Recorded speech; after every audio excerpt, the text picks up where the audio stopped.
Hello everyone, hi!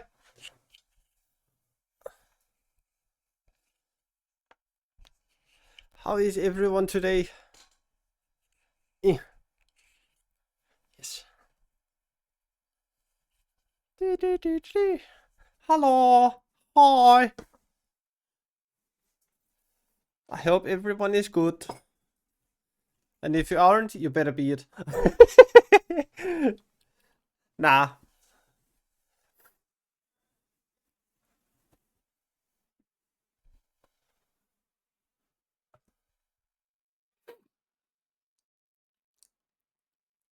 Damn. 4 weeks, interesting. Hmm.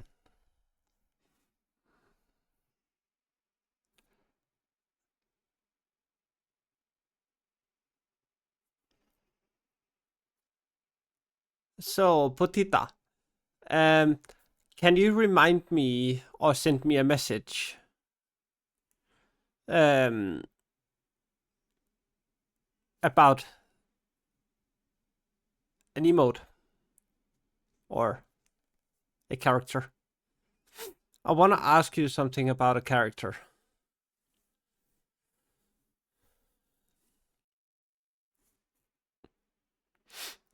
But I can't do it on stream. So, yeah. um, but yeah. So, I have made some. Yes, parachute! Jump, everyone! Jump! Jump like you would if you were on Titanic. Boop, boop. Boop, boop, boop. Boop. Mine. Mine. Me. Mine.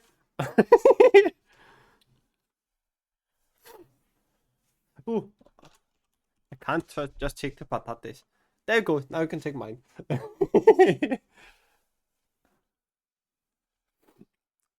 Yeah, it's like Potita can't really sleep. Come on, everyone. We need to jump. Jump. Jump, everyone. 4 people bouncing. Bouncing, bouncing, bouncing. Nice.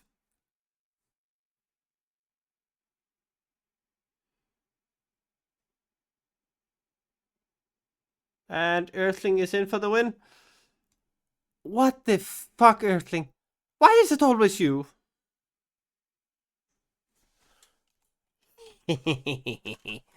You can't take your own. Wahaha.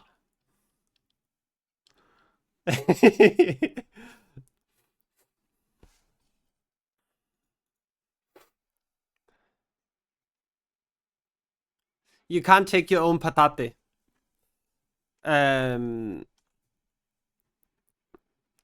You can only take everyone else's patates.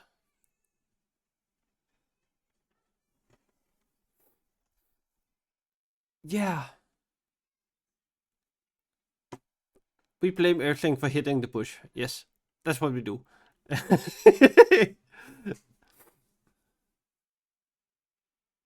It's a potato. A patate is a potato. Oh, I fucking know I can't sleep. My sleep has been shit for years. I need medication just to sleep. Just ask Tumi. She saw me like yesterday for fucking years. Yes. Or no. I'm a bonbon, not a potato.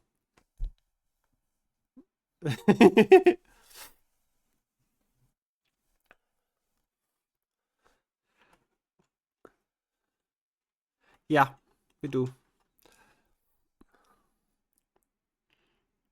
So now the big question is, will my girlfriend get in here at the time she said at 5:30 her time? Oh, my day has been has actually been good. I have gathered up the last couple of things. I got chocolate. I got something called Gifler.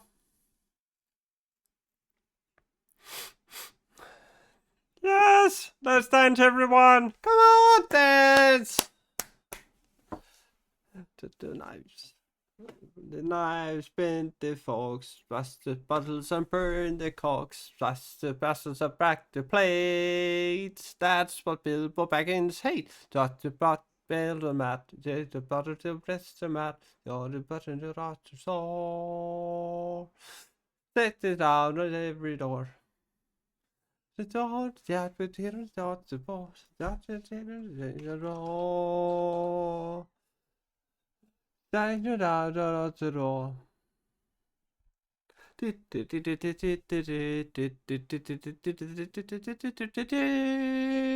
That's what Bilbo Baggins hate. Come on, everyone, remember to drop. Drop, drop, drop, drop, drop.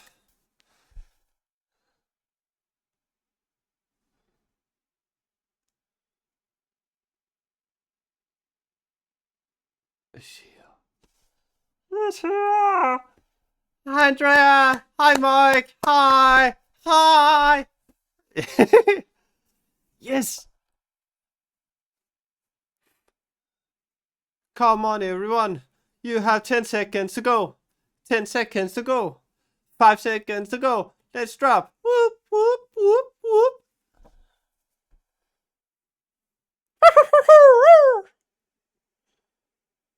Damn.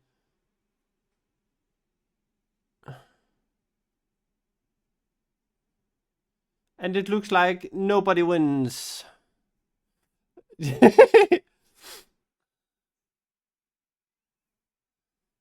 Damn. So many people. Whee! Yeah. Yeah, I would love to share my my chocolate. The chocolate I got was orange. What is it called? Yeah, that's fine. Just be aware. In 20 minutes, I will show you the gift I got from my girlfriend. I think it was called Orange Crunch.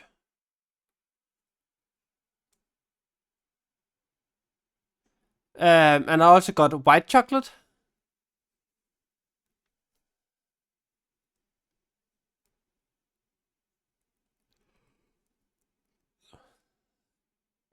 And I got chocolate ice cream.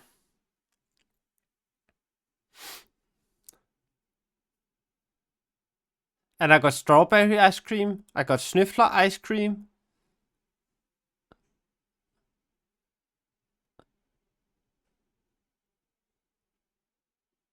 I got strawberry popsicles, I think it's called.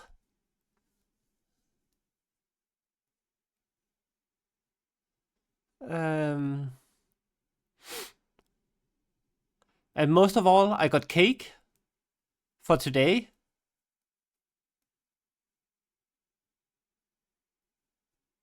Oh, nice. Nice, Jin. Nice, nice, nice, nice. No, I do not always have cake. Oh, that reminds me. I have cookies as well. Ha ha ha. Cookies.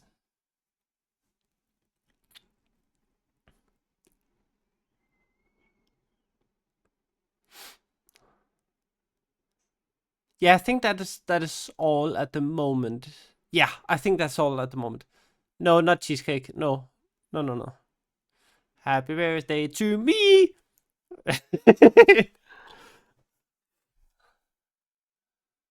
And that can be heard in 2 ways. Yay! Let's go for another drop. Okay, let's see who's hitting the bush now. Nice to me. Nice. Ooh, hi Christina. Hi.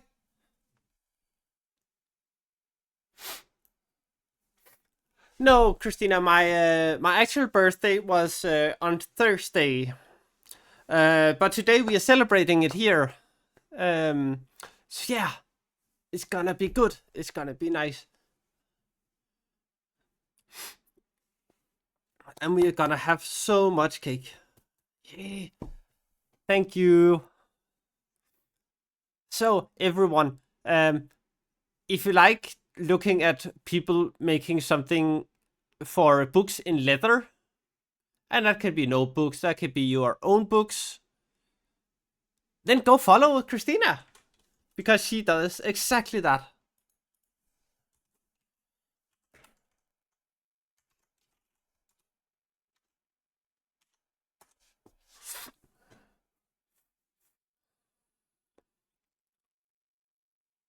Yes, it's nice. I have thought about maybe. Ooh, nice. Me. Woohoo! Ooh, and I see a Toomey in there as well. And who do I see as well? That would be an Earthling I see in there as well. So Earthling, me, and Toomey. Nice.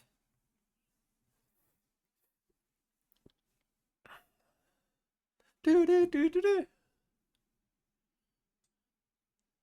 But Toomey, you also won. Everyone in the bush wins. Bush party with chocolate eggs. Be aware. Don't look in the bush. Weird things happen in there.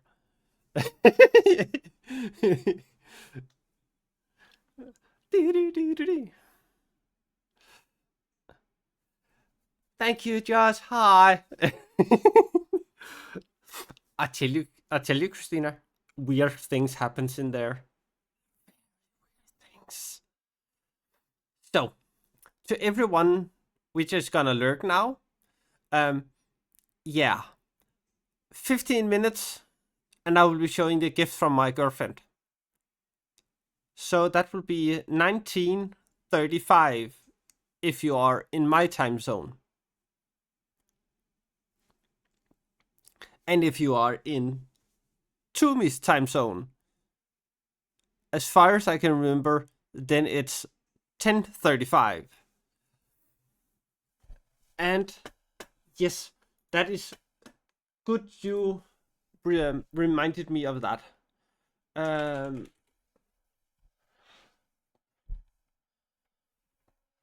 Because, come on, can't take that long. Okay, share. Can I just copy link? Thank you. Hi, Frankie. Hi. Thank you for the birthday wishes. That sounds like a good idea. And to everyone which is left, I have set up a throne with my birthday wishes. If anyone wanna give me some of it. There is a mug warmer because I love tea. And there's some bunny ears for my headphones. I think that one is obvious. And then I have a card game called Disturbed Friends on there as well. Because yeah, we all build a little bit disturbed. And then I have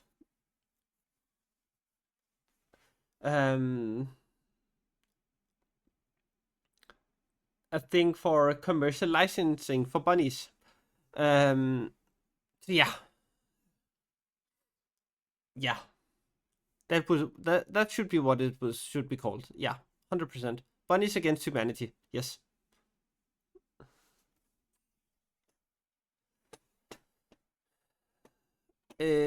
So we're gonna pin this, and it can be stayed there. Boom. Yes. So that is basically what I wish for. This. Yeah, I want to sell my bunnies as stickers as a first. I would very much like to do that, to get all the Bonbon characters of the kingdom out there if people want to get them. And I would try to set the price as low as I can, so I would practically not get any profit from it, because I just love the thought of a lot of bunnies out in the world.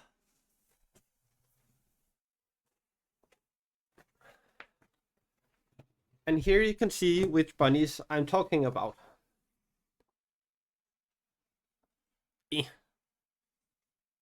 This is bunny number 1. This is the Danger Bonbon, aka the Earthling Bonbon. And here you have the Toomey Bonbon, the lifeguard of buns. And here you have me, the book bun. But just so you know, it won't look exactly like this. The design is the same, of course, but this is printed on vinyl. And the ones I would be able to sell is not vinyl. That is another type of paper thingy, something, yeah. But this should be easy to get to take on and off.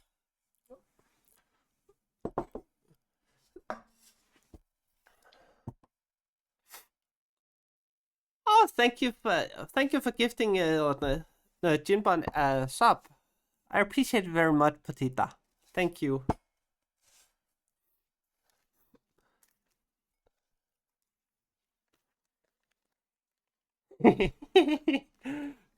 Thank you, Petita. Thank you for gifting Frankie a sub.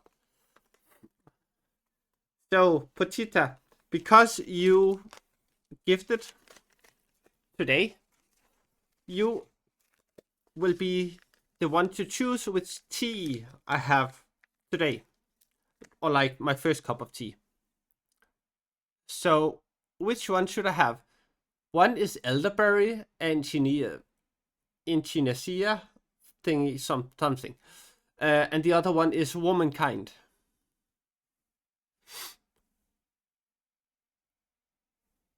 And yes, they're both organic. So which one do you choose? Okay, so womankind. Okay.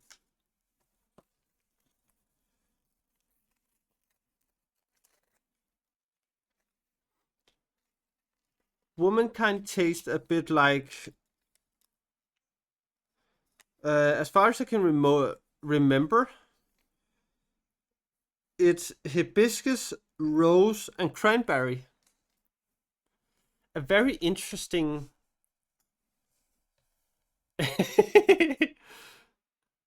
a very interesting couple of flavors together.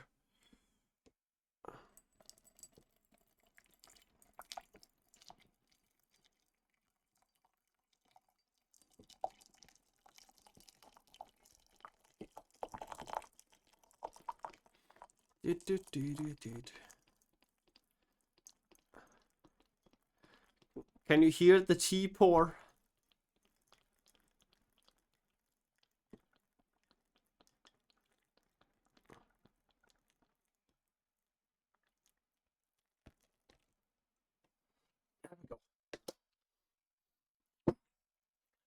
And of course, RGB Bunny is here, changing all the colors.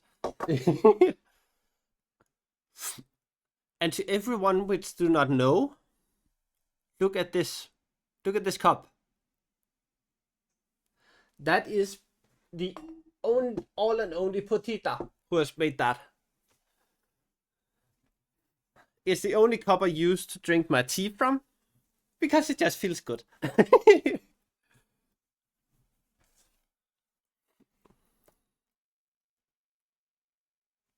Yes. Oh yeah, and to everyone, the throne wishlist I have made it so you do not have to buy the whole thing. You can just gift it partly. Because some of them are like 40, 50, $60. Yes, 100% to me, 100%. So a couple of bucks would help a lot. Because we all know that tea and bonbon goes very good together. Good morning, wifey. Hi.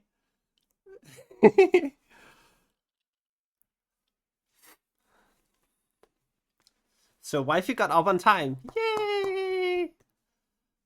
And to everyone who do not know, that is my hobbit. Magic Silver NZ is my hobbit.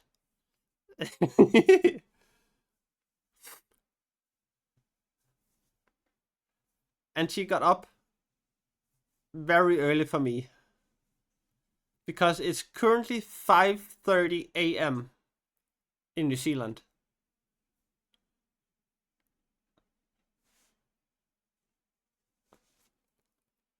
Yeah. You! Fuck off, you stupid mosquito. Hey! Why would you say she should go back to sleep? That's rude.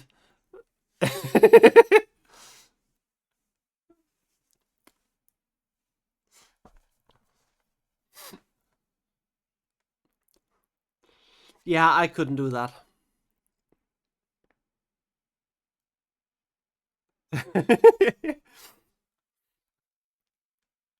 I know it's 5:30.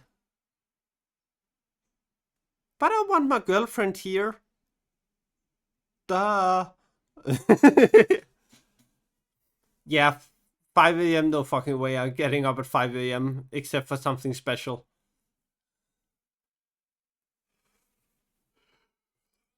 When I start school,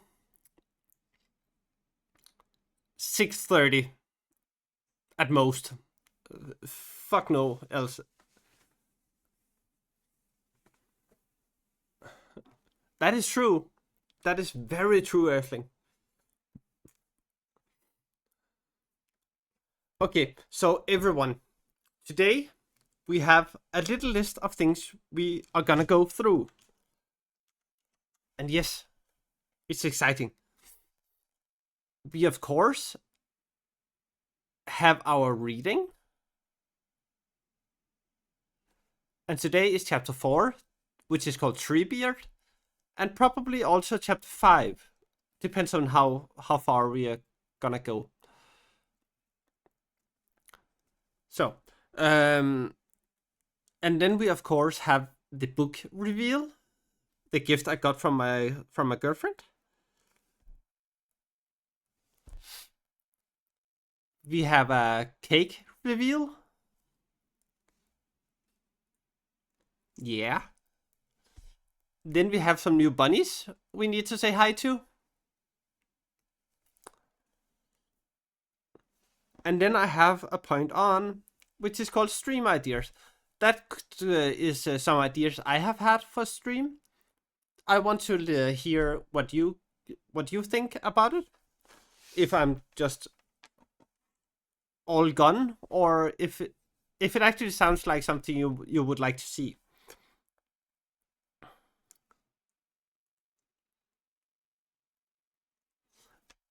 But yeah, some of them might be something, some of them might not. Not. So yeah, I just want to hear what you think about it.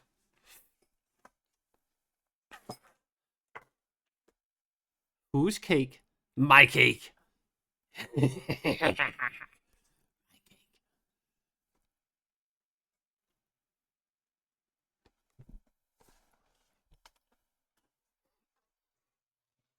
So, guess what time it is now.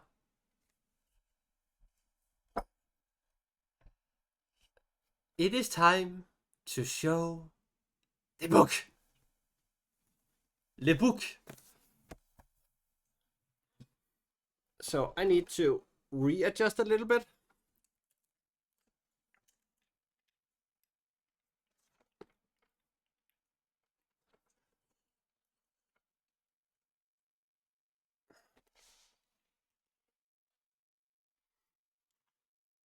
Le book.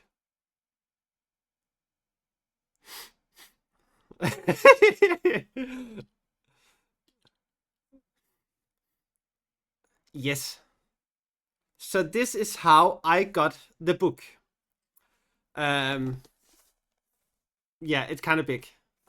But this is the exterior package of it. I've only taken it out of the cardboard box it arrived in. So yes, let us see what is in here.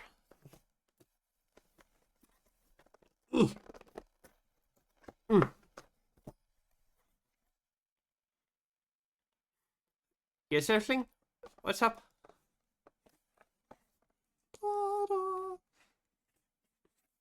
Yeah, that's fine.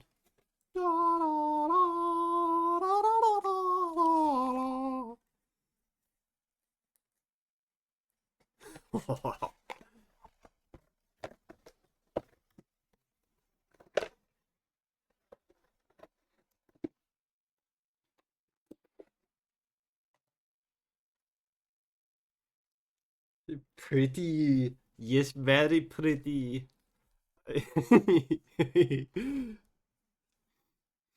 So this is supposed to be the full version. So all 3 books in one.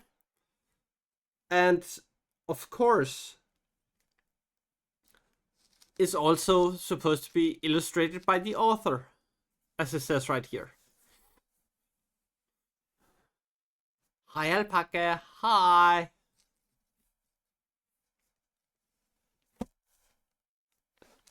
So this is the back of it.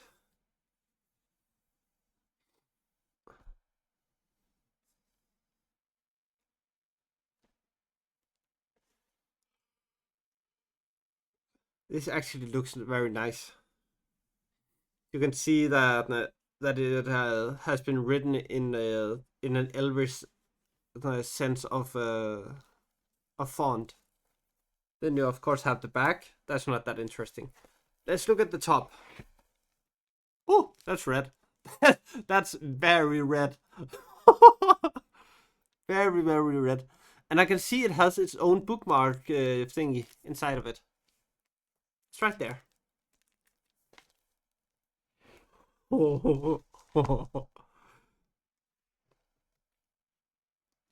it is that way. This way. Isn't it? No, this way. Sorry. My bad.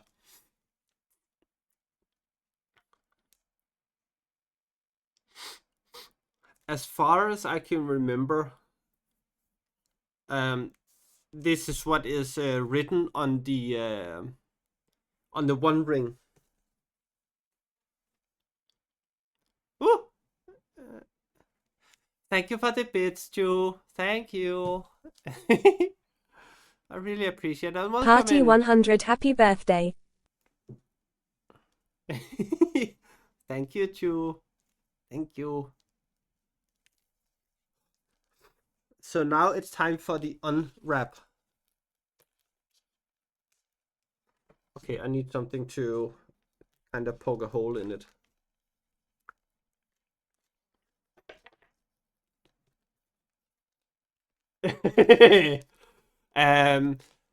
It's called The Secret Library.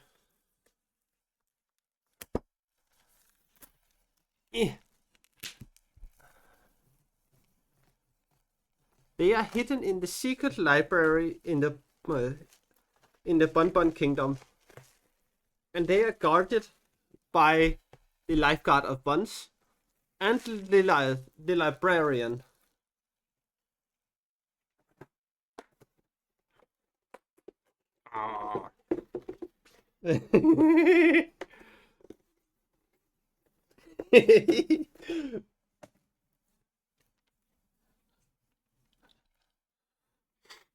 So this would be guarded by Tumi. Oh my god, what is this? What is this? Somebody put something in my book. Oh, oh my god. Look.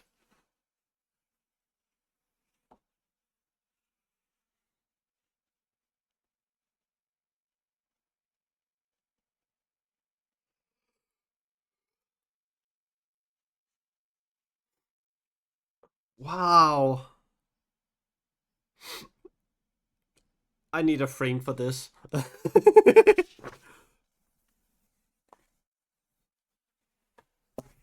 There's something in the back as well. Eh. Oh my god.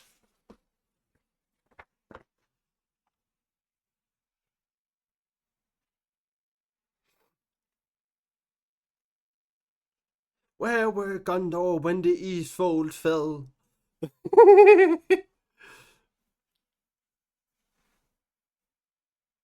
This is nice. This is very nice. I like this.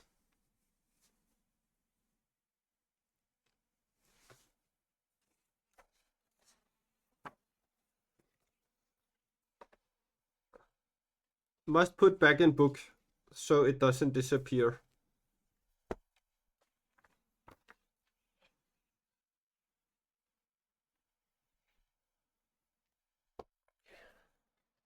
Wrong way. That way.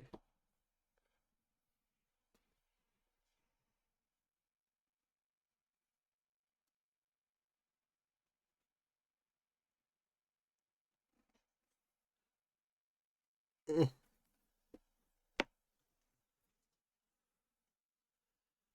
And then we have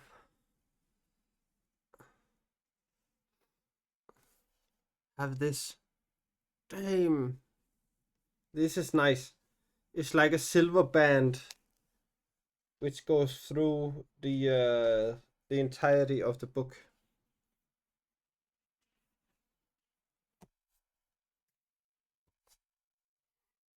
This is amazing.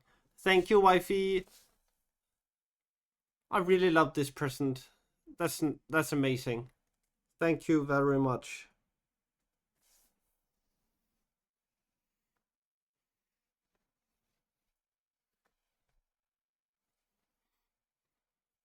Wow.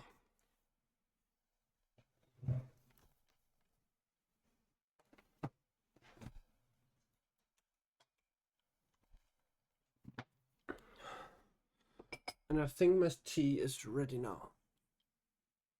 Yeah.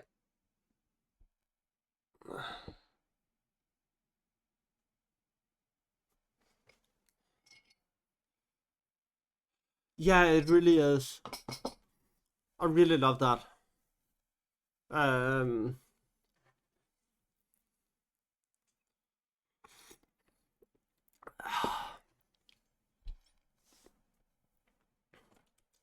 Okay, let's see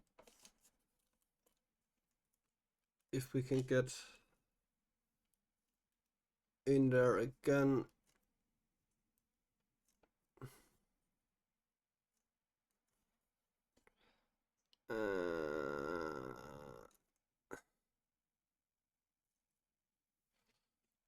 There we go.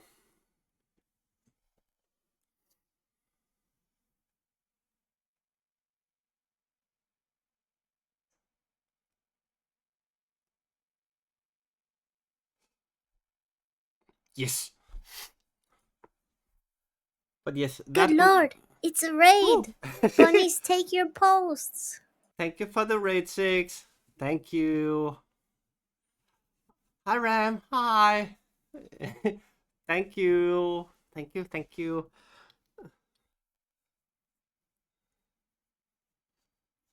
So we just showed the books that my girlfriend got me. Oh, congratulations, Ram. Congratulations. You hit the bush. Thank you. Thank you. Thank you. Thank you. Well, now I have to show you the book. T long away from book. Look here.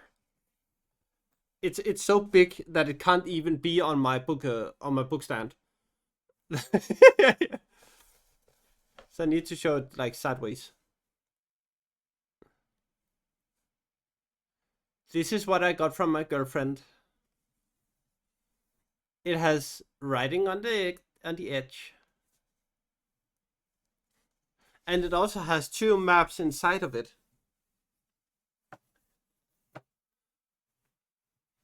Yeah, I really love that. It's very nice. And now I need to remove myself there. Yes, I was like this. Yay! It was really pretty.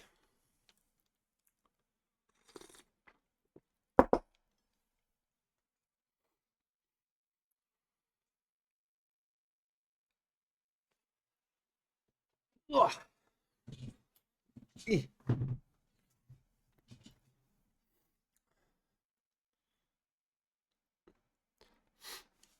So, if nobody in here knows 6, get away.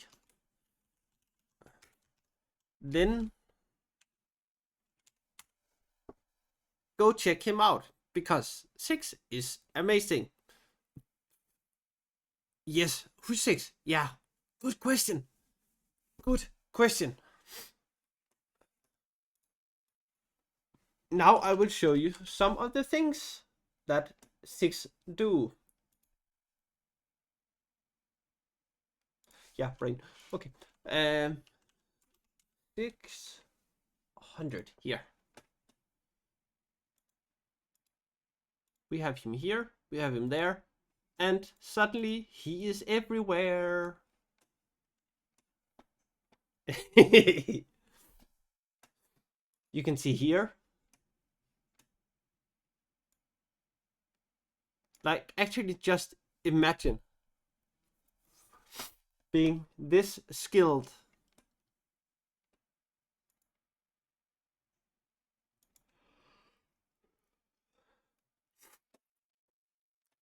What was it you did today? It was magma well, it was food fight or something like that, right?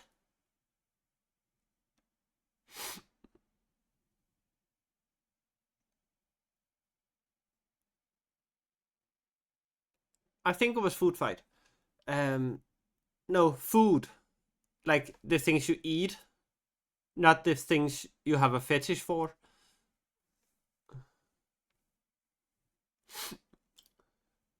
Anyhow, we have a scared ghost. And an evil ghost. And a happy ghost.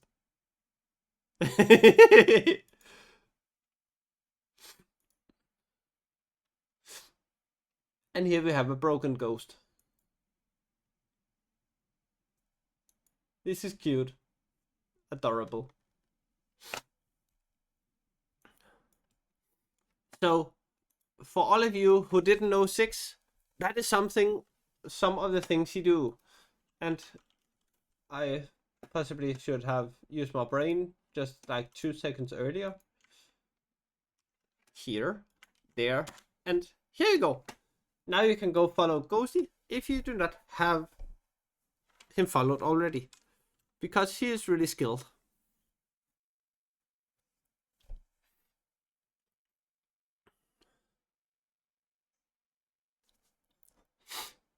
So, I have a thought. Maybe we should read like half of the chapter and then go get cake.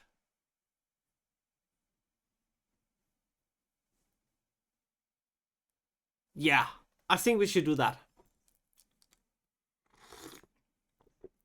And again, 6, thank you for the raid and bringing all of the lovely peeps in here. And again, to everyone who came in, thank you for the birthday wishes. And if you feel like it, you're welcome to join in on the throne. and stay here for more amazing surprises throughout the evening.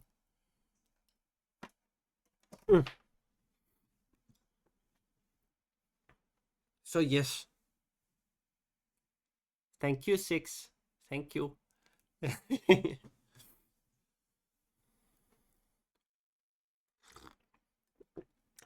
Nom nom. Nice hot tea. It's good for your throat.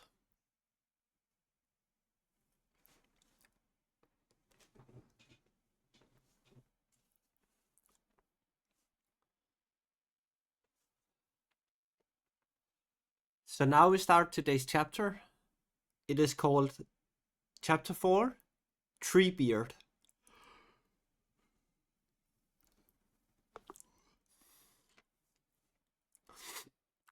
Meanwhile, the hobbits went with as much speed as the dark and tangled forest allowed, following the line of the running stream westward and up towards the slopes of the mountains, deeper and deeper into Fangorn.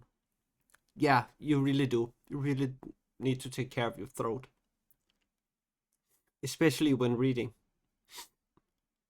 Slowly the fear of the orcs died away, and the pace slackened.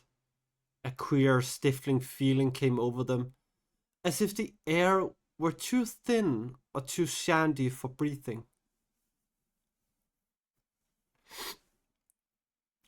At last Merry halted. "We can't go on like this," he panted. "I want some air."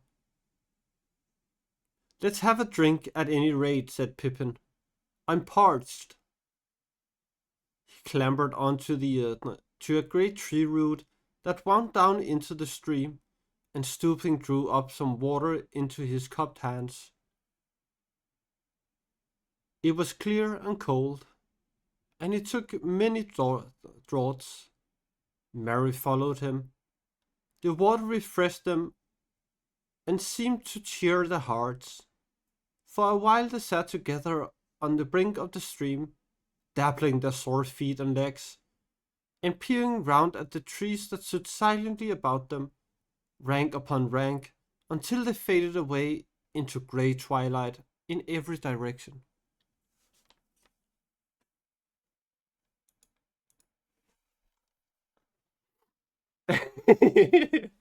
No, we aren't, Andrea. We got rated by 6.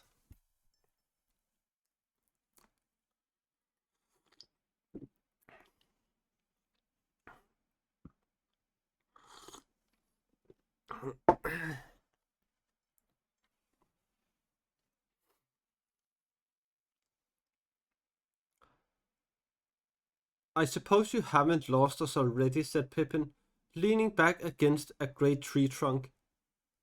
"We can at least follow the course of the stream, the end wash, or whatever you call it, and get out again the way we came." Oh, Gin Bunny's sassy. So sassy.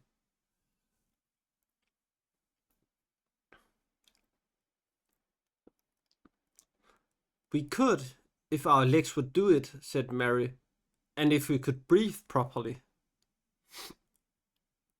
"Yes, it is all very dim and stuffy in here," said Pippin. "It reminds me somehow of the old room in the great place of the Tooks, away back in the Smeals at Tugborough, a huge place where the furniture has never been moved or changed for generations. They say the old Took lived in it year after year, while he and the room got older and shabbier together, and it has never been changed since he died a century ago. And old Generatius was my great-great-grandfather. That puts it back a bit. But that is nothing to the old feeling of this wood. Look at all those weeping, trailing beards and whiskers of lichen. And most of the trees seem to be half covered with ragged dry leaves that have never fallen, untidy. I can't imagine what spring would look like here, if it ever comes. Still less a spring cleaning. Aw, I'm sorry, Jinbon.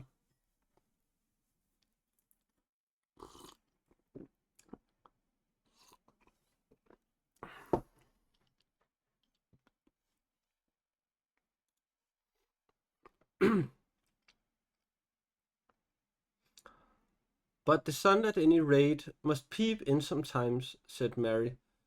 It does not look or feel at all like Bilbo's description of Mirkwood. That was all dark and black, and the home of dark black things. This is just dim and frightfully tree-ish. You can't imagine animals living here at all, or staying for long. No, nor hobbits, said Pippin. And I don't like the thought of trying to get through it either. Nothing to eat for 100 miles, I should guess. How are our supplies? Low, said Mary. We ran off with nothing but a couple of spare packets of limbers, and left everything else behind. They looked at what remained of the elven cakes, broken fragments, for about 5 meager days. That was all. And not a wrap or a blanket, said Mary. We shall be cold tonight, whichever way we go.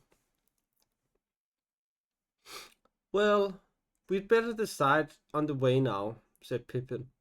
The morning must be getting on. Just then they became aware of a yellow light that had appeared some way further on into the wood. Shafts of sunlight seemed suddenly to have pierced the forest roof.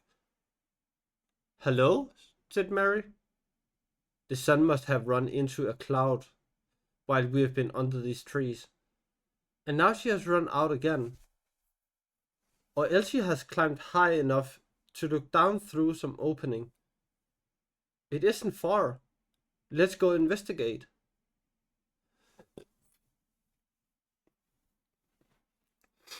They found it was further than they thought. The ground was rising steeply still, and it was becoming increasingly stony. The light grew broader as they went on, and soon they saw there was a rock wall before them, the side of a hill, or the abrupt end of some long root thrust out by the distant mountains. No trees grew on it, and the sun was falling full on its stony face.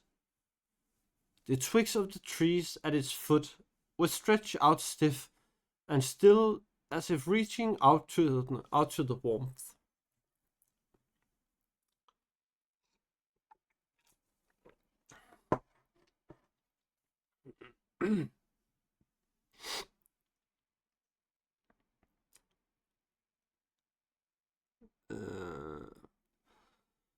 Where all had looked so shabby and grey before, the wood now gleamed with rich browns and with the smooth black greys of bark like polished leather. The boles of the trees glowed with a soft green like young grass, early spring, or a fleeting vision of it was about them.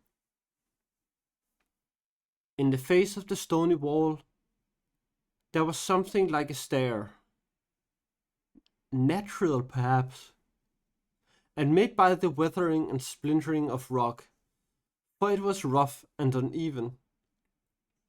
High up, almost level with the tops of the forest trees, there was a shelf under a cliff. Nothing grew there but a few grasses and weeds at its edge, and one old stump of a tree with only 2 bent branches left. It looked almost like the figure of some gnarled old man standing there, blinking in the morning light. Ooh! Thank you for the gift sub to Andrea, Jenny. Thank you. Hi. You will come in.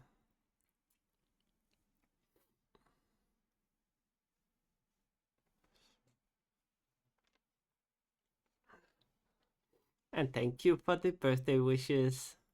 Thank you.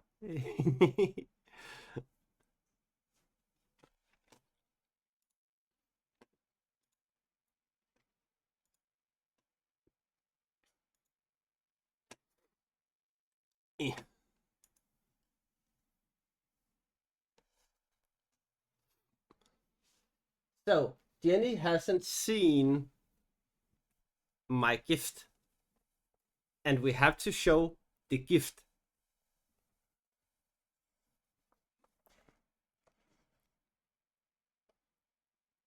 Look at this. Isn't it pretty?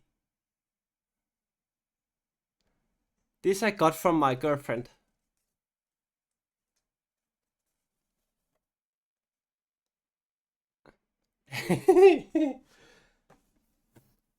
And it has 2 maps in it, and it has a silver like bookmark in it.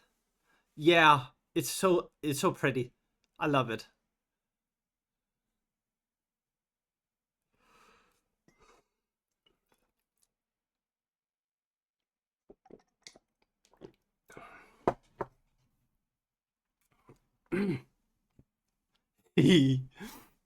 Yeah, it will fit in the secret library.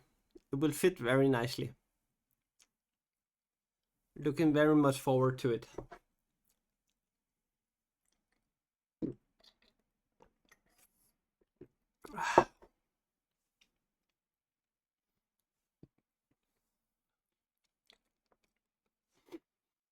So in about 15 pages or so, we will go. I will go out and get the cake for all of you to see. And it has a little surprise on top. Yay. That's nice.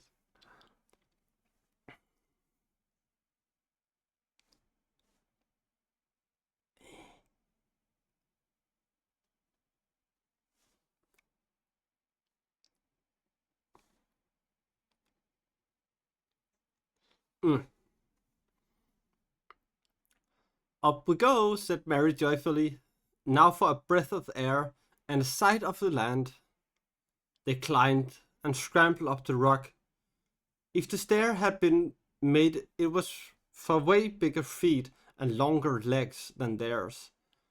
They were too eager to be surprised at the remarkable way in which the cuts and sores of their captivity had healed and their vigor had returned. They came at length to the edge of the shelf, almost at the feet of the old stump. Then they sprang up and turned round with their backs to the hill, breathing deep and looking out eastward. They saw that they had only come some 3 or 4 miles into the forest. The heads of the trees marched down the slopes towards the plain.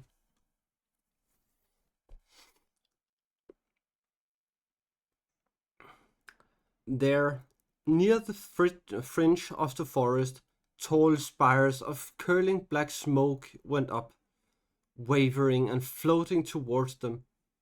The wind's changing, said Mary. It turned east again. It feels cool up here. Yes, said Pippin. I'm afraid this is only a passing gleam, and it will all go grey again. What a pity. This shaggy old forest looks so different in the sunlight. I almost felt I liked the place. Ugh.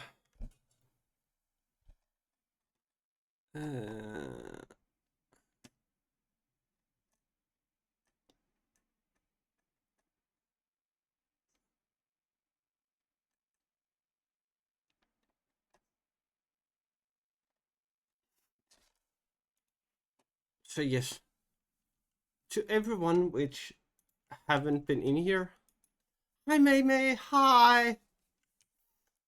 To everyone which haven't been in here, I have made a throne, which I have put up my birthday gift on. If you want to, you can you can contribute to that. Those are the things I like the most, or I wish for the most. But again, only if you like to, and of course have the capacity to do so. Remember, take care of yourself first. Yes, care of yourself first. Yes, yes.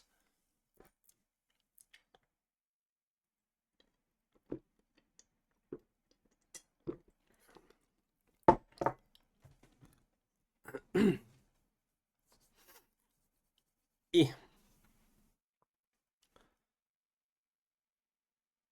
Almost felt you liked the forest. That's good. That's uncommonly kind of you, said a strange voice. Turn round and let me have a look at your faces. I almost feel that I dislike you both. But do not let us be hasty. Turn around.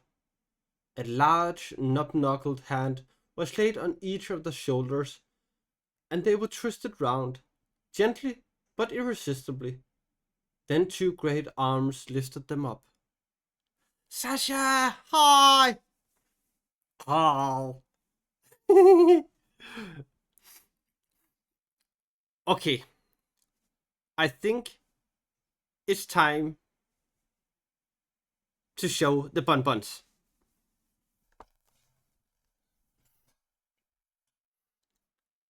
So,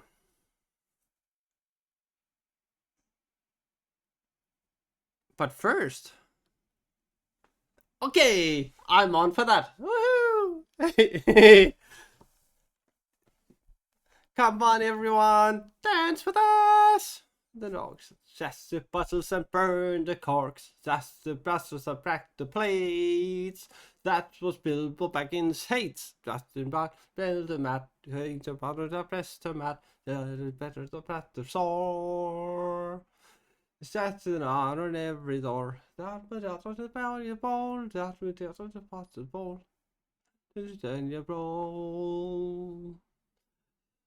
That's an also roll.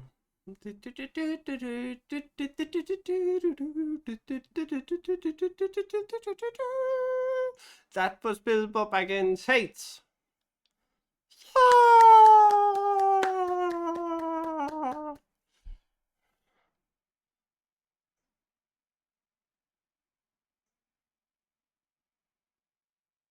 He's here. Yay. I love that song. I love that. Yes, I love that. So, it is time to show the bonbons.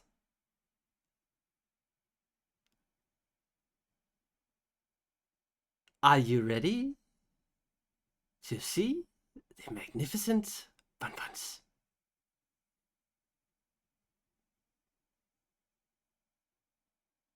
So, Jin. Yes, Jin. Our precious Jin. Are you still here?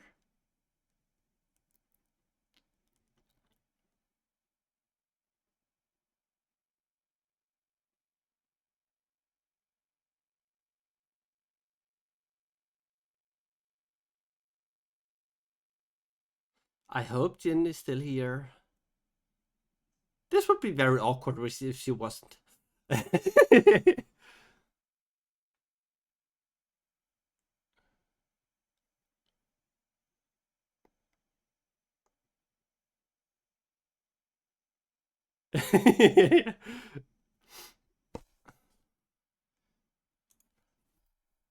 Well, Andrea, have you tried maybe unmuting?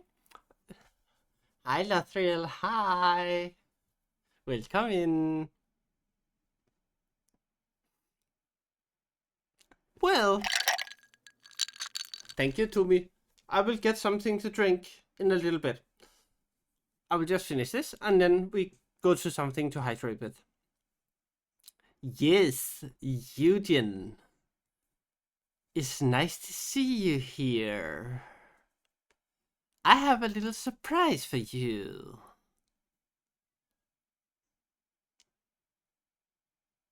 If the Jinn wants to try to write exclamation mark Jinn hi in the chat.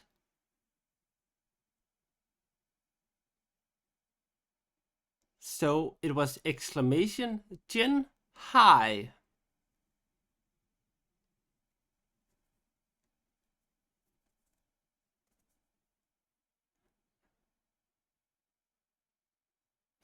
You need to write exclamation mark Jinn hi.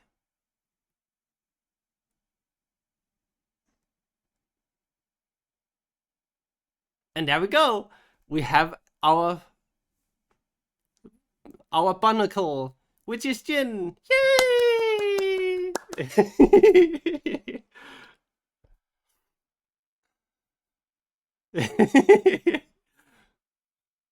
Yay! And that is for you to use whenever you get in here. So you can say hi with that.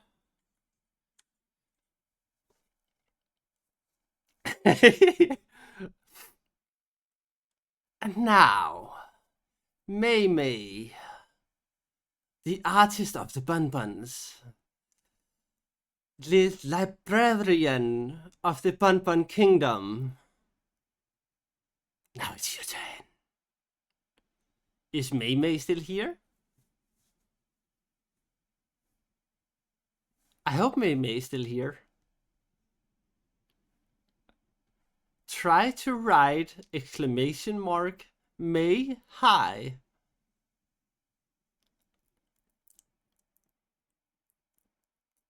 And now we have Mei. Yay! And that is like our librarian bun. Is the kingdom's librarian bun. Yay!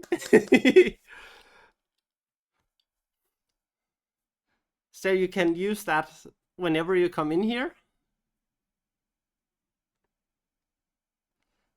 to say hi. That's what you can use that for. And then we have another person, which is unfortunately not here. Because funnily enough, she's also from New Zealand, as my girlfriend is. And that is Bungo. One of my greatest friends. And there we have Bungo, the General Bungo. Bungo. Like the bongo drum? Bungo.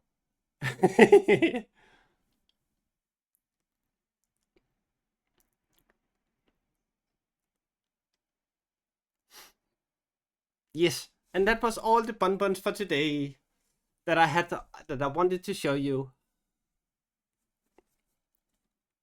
Because who do not like bonbons?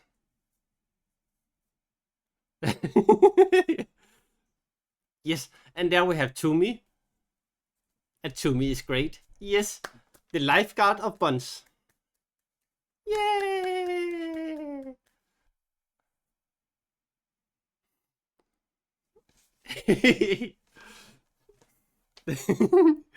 Yeah, I love it. So, to everyone which wasn't in here when the stream started, look here.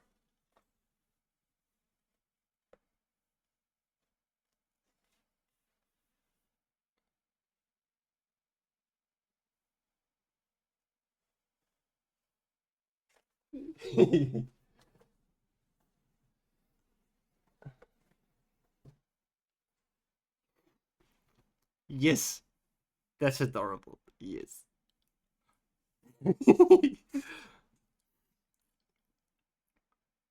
I want to get more of them and then be able to sell them as stickers for as little profit as possible for me. So yeah.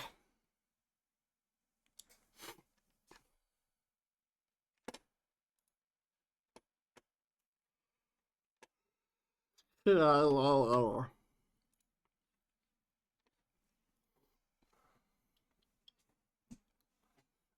and it was hydrate. So I'm gonna be right back because Toomey told me to hydrate. 2 seconds.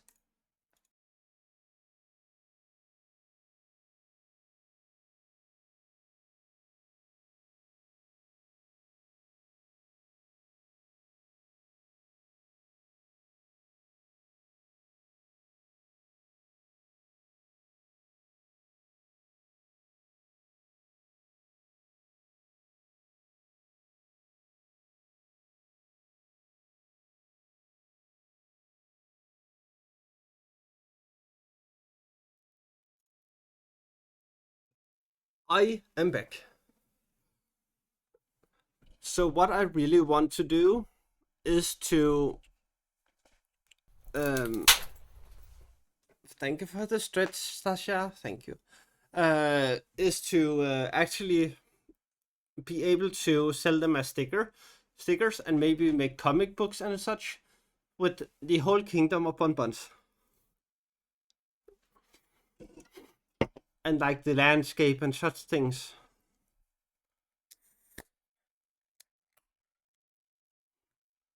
That is something I really want to do.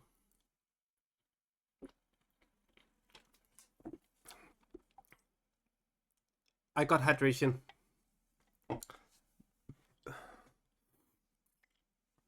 But that is in the long run, when I have learned to draw. Because yes, drawing is a pain in my ass. Because I have to learn it.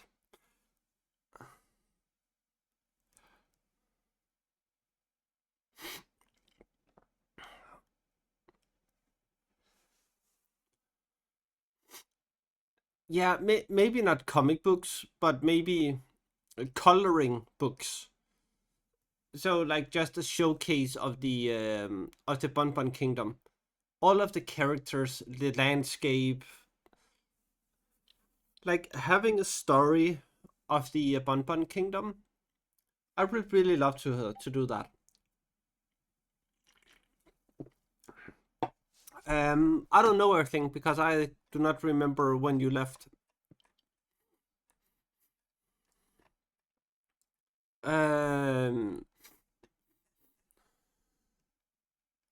I think you left before the raid came in. Yeah, so we had a raid. We have had all of these amazing people come in. And yes, as Toomey said, Jin, Mei, and Bungo have high commands now.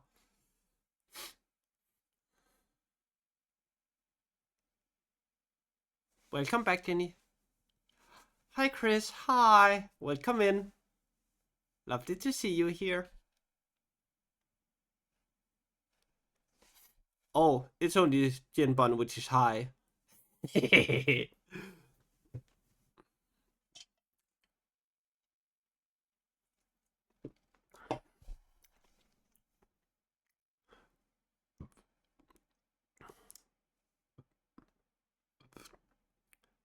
Oh yeah.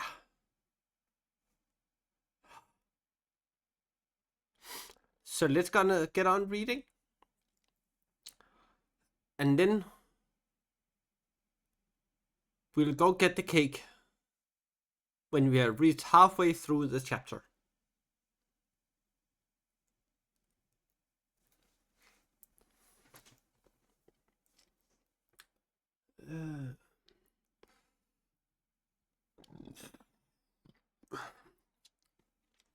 Sienna, little bird, and pet the doggo from me, please.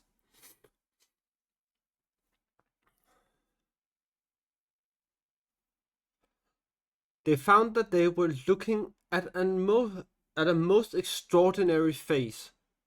It belonged to a large man-like, almost troll-like figure, at least 14 foot high, very sturdy, with a tall head and hardly any neck.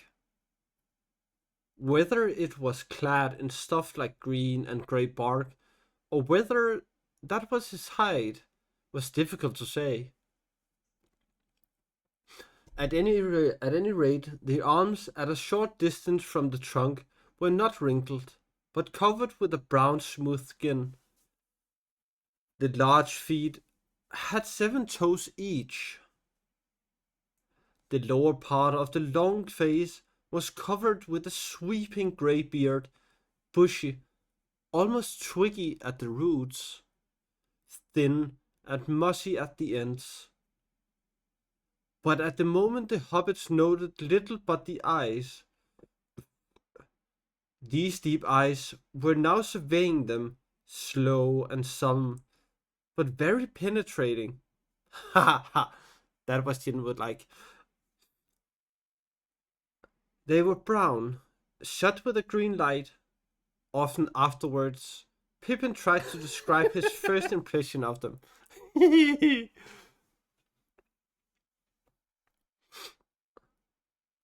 One felt as if there was an enormous world behind them, filled up with ages of memory and long, slow, steady thinking.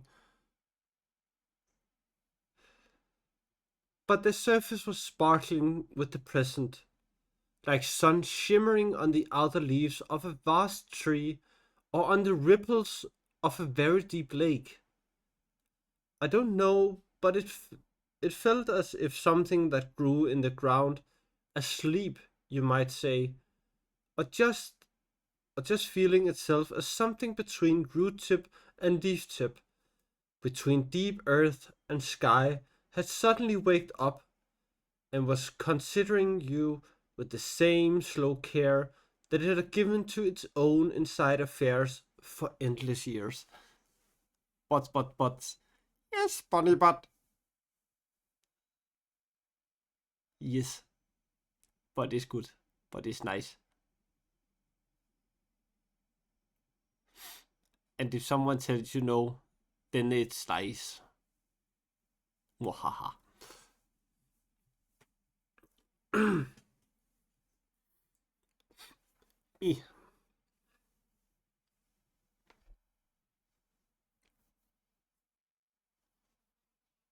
Oh.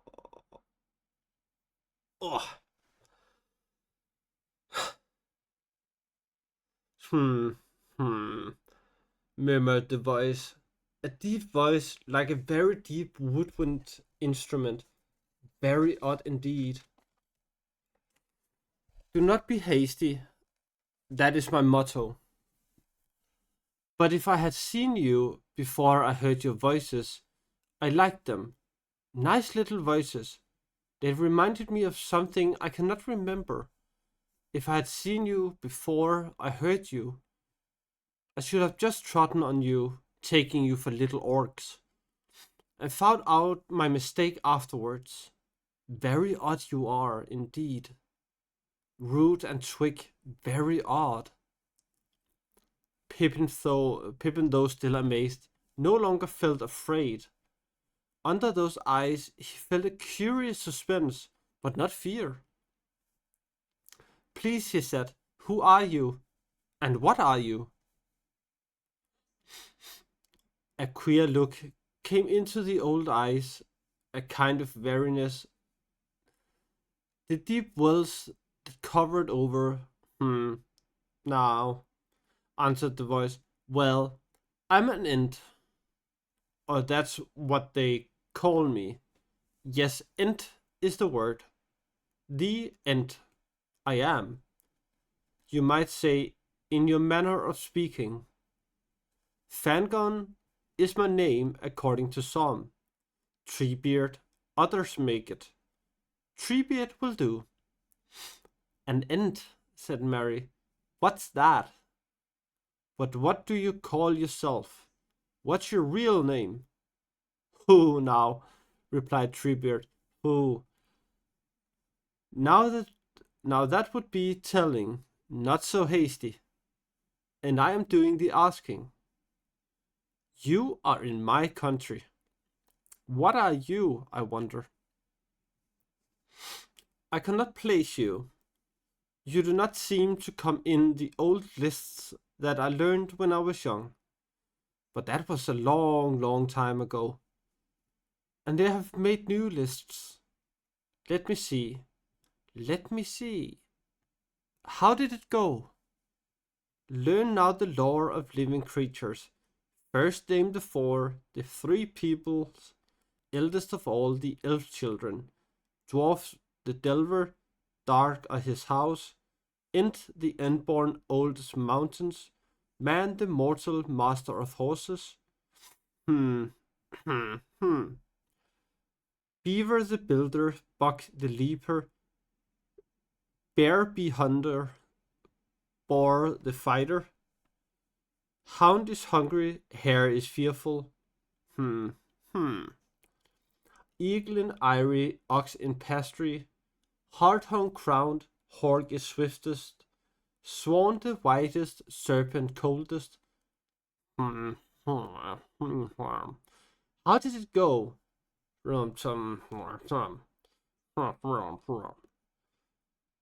It was a long list, but anyway, you do not seem to fit in anywhere.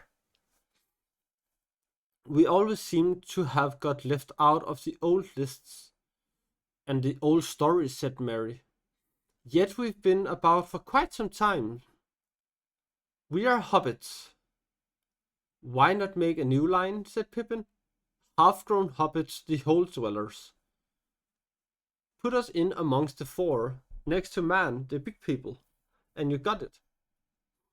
Not bad, not bad, said Treebeard. That would do. So you live in holes, eh? That sounded very Scottish. It sounds very right and proper. Who calls you hobbits, though? That does not sound elvish to me. Elves made all the old words. They began it. Nobody else calls us hobbits. We call ourselves that, said Pippin. Come now, not so hasty. You call yourselves hobbits, but you should not go telling just anybody. You'll be letting out your own right names if you're not careful. We aren't careful about that, said Mary.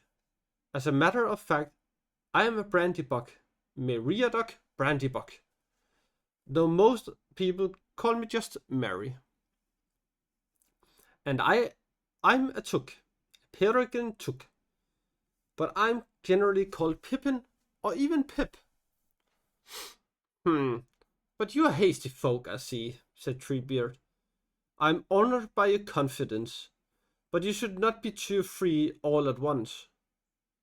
There are Ents and Ents.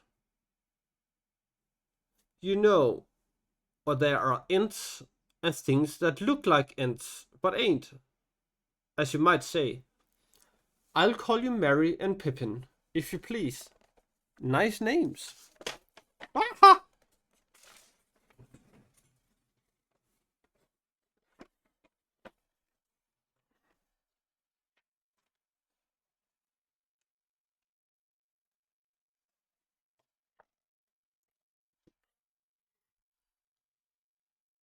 The book was about to say bye-bye.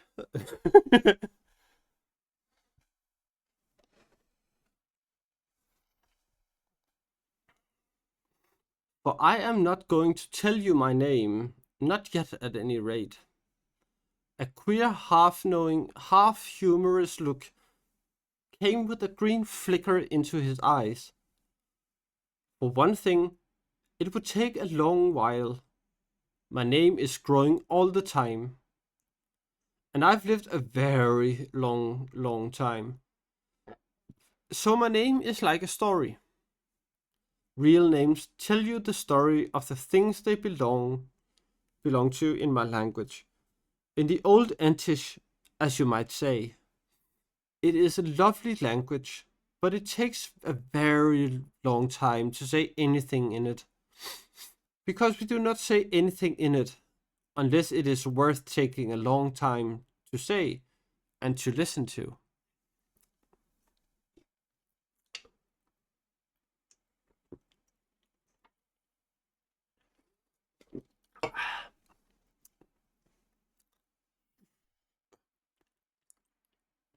Ugh.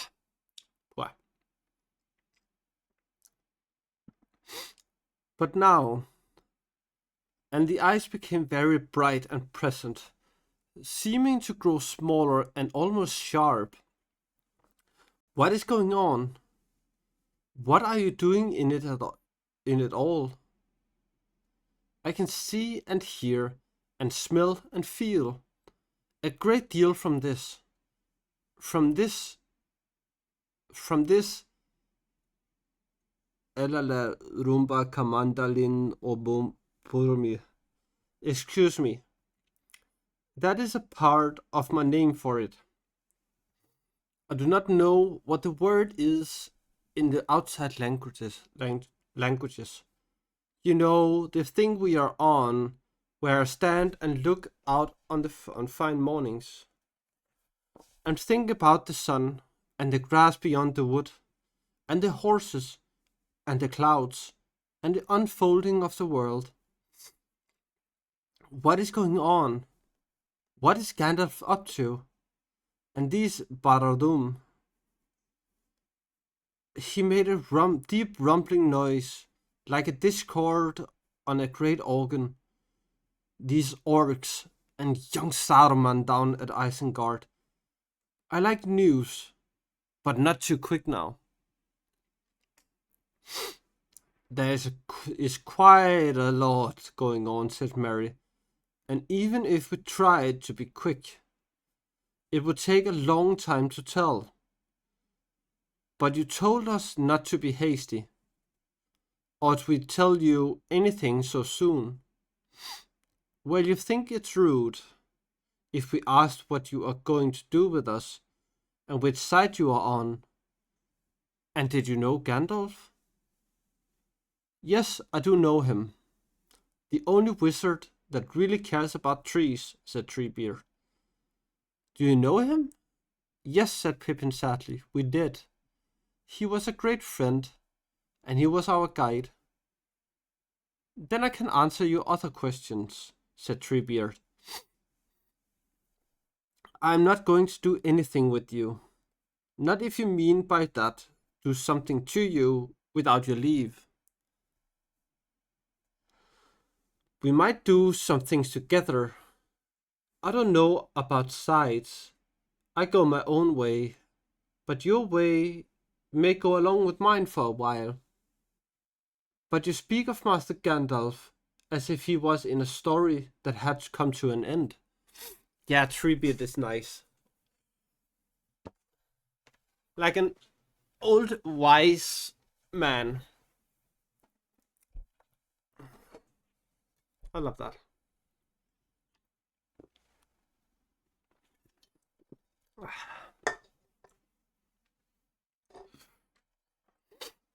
Ivy, good morning.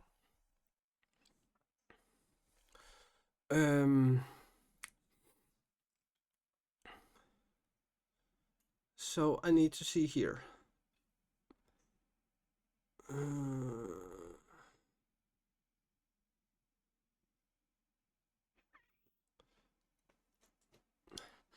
I really did have a good birthday. I spent it with Laura at first, or as everyone knows her, the Hobbit. Then I did some things I needed to get done for school. Went into Copenhagen, bought some clothes. Went out to the Blue Planet, which is the national aquarium in Denmark. Looked at fishies, talked with my mom about fishies. So I got to talk about 2 hours about fishies. And then me and my mom went out to eat. It was a nice restaurant.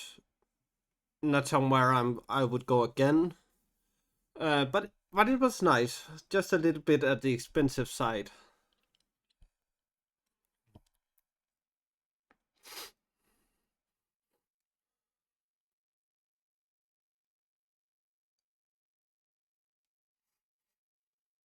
So yeah.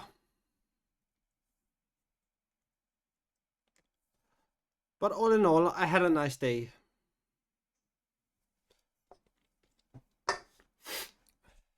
So, Jenny, I have a little question for you.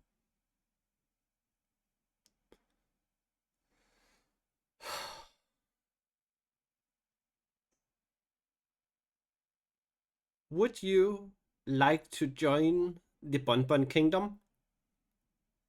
Ooh, nice V. Very nice. That's also an always an exciting thing to see who you get as your first boss, and if you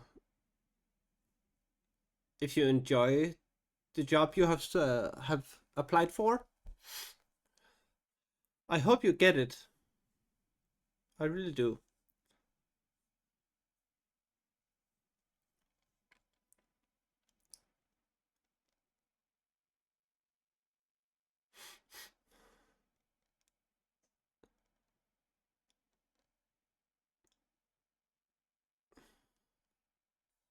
No, the interview is more or less, would you like to be in the Bonbon Kingdom?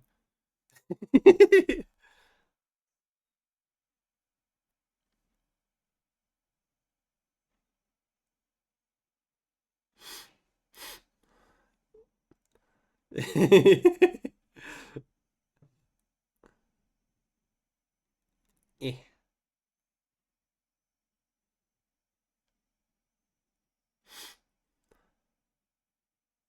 22.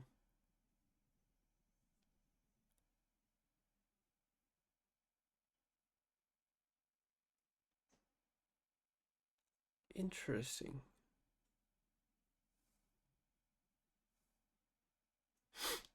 So yes, yes, it's the easiest interview ever.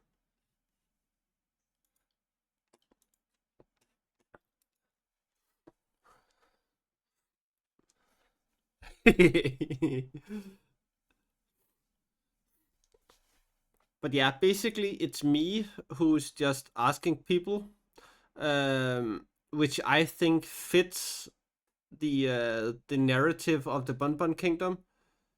And if people go too far off what I would like to have in the Bonbon Kingdom, they are of course excluded. But yeah, everyone in there, as long as you are yourself and you treat the other people in the Bonbon Kingdom nicely, then there's nothing to worry about.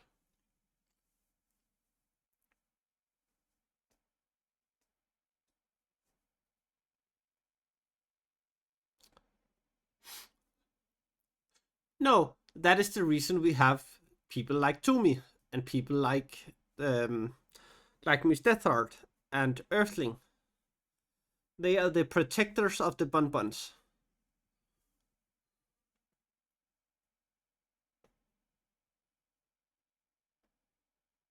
So they are the only ones running around with weapons.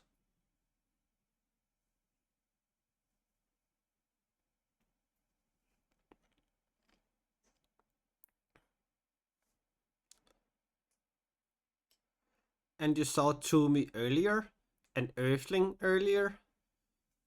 But I do not think you have seen Miss Deathheart, the troll.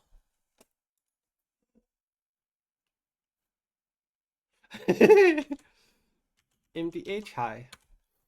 So this is Miss Deathheart. That is the commander of the Danger Bonbons.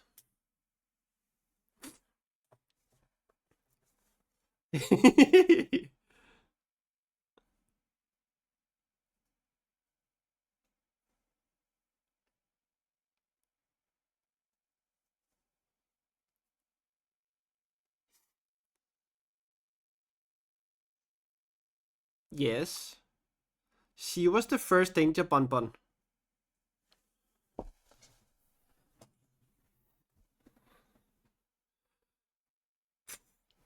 Hi, Mel. Hi. And thank you.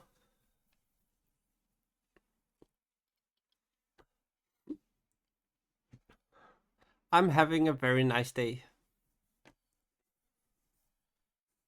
Eh.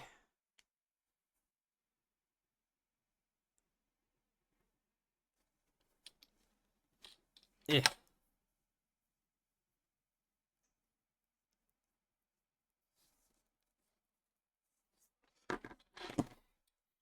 So, have you seen the book I got from my girlfriend?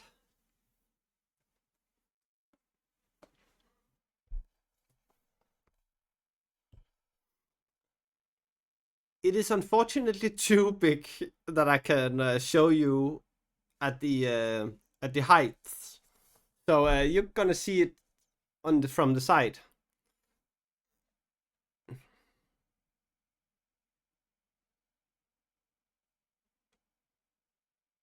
So this is the front.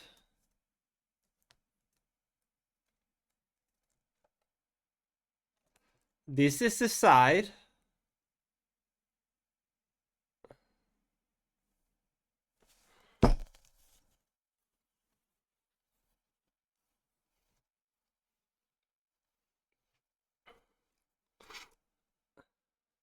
So yes.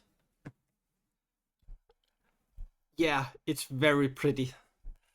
Sasha, everything is too big for a bonbon.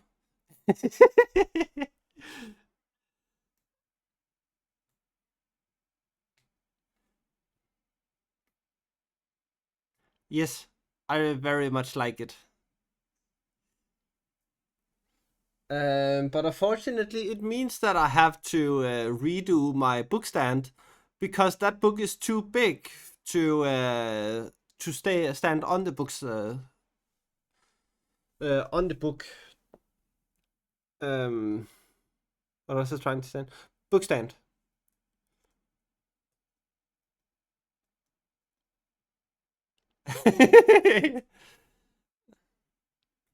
Well, at the moment we just have farmers and blacksmiths for the weapons.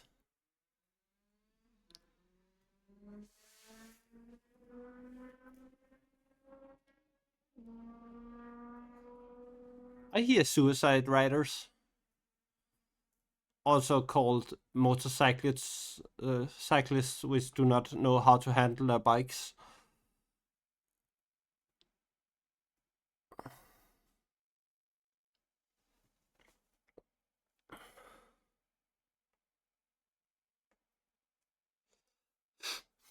But yeah, we need a lot of carrots and a lot of hay because the bonbons are paid in food.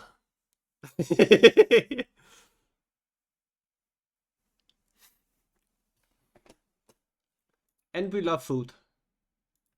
Food is nice, food is awesome.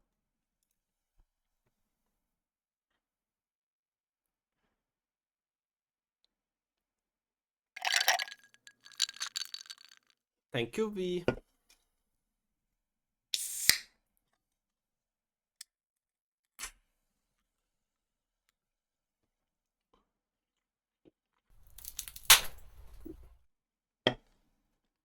Thank you, Sasha. Oh. Yeah, we do love food. Very much.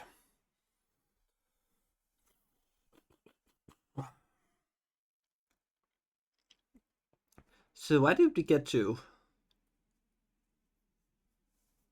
There we got to. So this is what I'm drinking at the moment, called Faxe Kondi. That is a soda with the with fruit sugar in it.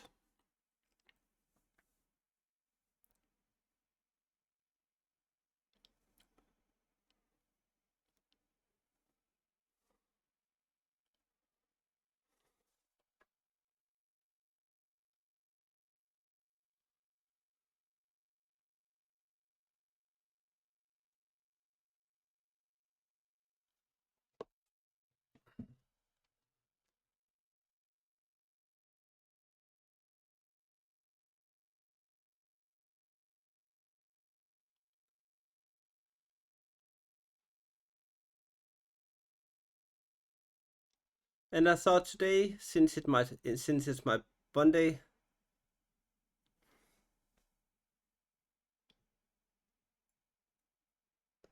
I could be allowed to drink that.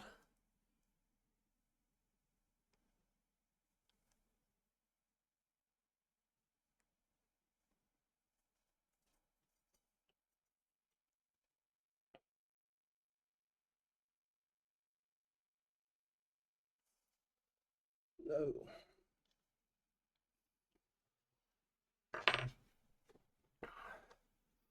But I also have tea, and I'm gonna get some water for later.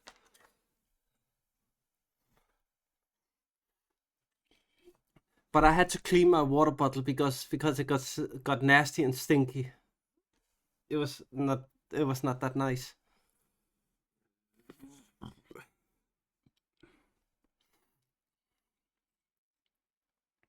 Yeah.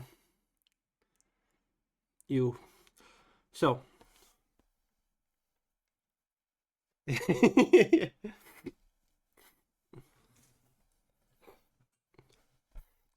Well, isn't it in your morning? Like 10 a.m. at the latest? So, let's go. Yes, we do, said Pippin sadly. The story seems to be going on, but I'm afraid Gandalf has fallen out of it. Who? Come now, said Treebeard. Ah, well. He paused. Oof. He paused, looking long at the hobbits. Ah. Well, I do not know what to say. Come now. He did know what to say. Come now.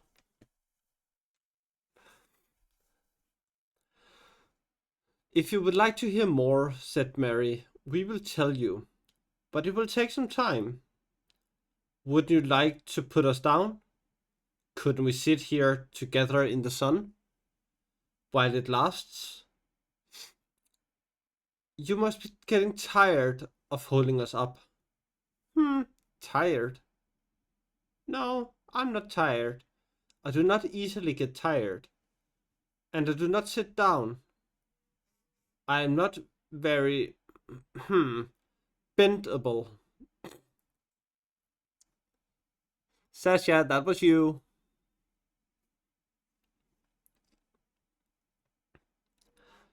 But there, the sun is going in. Let us leave this. Did you say what you call it?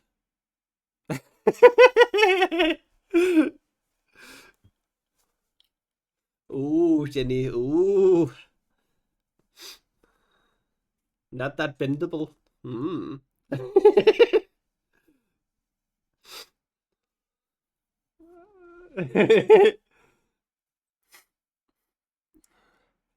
Yeah, Sasha. Are you bendable?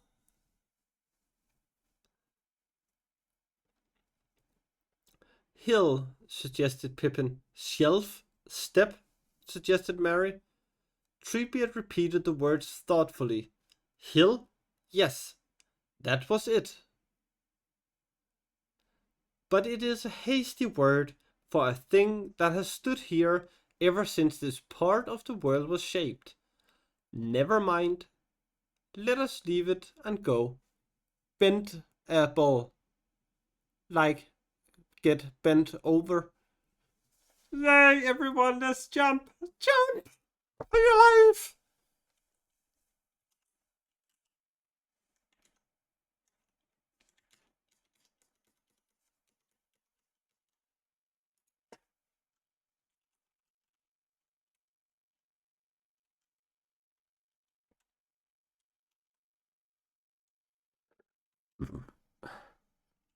Jump for your life! Jump, jump, jump, jump, jump! Come on, Mr. Tart, you can't do this. You have to jump. Yay! Hi, CSP. Hi. Welcome in.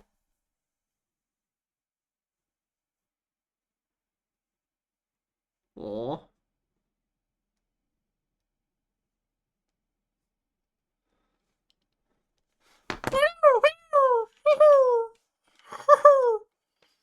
My patate.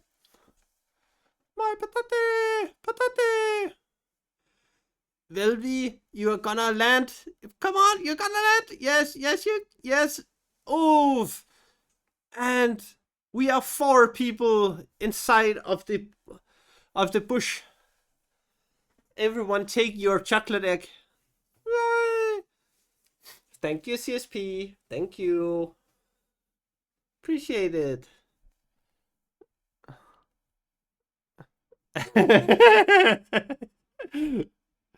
Oh my god. For fuck's sake, we stayed hard. Yay! Ooh, that take is seriously for Sasha.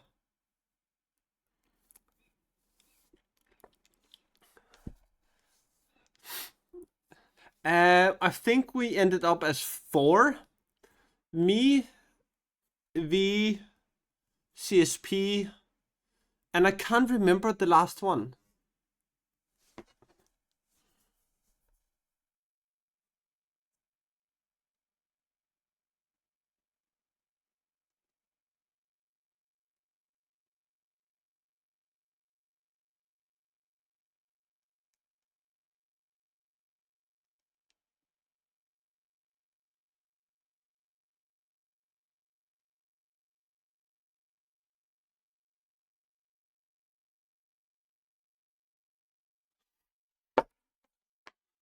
Well, Sasha, is because it said 69.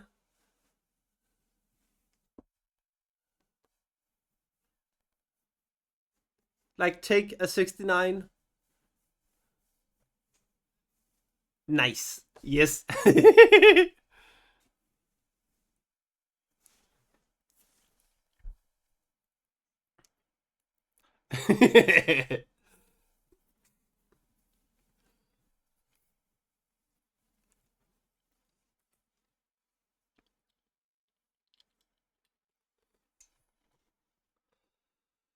Okay.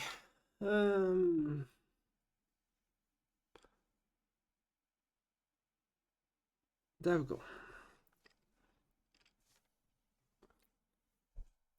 Again?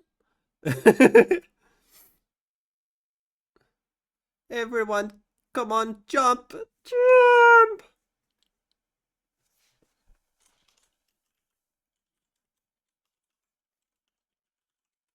Mohaha. Hi, Vildi. Hi. Welcome in.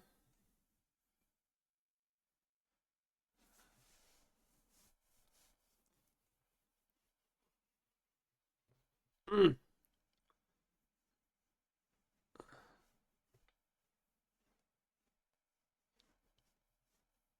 Yes.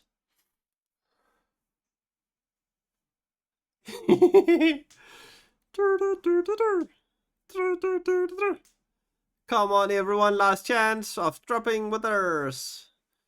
Let's go.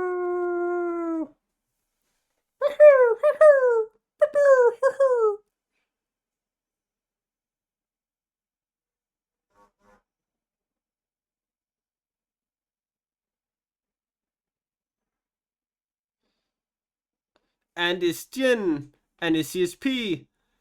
And Jin and CSP are the ones to take the win.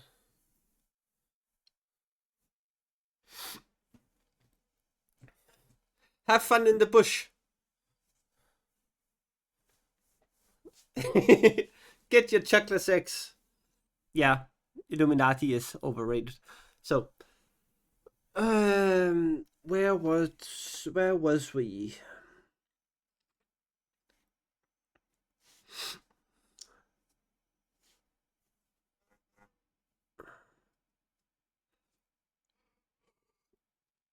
I checked and it's shit. Where shall we go? Asked Mary. To my home, or one of my homes, answered Treebeard. Is it far? I do not know. You might call it far, perhaps, but what does it matter? Well, you see, we have lost all of our belongings, said Mary. We have only a little food. Oh, we need not trouble about that, said Treebeard. I can give you a drink that will keep you green and growing for a long, long while. And if we decide to part company, I can set you down outside of my 69 country. patates later we are gathered here by the chocolate eggs.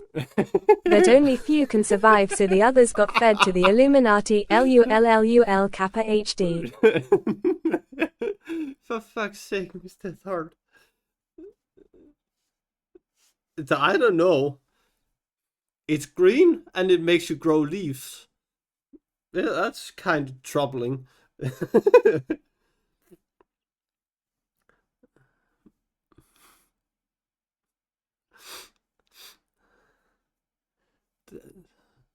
Come on, everyone.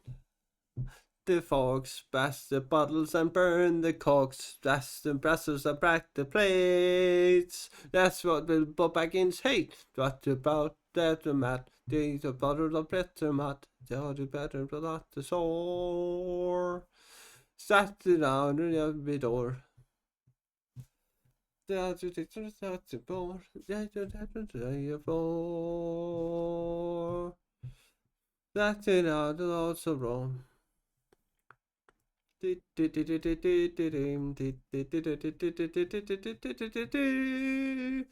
what Bilbo Baggins hates.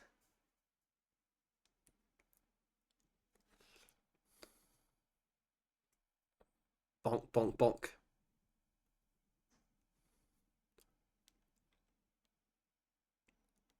He's here.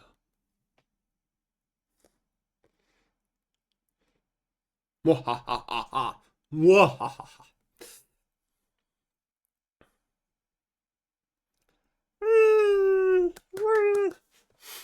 And yes, we have spoons, everyone. If you are subbed, you have spoons.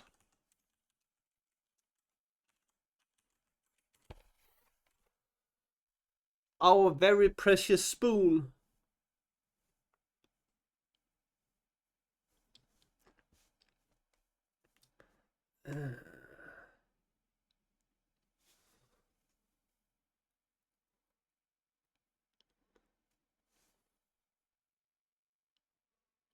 Ooh, Jen. What an offer.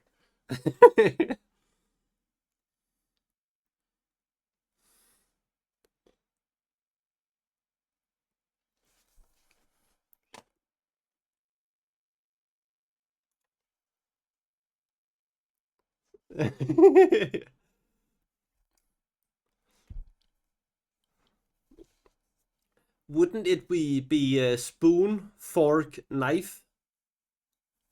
Haha. Mwahaha.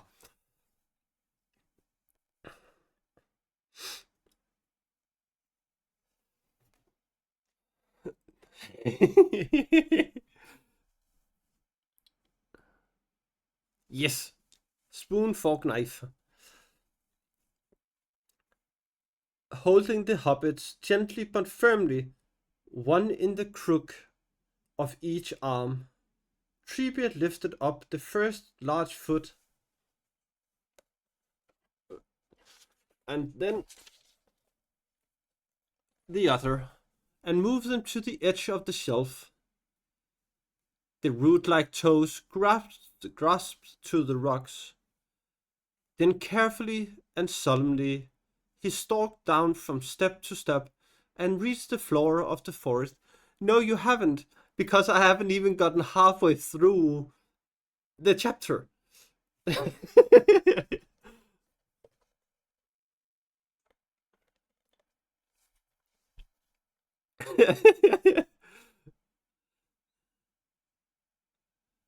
We are 9 pages away at the moment from cake.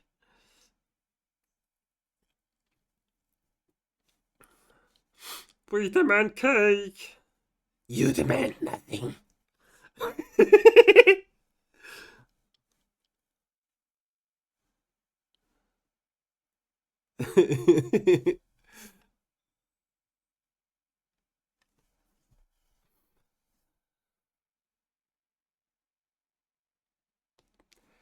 Yeah, that's fine, Jenny. That's fine. We demand cake now. See you in a little bit, Jenny. Bye bye. Well, I said when we had read the half of the chapter, I would bring out the cake. But I have read a quarter of the chapter. No, it's not carrot cake. Look, this is the reason that I'm not doing enough reading.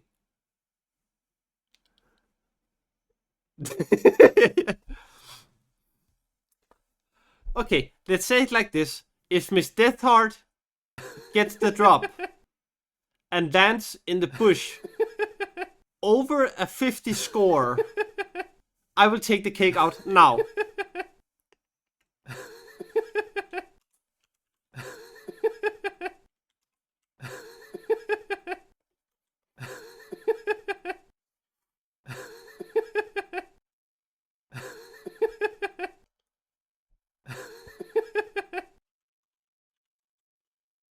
Nice V, nice. So, if Miss Deathheart drops in the bush with a score over 50, I'm gonna take out the out the cake now. Oh, how sad! It looks like Miss Deathheart isn't gonna hit the bush at all. Guys, let me win so we get the cake. LULLULLUL Kappa HD. Womp womp womp. Exactly, to me. Exactly. You did land, Sasha. Good job. Very good job.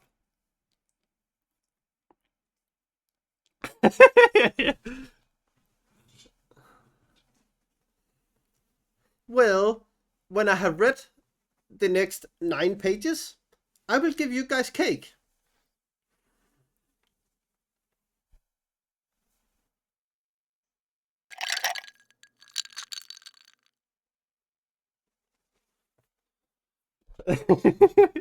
I am trying, but people are redeeming group parachute and dancing and everything.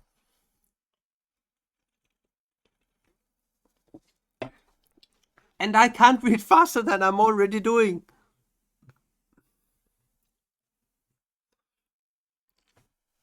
And thank you for the hydrate, yeah. Little troll.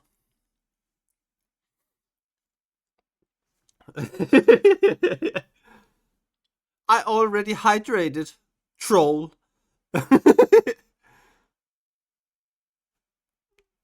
Yeah, I know. But whose fault is it?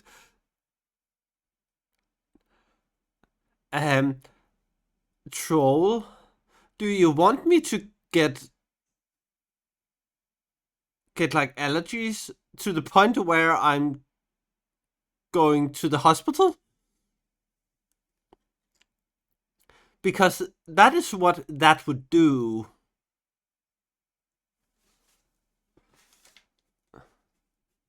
And I do not think that, yeah, I'm allergic to carrots.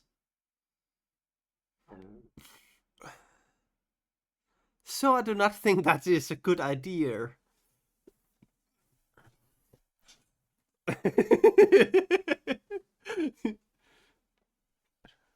Yeah, that is the reason you guys have so many of them. Because I'm just handing them out.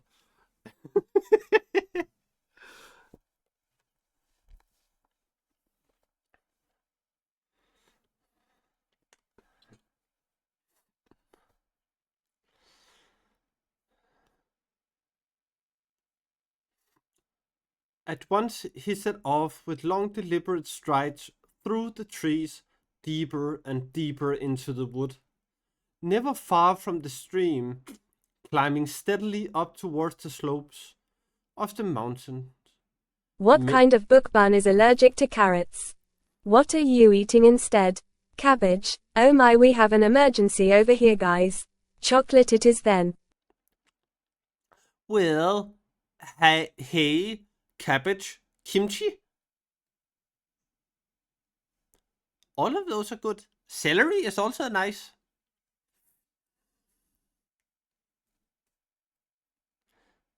but it's only fresh carrot, which I can't handle. If it's cooked, the thing I'm allergic to is more or less gone. So cooked and baked carrots I can tolerate. My CABBAGESSSSS.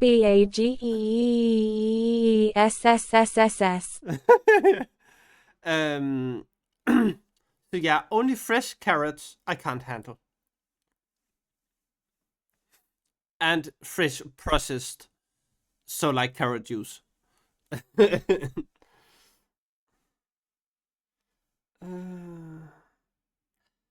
Many of the trees seemed asleep, or as unaware of him as of any other creature that merely passed by. But some quivered, and some raised up their branches above his head as he approached. All the while, as he walked, he talked to himself in a long running stream of musical sounds. The hobbits were silent for some time. They felt, oddly enough, safe and comfortable, and they had a great deal to think and wonder about. At last Pippin ventured to speak again. "Please, Treebeard," he said, "could I ask you something? Why did Celeborn warn us against your forest? He told us not to risk getting entangled in it." Did he now?" rumbled Treebeard. "And I might have said much No the fresh same." carrots for you then. More for us. Exclamation mark. Woohoo! And patates and chocolate for everyone. Second break fast for us all. All day second breakfast. PARTY.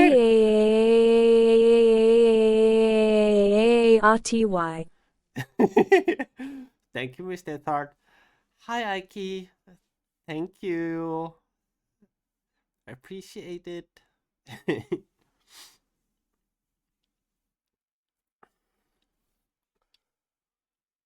um. Do not risk getting entangled in the woods of Lolindrodan. That is what the elves used to call it, but now they make it names shorter. Lothlorien, they call it. Perhaps they are right. Maybe it is fading, not growing. Land of the Valley of Singing Gold, that was it. Once upon a time. Now it is the Dream Flower. Ah well, but it is a queer place, and not for just anyone to venture in. I'm surprised that you have ever got out, but much more surprised that you ever got in.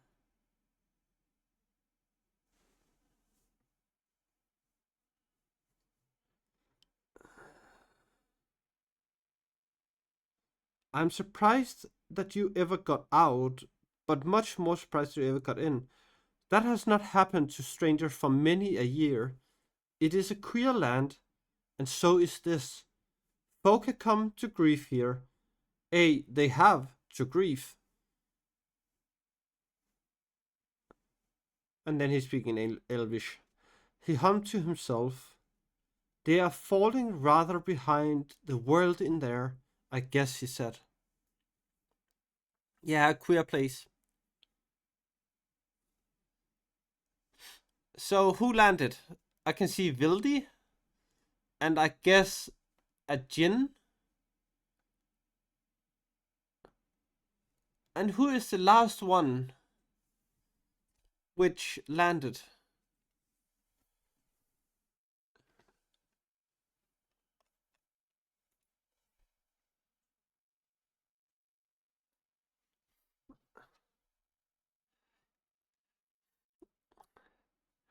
Yes, Mr. Thard.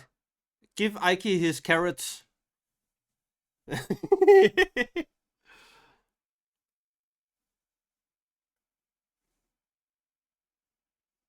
Melon. Melon, yes.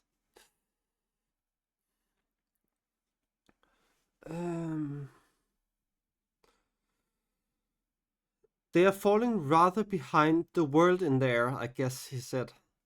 Neither this country nor anything else outside the Golden Wood is what it was when Celeborn was young.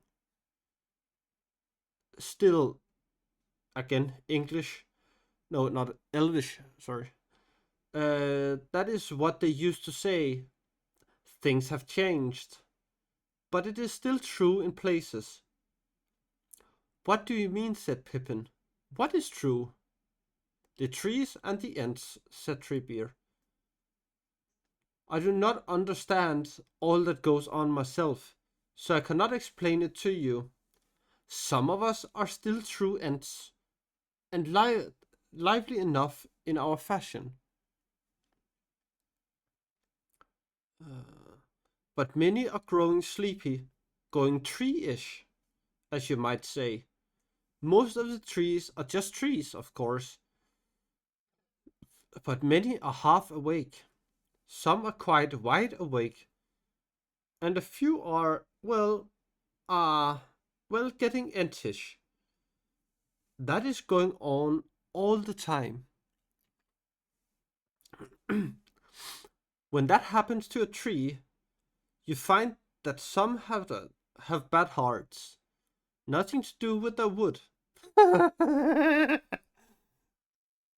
That is exactly what Sasha would say. Nothing to do with their wood.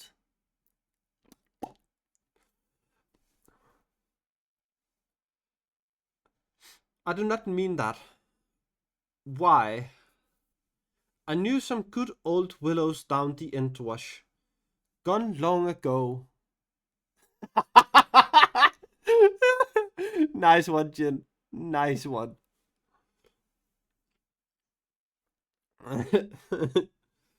That is going on all the time.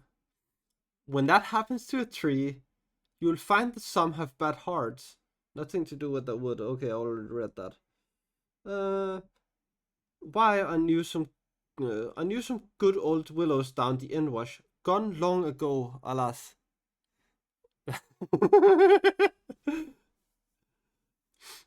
They were quite hollow.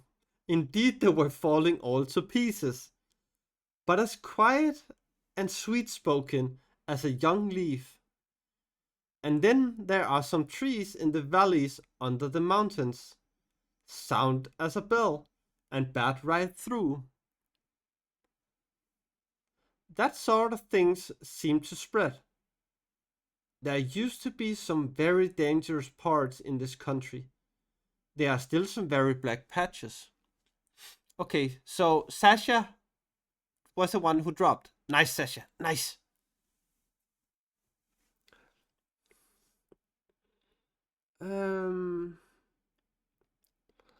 Like the old forest away to the north, do you mean? Asked Mary. Something like, but much worse. Yeah, chill. I do not doubt there is some shadow of the great darkness lying there still away north, and bad memories are handed down.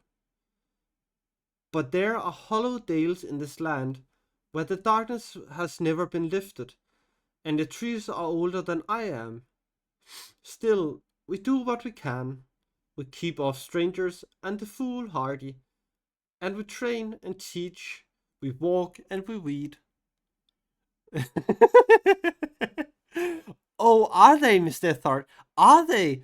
I really didn't realize that. It's both people, jinns, and trolls, which are that.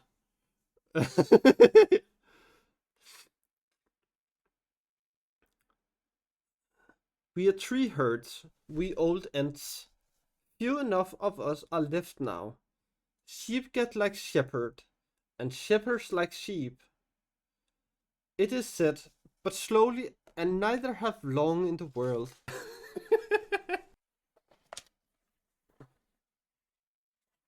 It is quicker and closer with trees and ents, and they walk down the ages together. For ents are more like elves, less interested in himself than men are, and better at getting inside other things.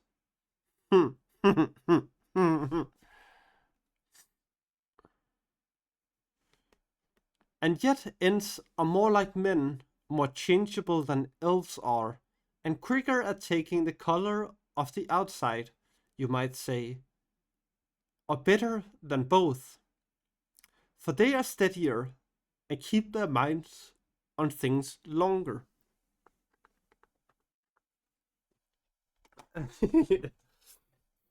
Okay, I will go get the cake now. Be right back.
Okay.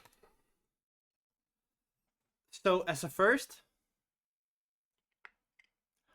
happiness is a piece of cake.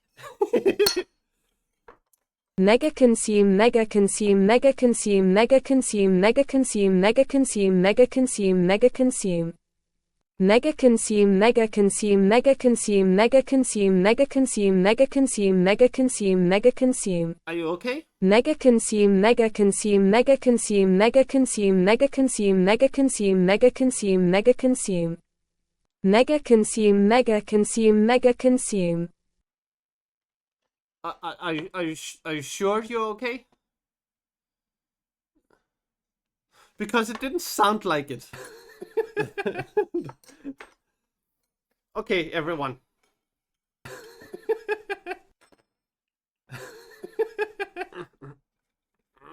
There we go.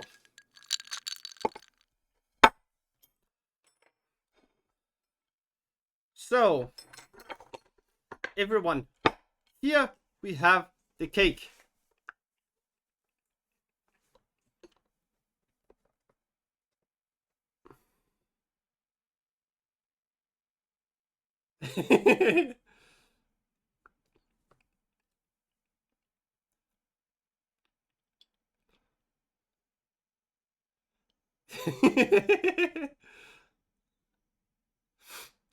But this is not a carrot. This is fake carrot.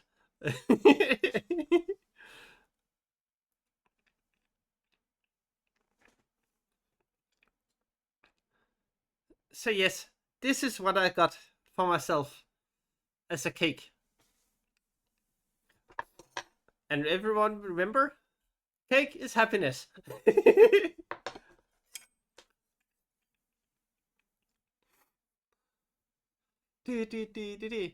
Thank you, Tumi. So now, yeah, sharing is caring. And if you were here, I would share. But this will go bad before you getting here. There we go. OMG, it's a Frau new carrot. The cake is a lie.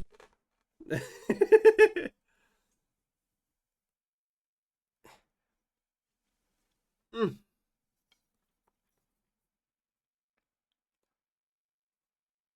Yeah, I think this is... Happy Bunday to you. Happy Bunday to you. Happy Bunday, dear Bun Bun. Happy birthday to you. Now blow out the candles. Thank you, Tumi. Thank you very much.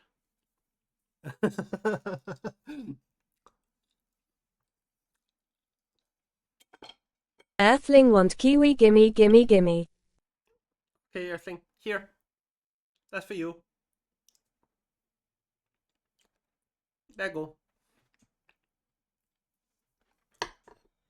And cake.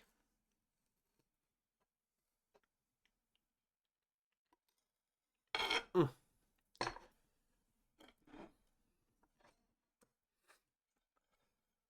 And here we have how it's made. So it's a raspberry cream. It's an Othello. An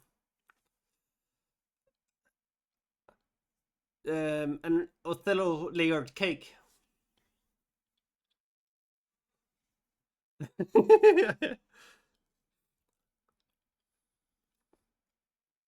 Well, Sawtrek.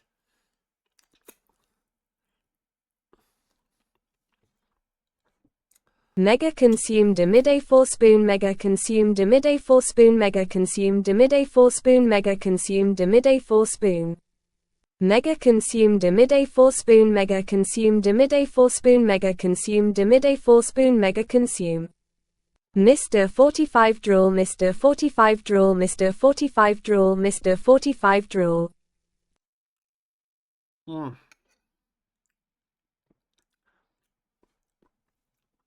Bon anniversaire, ma chère Amy Lapine. Virtual hug. I need that translated. I know it's French. And something called about happy anniversary. But the last 4 words, I have no fucking idea what they mean.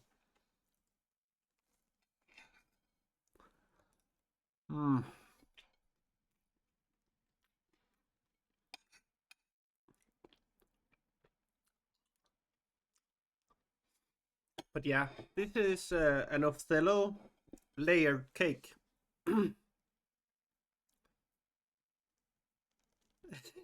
Aw.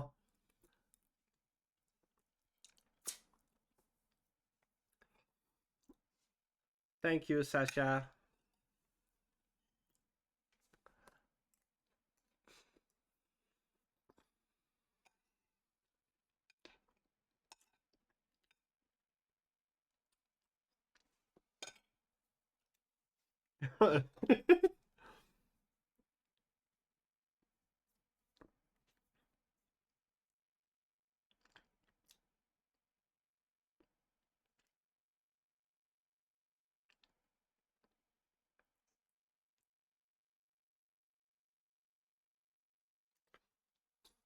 Nom nom.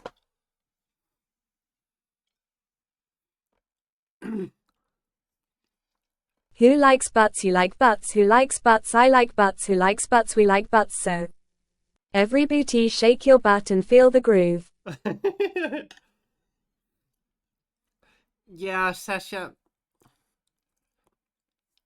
What is it the rest of the EU says about the French? The French is weird.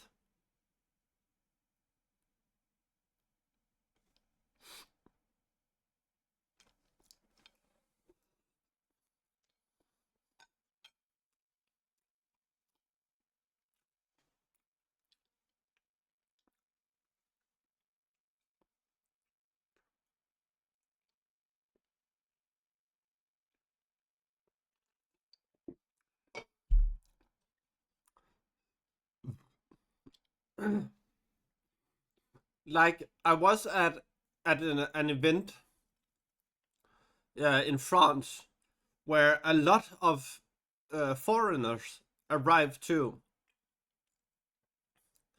And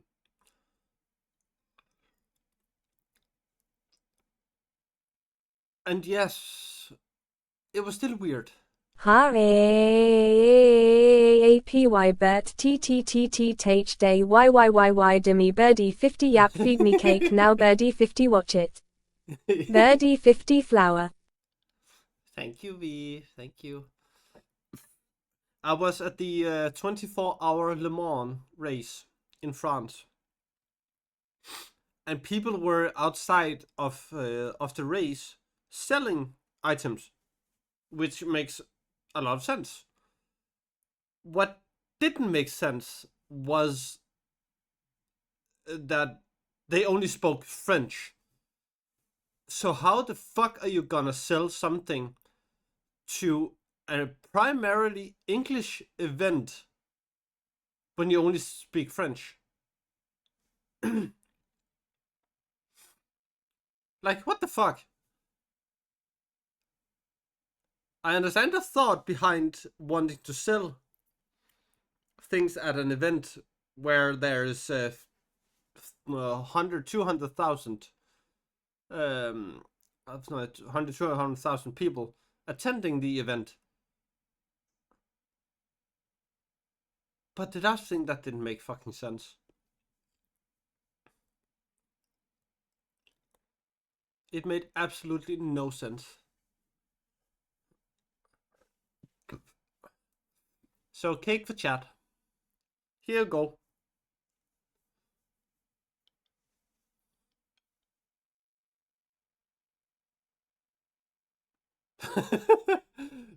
Yeah.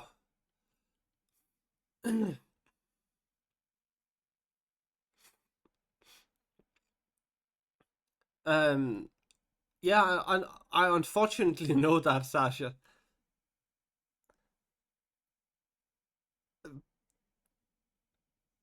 But sometimes it's kind of hostile how they act towards others. This the second you actually try to speak French to them, because when you try to speak French to them, they're like, "No, I'm not gonna be your training buddy. Bye bye, me. Bye. I hope you get better soon. Take care of yourself. Remember, that is the most important thing. And thank you for being here. I appreciate it a lot."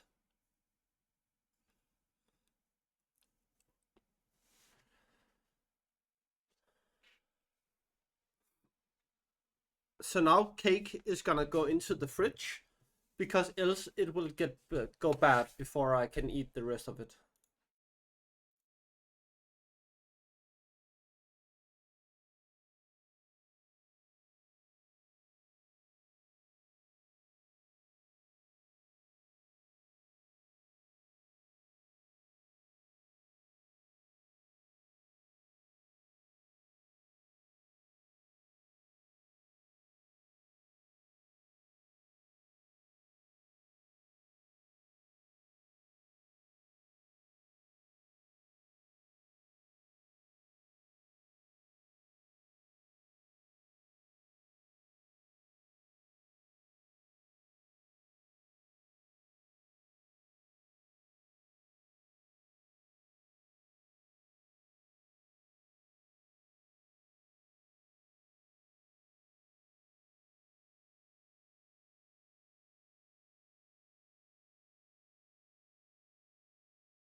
Okay, I am back now. So let us redo this.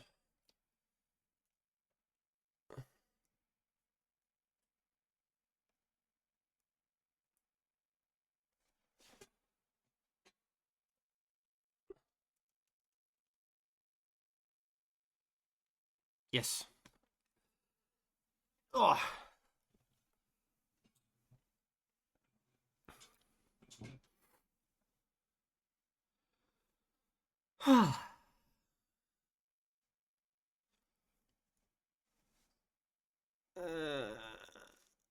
Oh. Okay. So we have 20 pages left of the chapter today. And we also have one thing left to talk about.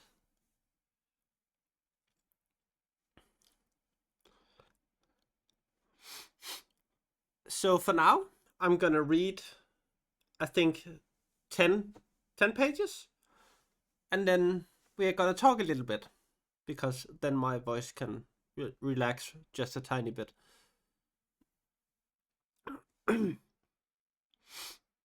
Okay.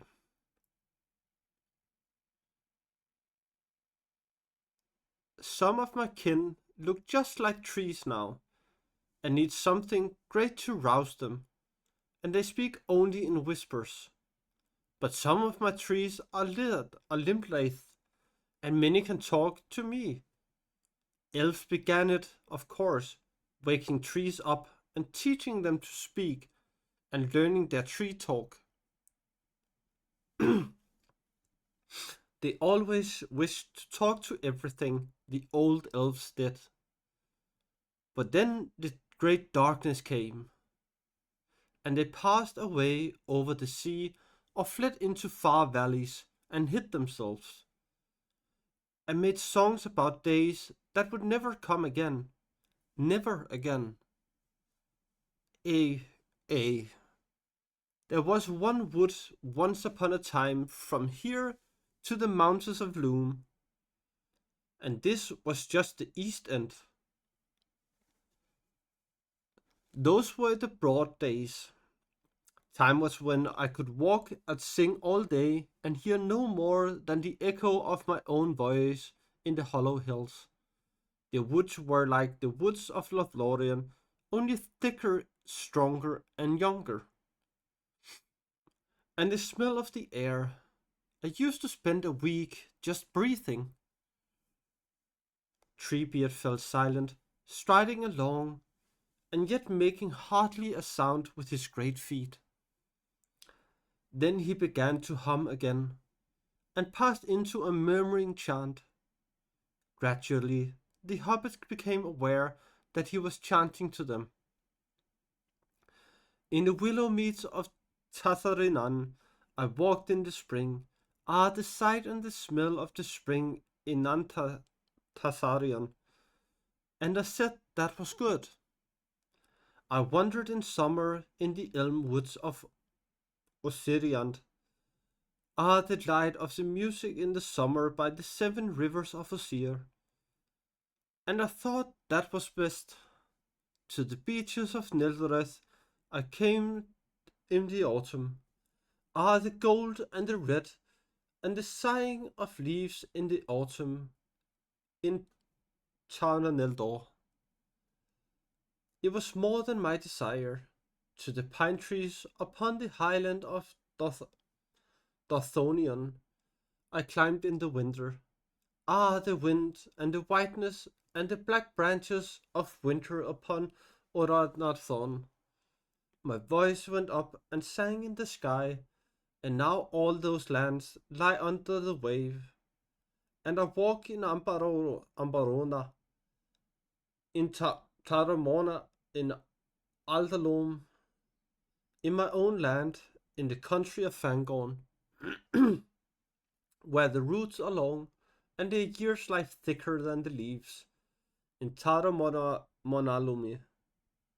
She ended and strode on silently, and in all the wood, as far as ear could reach, there was not a sound.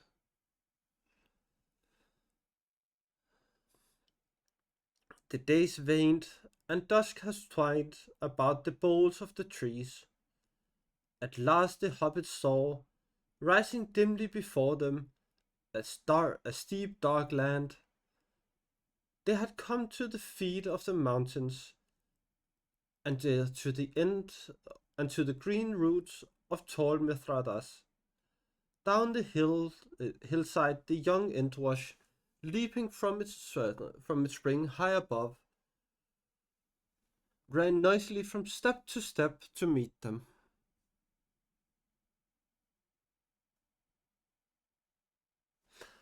On the right of the stream there was a long slope clad with grass, now grey in the twilight. No trees grew there, and it was open to the sky. Stars were shining already in lakes between shores of cloud. Treebeard strode up the slope, hardly slackening his pace. Suddenly before them the hobbit saw a wide opening. Two great trees stood there, one on either side, like living gate posts. But there was no gate to save their crossing, or interwoven boughs. As the old end approached, the trees lifted up their branches, and all the leaves quivered and rustled. For they were evergreen trees, and the leaves were dark and polished, and gleamed in the twilight. Beyond them was a wide level space.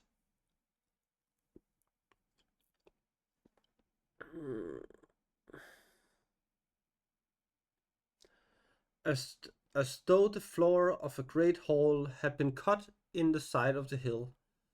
On either hand, the slopes, the walls sloped upwards until they were 50 feet high or more, and along each wall stood an aisle of trees that also increased in height as they marched inwards. At the far end of the rock wall was sheer, but at the bottom it had been hollowed back into a shallow bay with an arched roof, the only roof of the hall, save the branches of the trees, which at the inner end overshadowed all the ground, leaving only a broad open path in the middle. A little stream escaped from the springs above, and leaving the main water, fell tinkling down the sheer face of the wall, pouring in silver drops like a fine curtain in front of the arched bay. The water was gathered again into a stone basin in the floor between the trees, and thence it spilled and flowed away beside the open path out to rejoin the Entwash in its journey through the forest. Here we are, said Treebeard, breaking his long silence.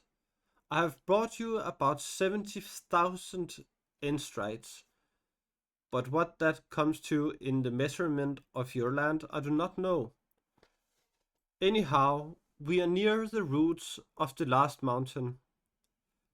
Part of the name of this place might be Welling Hall, if it were turned into your language. I like it. We will stay here tonight. He set them down on the grass between the aisles of the trees, and they followed him towards the great arch. The hobbits now noticed that as he walked his knees hardly bent, but his legs opened in a great stride. He planted his big toes, and they were indeed big and very broad, on the ground first, before any other part of his feet. For a moment Treebeard stood under the rain of the falling spring and took a deep breath. Then he laughed and passed inside. A great stone table stood there, but no chairs. At the back of the bay it was already quite dark. Treebeard lifted two great vessels and stood them on the table. They seemed to be filled with water, but he held his hand over them, and immediately they began to glow, one with a golden, and the other with a rich green light. And the blending of the two lights lit the bay as if the sun of summer was shining through.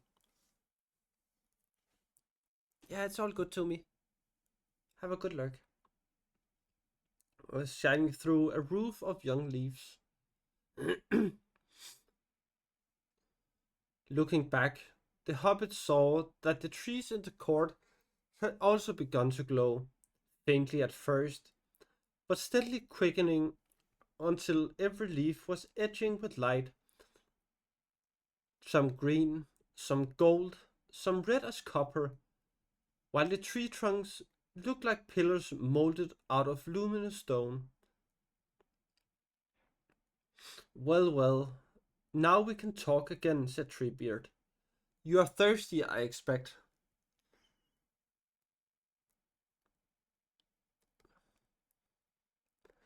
Perhaps you are also tired. Drink this. He went to the back of the bay, and then they saw that several tall stone jars stood there, with heavy lids. He removed one of the lids and dipped in a great ladle, and with it filled 3 bowls, one very large bowl and 2 smaller ones.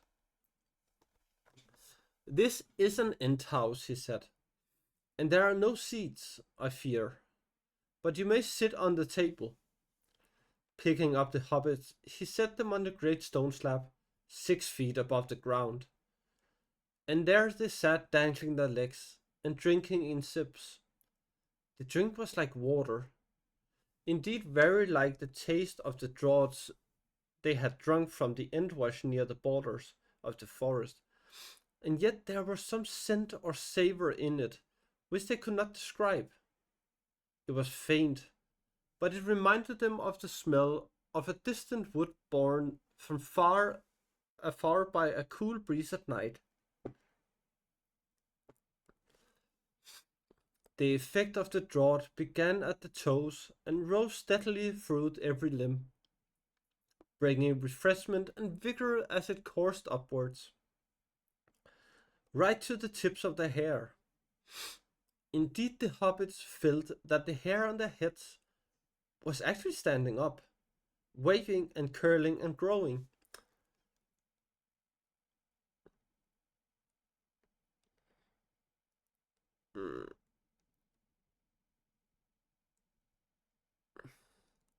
As for Treebeard, he first laved his feet in the basin beyond the arch, and then he drained his bowl at one draught. One long, slow draught.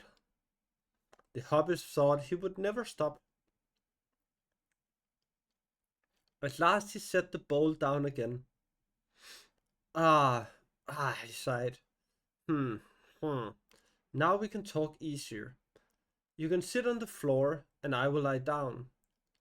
That will prevent his drink from rising to my head and sending me to sleep.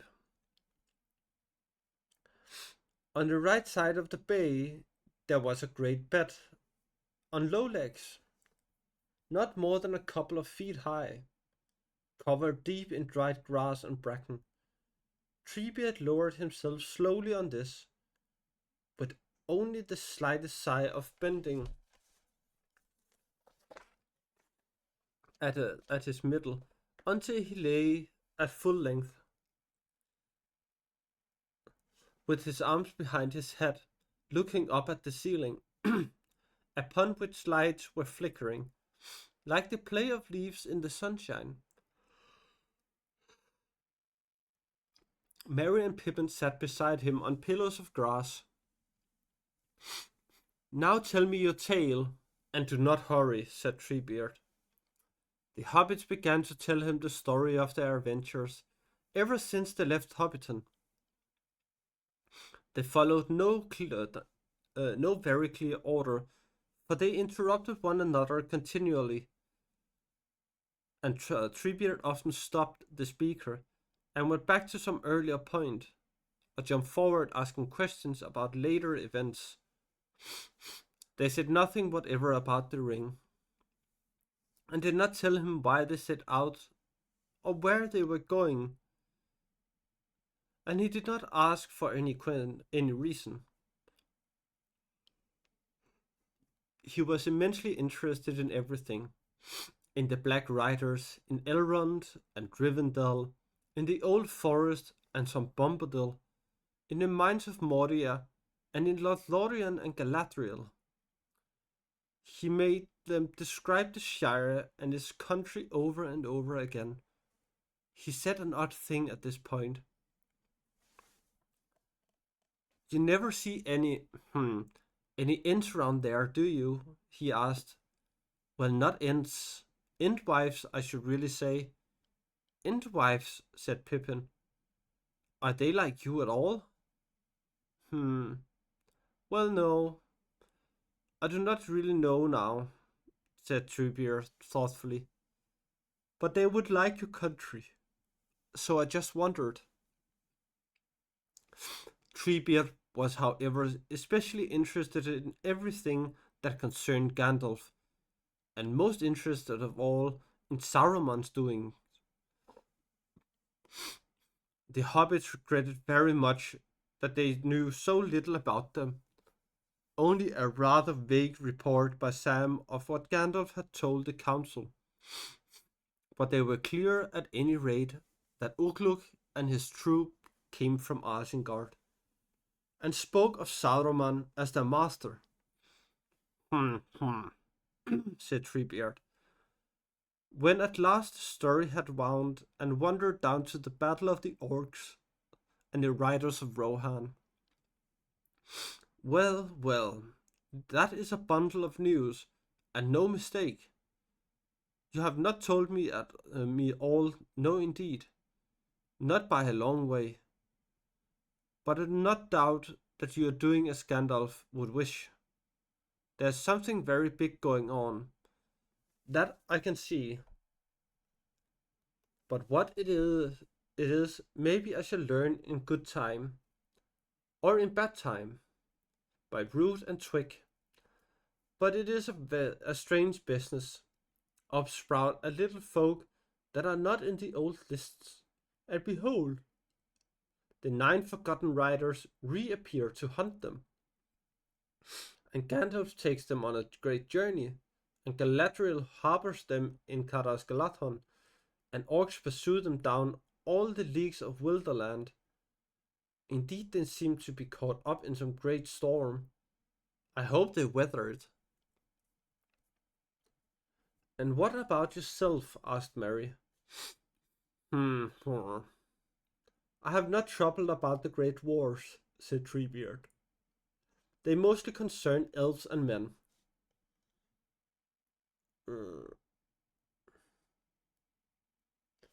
That is the business of wizards.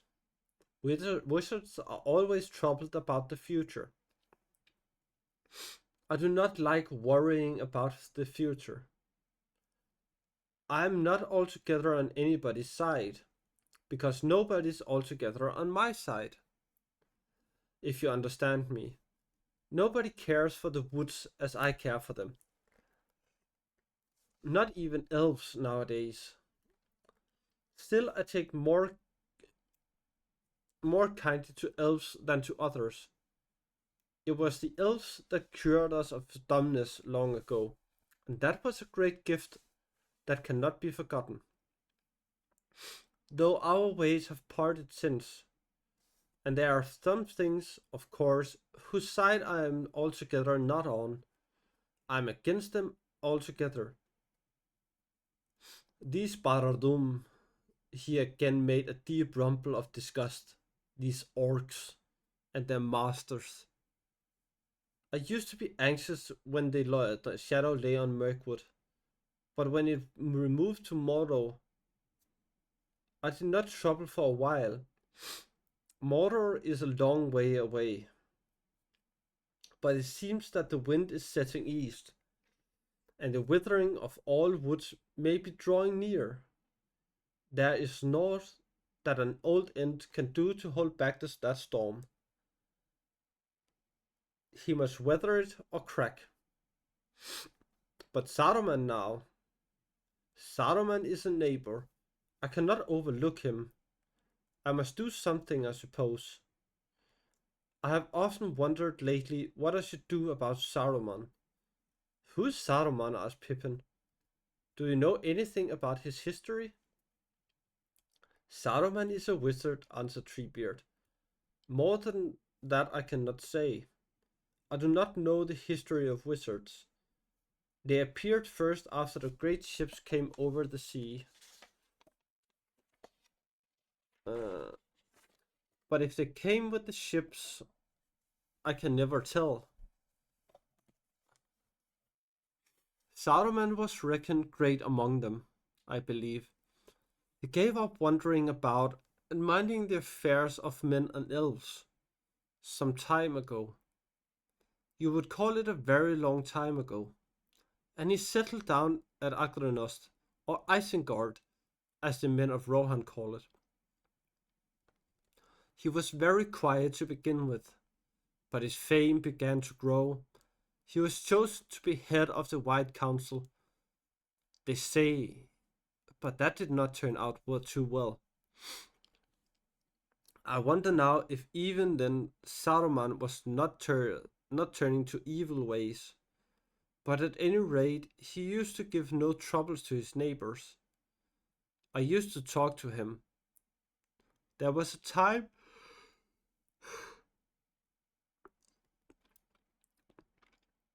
when he was always walking about my woods. He was polite in those days, always asking my leave, at least when he met me, and always eager to listen. I told him many things that he would never have found out by himself, but he never repaid me in like kind. I cannot remember that he ever told me anything, and it got more and more like that. His face, as I remember it, I have not seen it for many a day, became like windows in a stone wall, windows with shutters inside.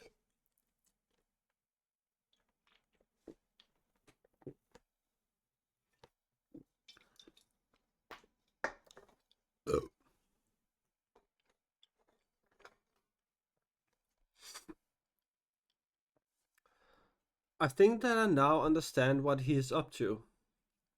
He is plotting to become a power. He has a mind of metal and wheels, and he does not care for growing things, except as far as they serve him for the moment. And now it is clear that he is a black traitor.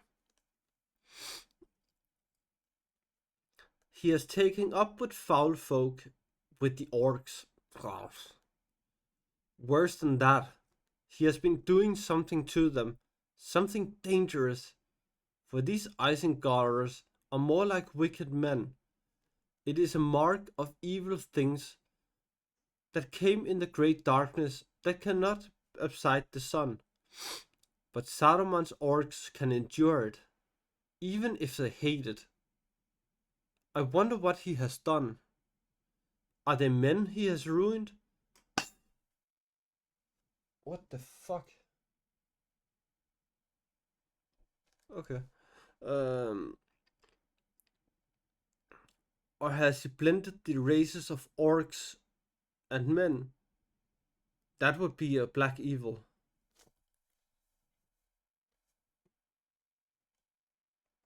Interesting.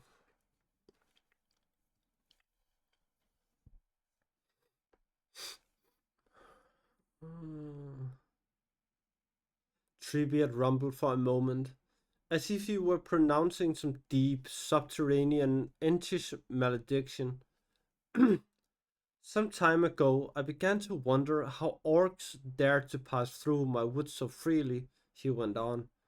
Only lately did I guess that Saruman was to blame, and that long ago he had been spying out all the ways and discovering my secrets. He and his foul folks are making havoc now. Down on the borders, they are felling trees, good trees. Some of the trees they just cut down and leave to rot. Orc mischief that, but most are hewn up and carried off to feed the fires of Orthanc. There is always a smoke rising from Isengard these days. Curse him, root and branch. Many of those trees were my friends, creatures I have known from nut and acorn. Many had voices of their own that are lost forever now. And there are wastes of stumps and bramble, where once there were singing groves. I have been idle. I have let things slip. It must stop. Treebeard raised himself from his bed, with a jerk stood up and thumped his hand on the table. The vessels of light trembled and sent up 2 jets of flame. There was a flicker like green fire in his eyes, and his beard stood out stiff and bald, and a great bosom. I will stop it, he boomed. And you shall come with me. You may be able to help me. You will be helping your own friends that way too. For if Sauron is not checked, Rohan and Gondor will have an enemy behind as well as in front. Our roads go together, to Isengard. We will come with you, said Merry. We'll do what we can. Yes, said Pippin. I should like to see the White Hand overthrown. I should like to be there, even if I could not be of much use. I shall never forget Ugluk and the crossing of Rohan. Good, good, said Treebeard. But I spoke hastily. We must not be hasty. I have become too hot. Me too. I must cool myself and think, for it is easier to shout stop than to do it. He strode to the archway and stood for some time under the falling rain of spring. Then he laughed and shook himself, and wherever the drops of water fell glittering from him to the ground they glinted like red and green sparks. He came back and laid himself on the bed again and was silent. Okay, everyone, jump, jump, jump, jump, jump, jump. Let's go for a jump. Jump!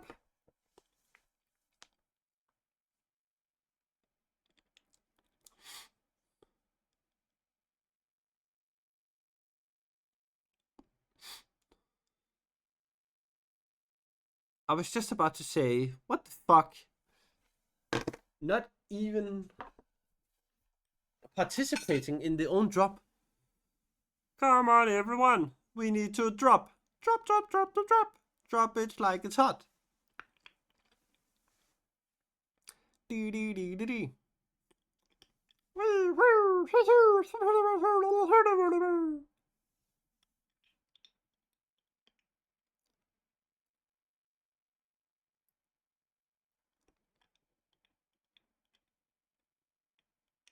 And Earthling is the one to land in the bush. Congrats!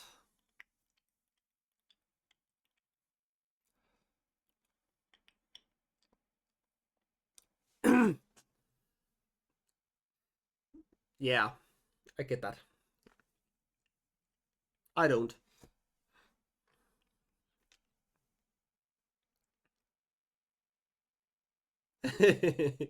Yes, you were. Oh. So, Mr. Thard, I actually found the one which you um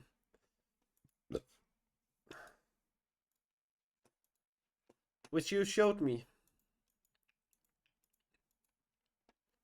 Yeah, I found it on an EU site. You can see here.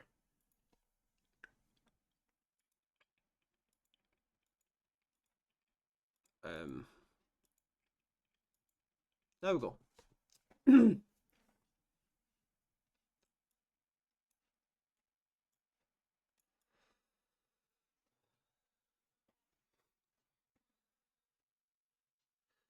Unfortunately, it was not in bamboo. I would have loved that if it was in bamboo.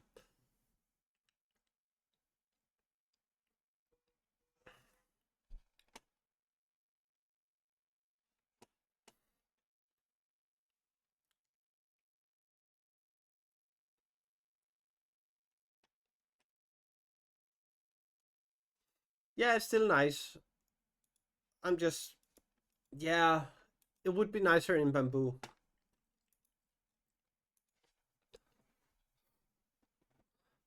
And that is one of the things I wish for.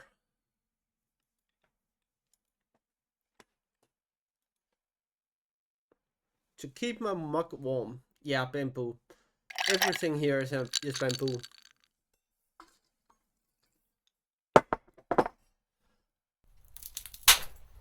So,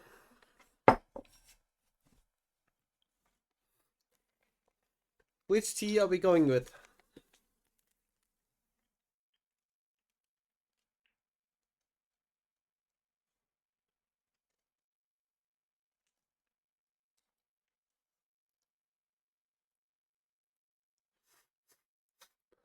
earlier we had the womankind. Number 2. So this one.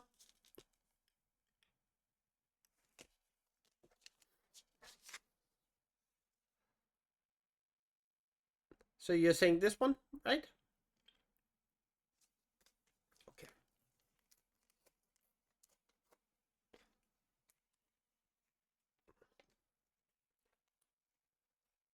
It's gonna take a little bit of time to brew.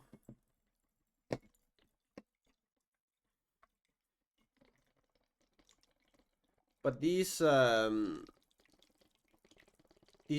thermal cups is really nice because Puaka. they actually keep my water above 60 degrees for over 10 hours. So after 10 hours, it's still over 60 degrees warm water.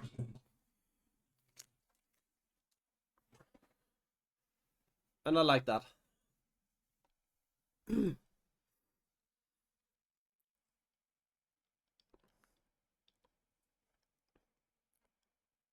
I do not know what Puka and Garu is.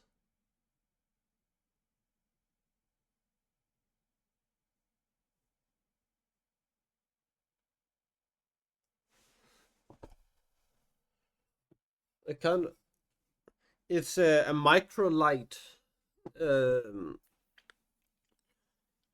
thermo cup, but I have paid nothing for them because I got them from the home guard.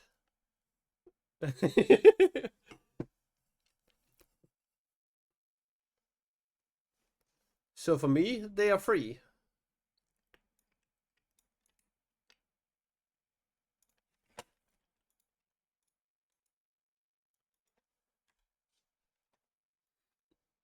Mm, no, I've never seen Puka and Garu.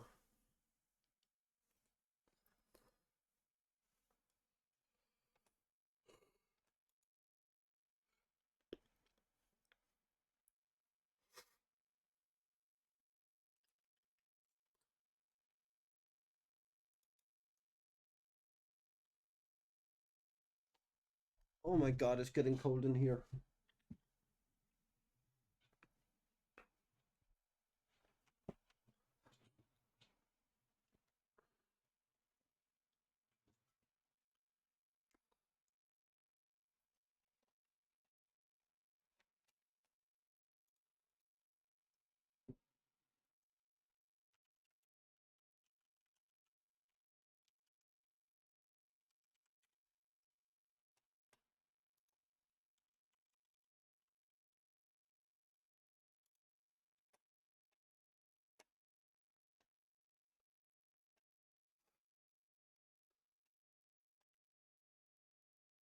Oh, nice.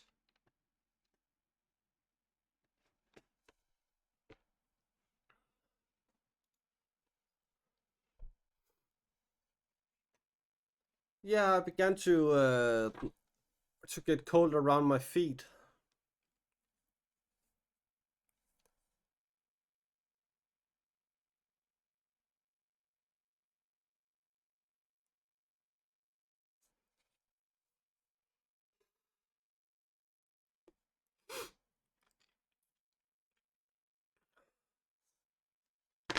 Adomi, hi. At the moment, the real feel here is 13 degrees. I can't remember what that is in Fahrenheit.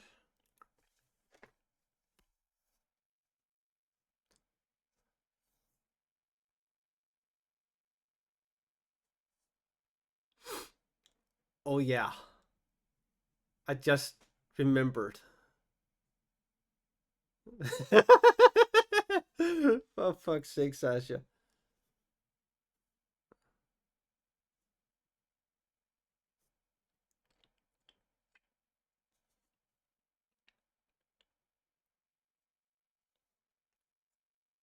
Ew.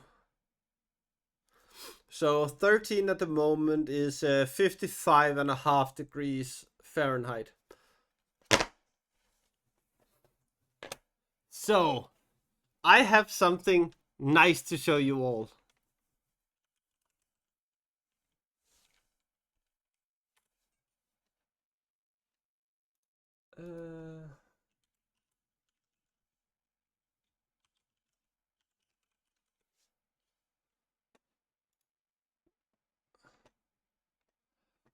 I just need to find it. Did I set up a command? I think I did. Oh yeah, I think I did. Here. So 37 degrees Celsius. If it's 37 Fahrenheit, then okay, fair, I can deal with that. That is like negative 2-3 degrees Celsius. But 37 Celsius, fucking no. No fucking chance in hell. Yeah, no chance. Look at that. Look at that.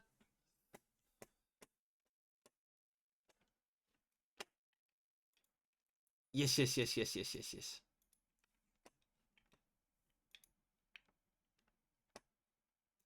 Not always.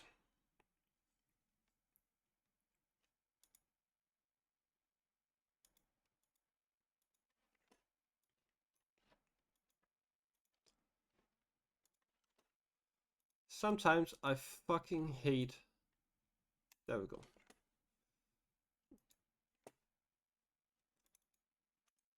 Okay, fit screen here. Look at this. My little bonbon. Look here.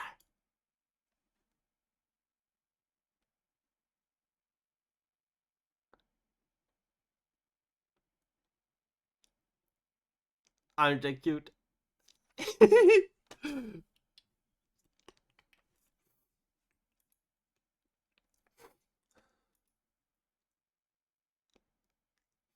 I just ordered my own set of this one, and this one. So these three you can get in sizes of 3, 4, and 5.5 inches.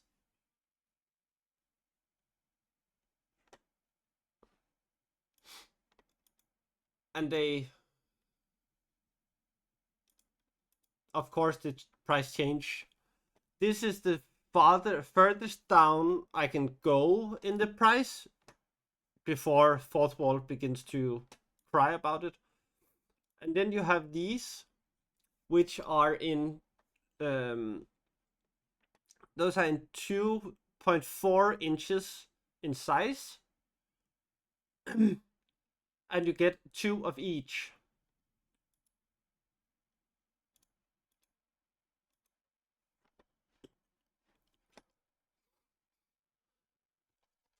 And I have tried to make it as cheap as possible for everyone to be able to get them.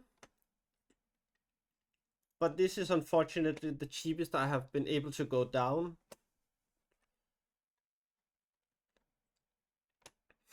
But again, 5.5 inches. That is like,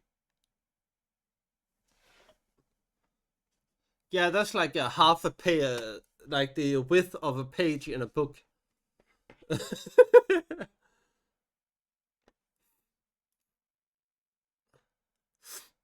So like a normal book size is like the width of a page.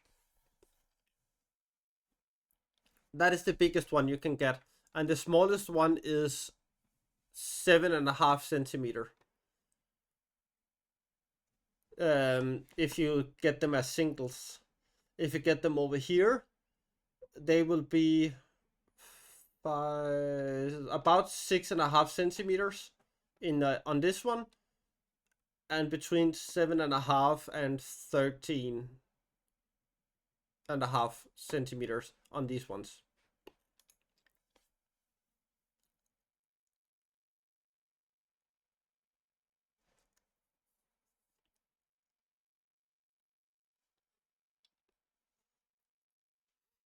And all of these are for sale, and it's just you can just use the command merge, and then you will get your way into all the kingdom merch. And if you want something specific, just say, because then I can put it up.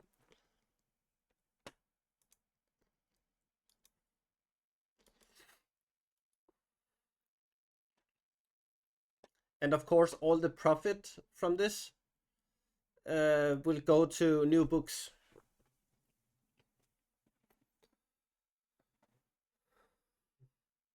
So everything I make from it will go back into the stream, either for new books or for more Bun stickers, or for more designs of Buns, so we can make more items.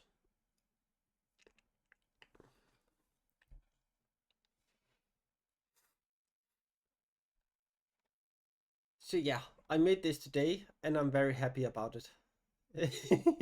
So if you want your own Bun Kingdom merch, just go in there and get some.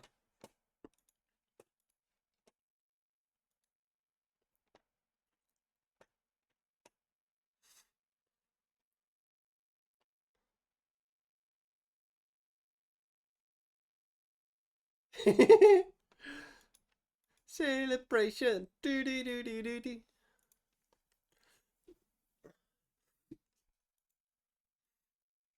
Well, woohoo!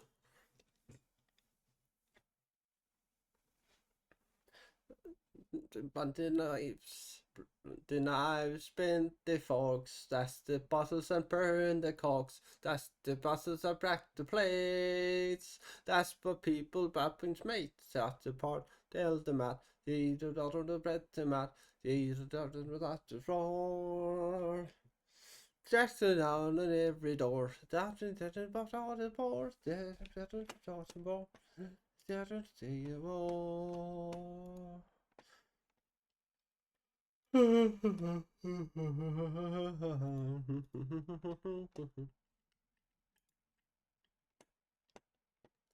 That's what Bilbo Baggins hates.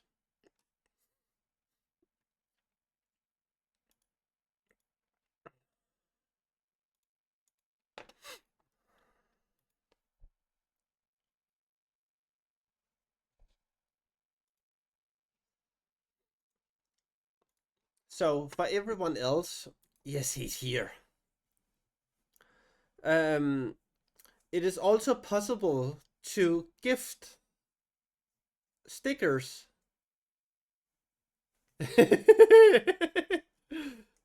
Yeah.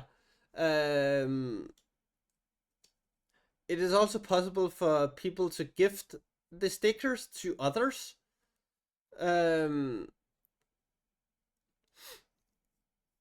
So yeah.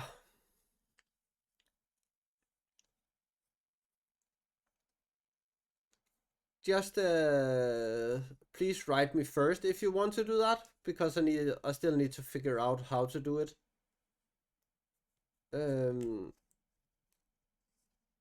Because it says I have it active, but I do not know how the fuck it works. So if someone wants to gift someone else a sticker or a sticker sheet, just tell me.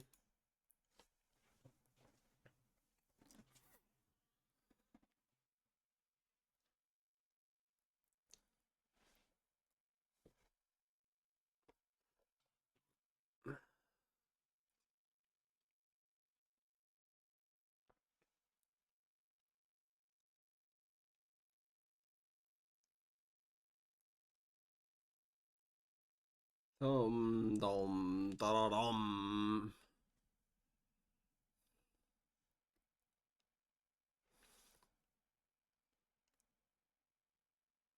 Dom, dom, da, da, dom. So yeah.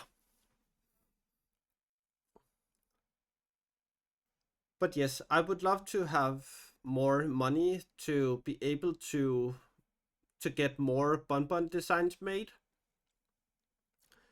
so I can put them up as stickers and whatever people actually wanna get from there.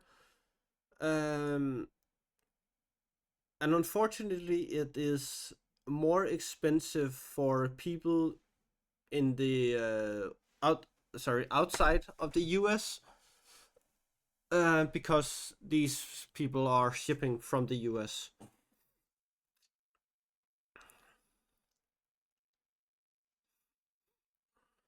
But it's still, in my opinion, kind of cheap, because at the moment I have put the stickers, if you buy them separately, um, then I think it was 16. I think the stickers is $16,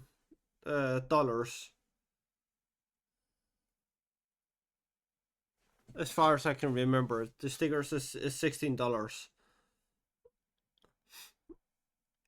Yeah.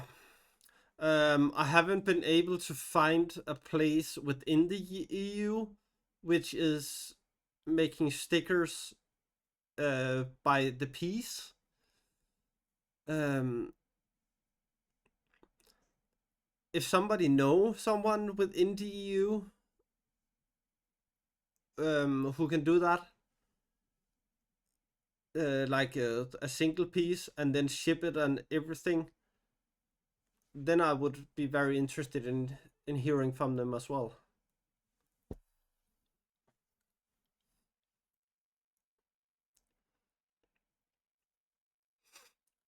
Because I want to make it cheap for everyone, and I know I can't please everyone.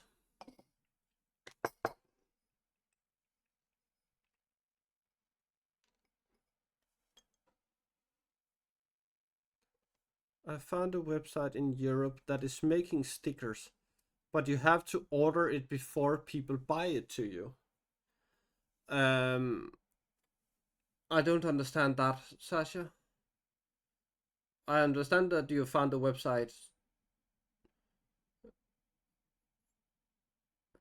but do I have to order the stickers and then wait for a sale, or?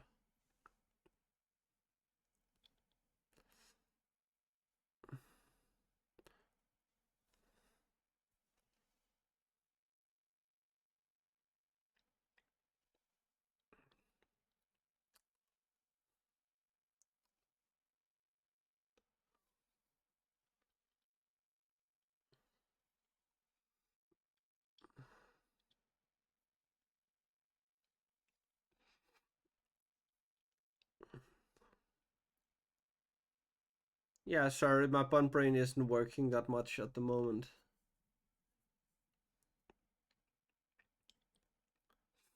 Yeah, I would like that as well. Yeah, bun mail through the tunnels. Woohoo!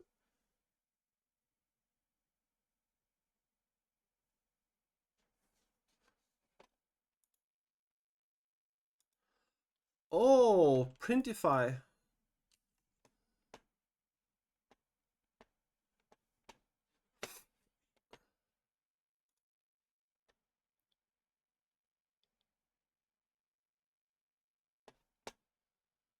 Okay, so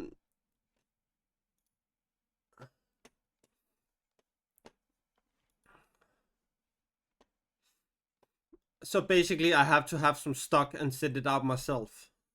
Is that what you're saying, Sasha?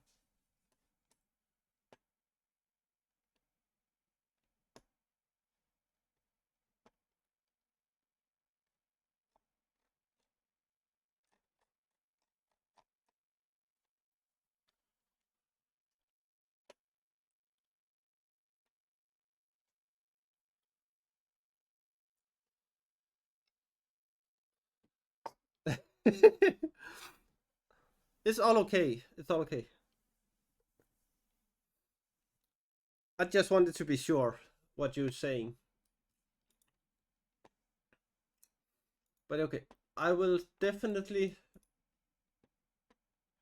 um, look at Printify.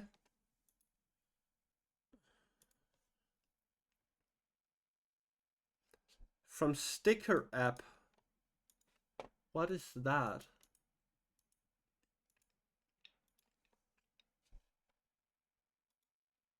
Oh, that's a Danish site. Interesting.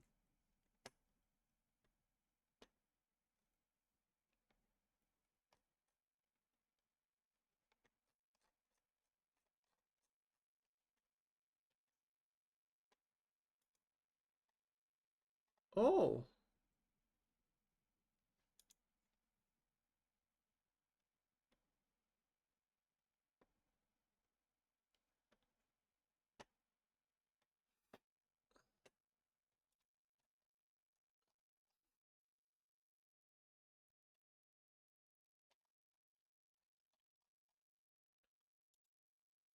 Okay, I need to make a folder.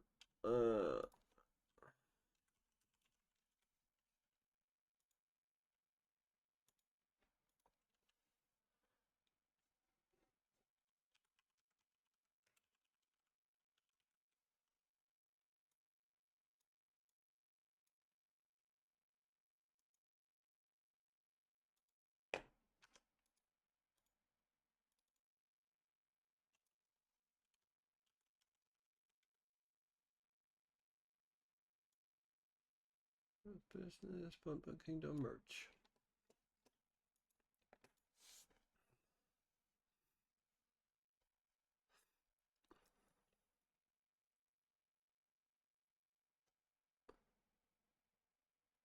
Okay.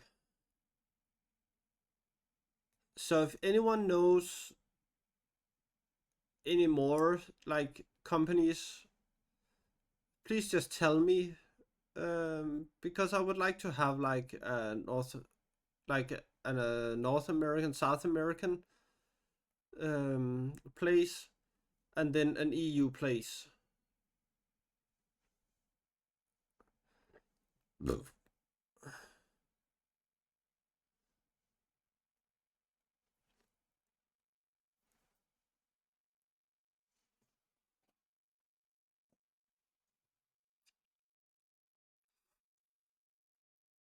Yeah, I just want to keep it simple.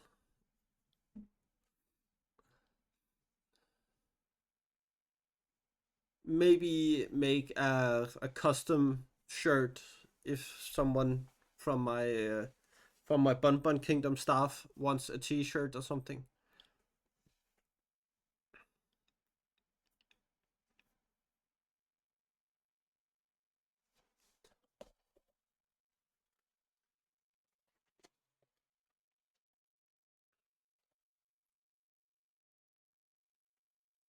Oh my god, I'm just all over the place now.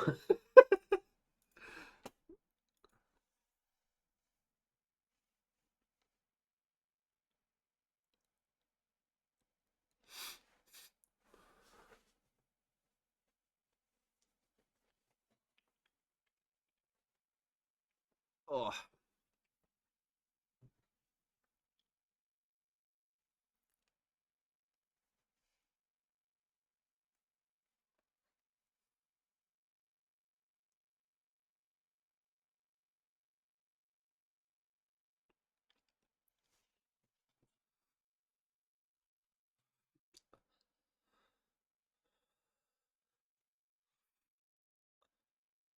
oh yeah, I almost forgot.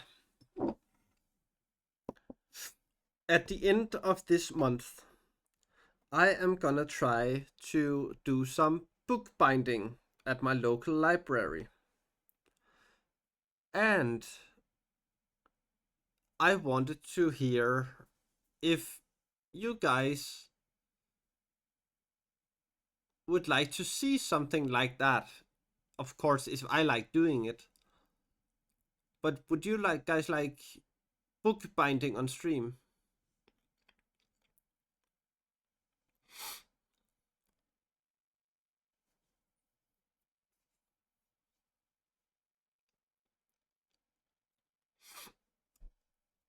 because me and another person have talked about doing a co-stream with bookbinding. Of course, if I like to do it. It's also hard when you start an education. Then it will always be hard to get the resources to do it.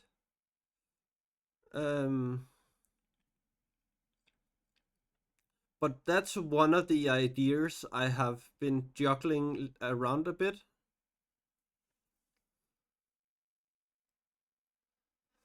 And I have also been I've also been juggling a bit with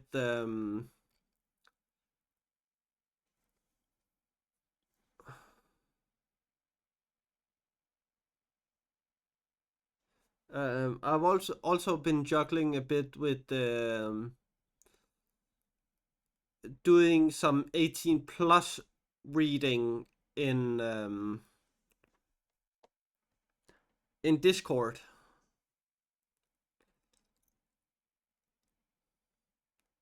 Nice, Andrea. That's very nice. So that is the two ideas I have had. It's bookbinding and it is erotic reading. But that would be on Discord because I can't on Twitch for obvious reasons.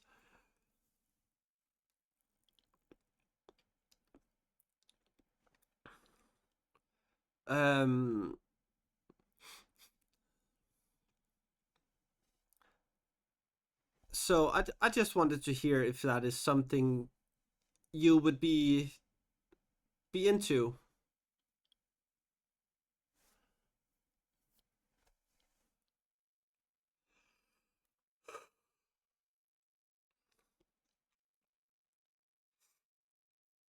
Wow, Earthling. Wow.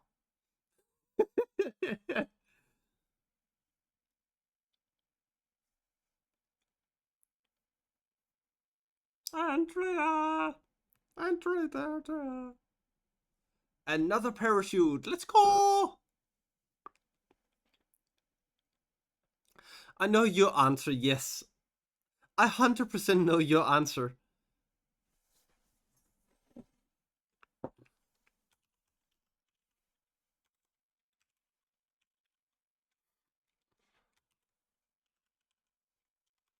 I am so sorry, Andrea, but you can't take your own. You can take mine, but you can't take your own.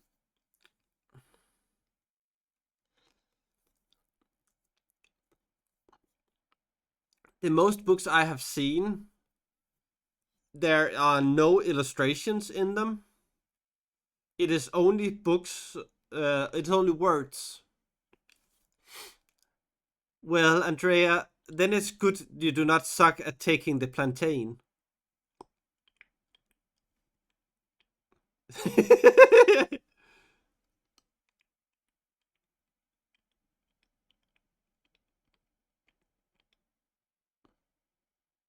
Am I gonna hit Andrea in time?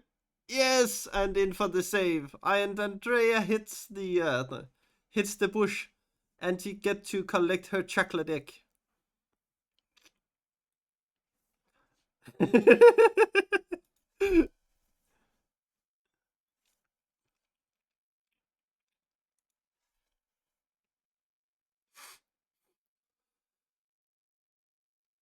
Oh, Sasha wanna do dirty things to Earthling.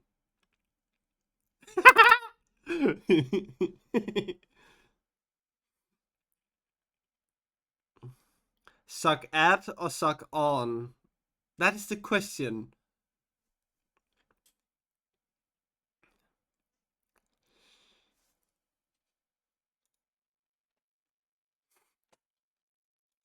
So everyone, should we show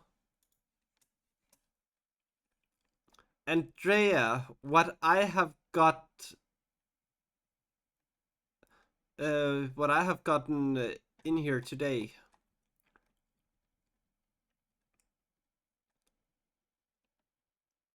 Huh? There we go.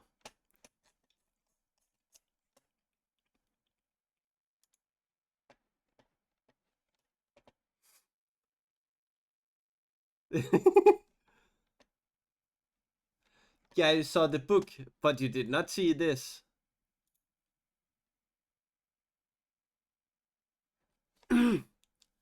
Okay, so we are gonna show the book first. This is the book I got from my girlfriend.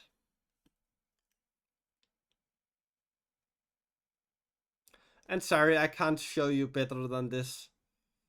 Because it's kinda big. And this is the back of it.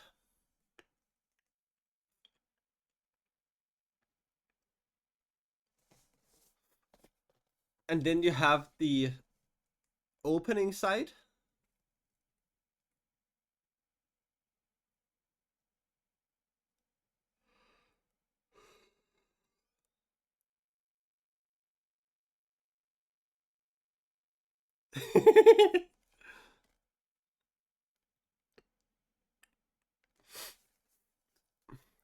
So that was the book I got from my girlfriend. And you have seen my throne, where I have the things I wish for on stream.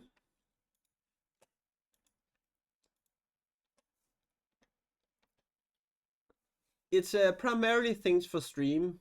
And then we have the thing I just showed everyone else a little bit ago. Boom.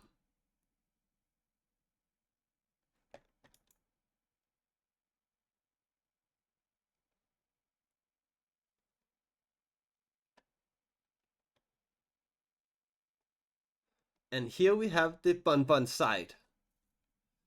That is a website, yes. And look here. Boom. We have stickers.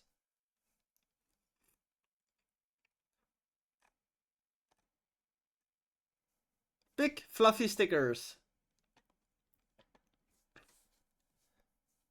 Between 7.5 centimeters and 13.5 on these three.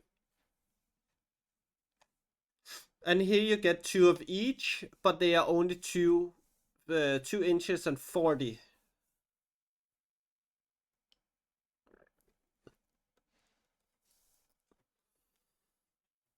So 2.4 inches. Does that mean you get to dance? Well, eh, eh. Well, we are celebrating already. You know that. And Tubi did a dance for us. Or redeemed dance when I showed this.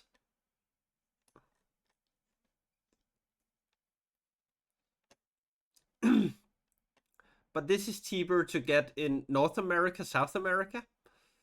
I need to find a site for the EU.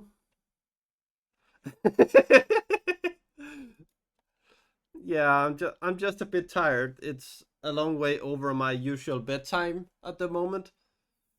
Or long time. It's 35 minutes over my normal bedtime. And I have been streaming for 3.5 hours. And I still have 15 pages to go. But it has been fun. It has been very fun.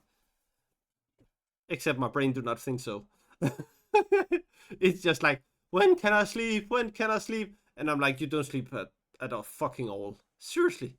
No, no. No to me. No. No. No. No.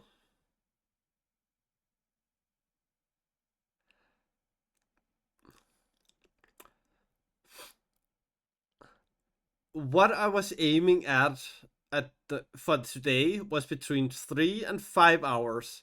I usually do max of 3.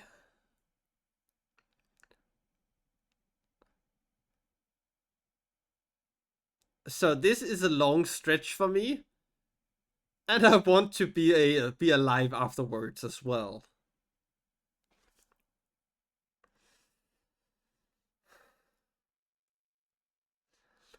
Andrea, is Kinder around? Yeah, sleep tight, Jinbun, sleep tight. Good night. I hope you sleep well.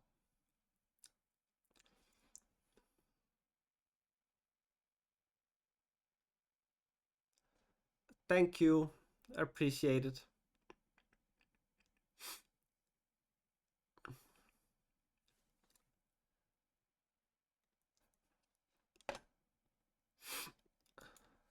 Oh, so he's fingering his guitar or bass or what the fuck it is. Me too, Jin. It's gonna be nice, really nice. So yes, everyone, in less than 2 weeks, I'm gonna meet Jin. Yay!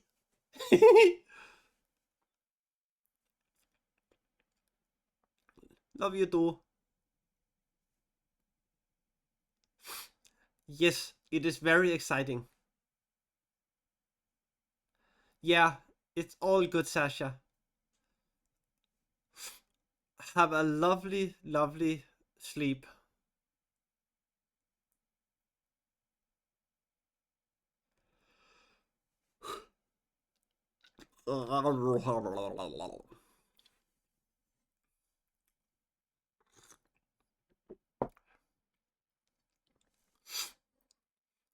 So we have 15 pages to go. Thank you very much, Sasha. I appreciate it.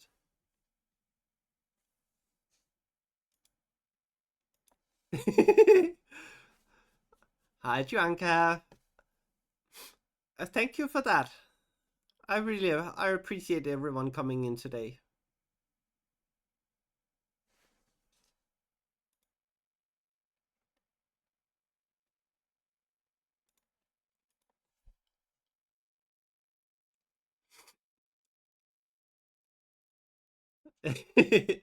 It is my Bunday celebration today. My actual Bunday was Thursday this week.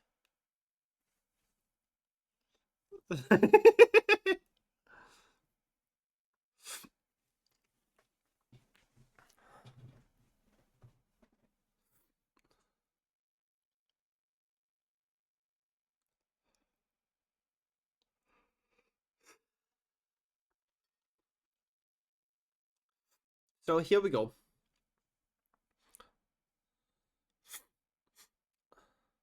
After some time, the hobbits heard him murmuring again.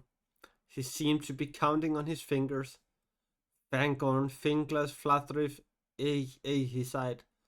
The trouble is, there are so few of us left, he said, turning towards the hobbits. Only 3 remain of the first Ents that walked out of the woods before the darkness. Only myself, Fangorn and Finglas and Flatteriff. To give them their elvish names, you may call them Leaflock and Skinbark, if you like that better. And of us 3, Leaflock and Skinbark are not much use for this business. Leaflock has grown sleepy, almost tree-ish, you might say. He has taken to standing by himself, half asleep all through the summer, with the deep grass in the meadows round his knees. Hi, Nikki. Welcome in. Covered with leafy hair he is. He used to rouse up in winter, but of late he has been too drowsy to walk far even then. Skinbark lived on the mountain slopes west of Isengard. That is where the worst trouble has been. He was wounded by the orcs, and many of his folk and his tree herds have been murdered and destroyed. He has gone into the high places, among the birches that he loves best, and he will not come down. Good night, Jinbon. Good night. Still, I dare say, I could get together a fair company of our younger folks, if I could make them understand the need. If I could rouse them. We are not a hasty folk. What a pity there are so few of us. So, Nikki, I have something to show you. Look here. Bing! Bun Bun Kingdom merch.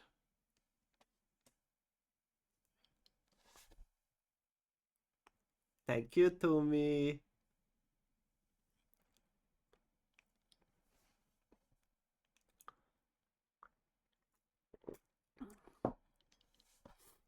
Everything will go back into the stream. Just like my first payout from Twitch went into buying the Lord of the Rings books.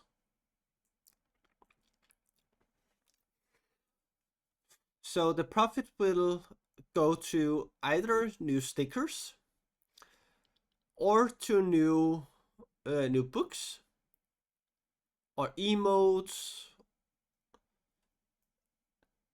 So practically everything that you guys can enjoy.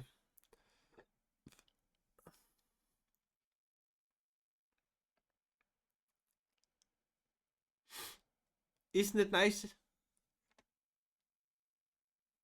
I like them. Yeah, and they are actually cheap for you to get because you are in the US. Oh, these are not my drawings. Not fucking at all. But they are my stickers.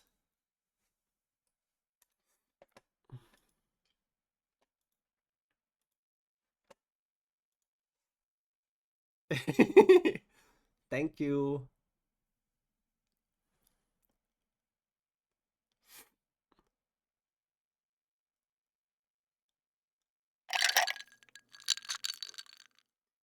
Thank you, Nikki.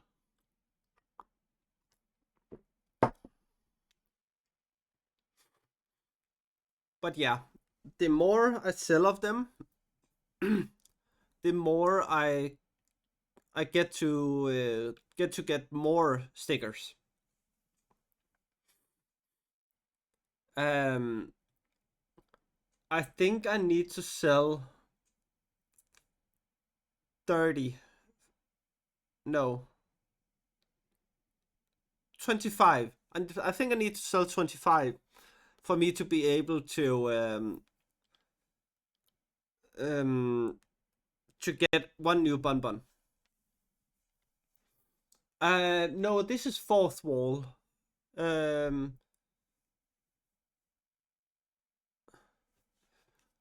night, troll. Good night. This is fourth wall. They basically take the order, print the order, and ship it out to the person who have bought it. Thank you, troll. Thank you.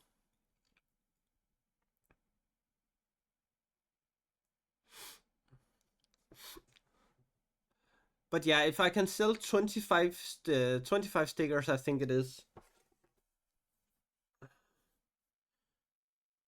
I need to calculate. 73. I need to sell 24 stickers of the single ones. And 14 of the sticker sheets to be able to to get one new bonbon.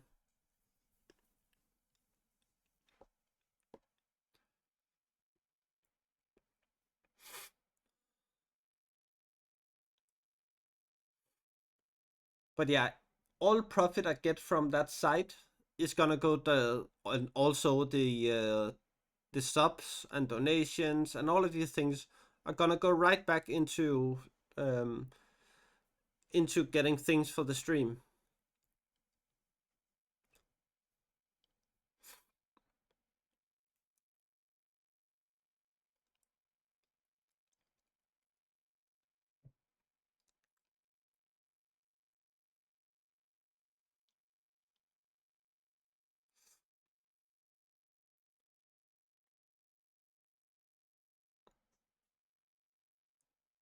But yeah, I really hope people will enjoy the stickers as much as I do. Um, and of course, also I'm gonna enjoy getting that I can get more bonbons, and people enjoy keeping being here.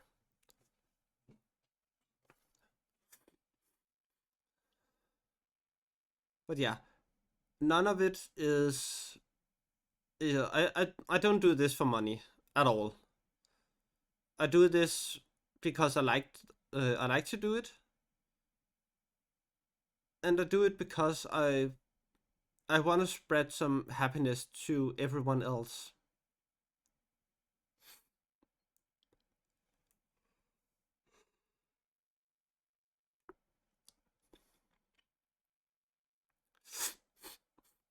I appreciate that, Andrea. And what do you need to learn from me?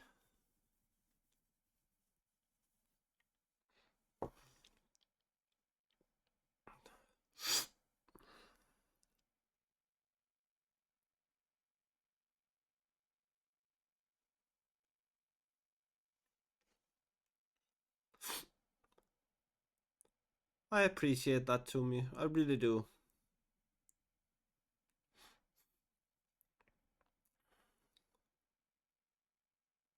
It's not. It's unfortunately not often people say that to each other.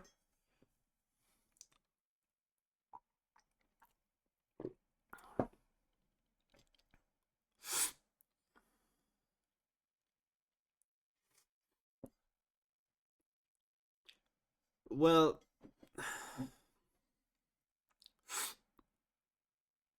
most people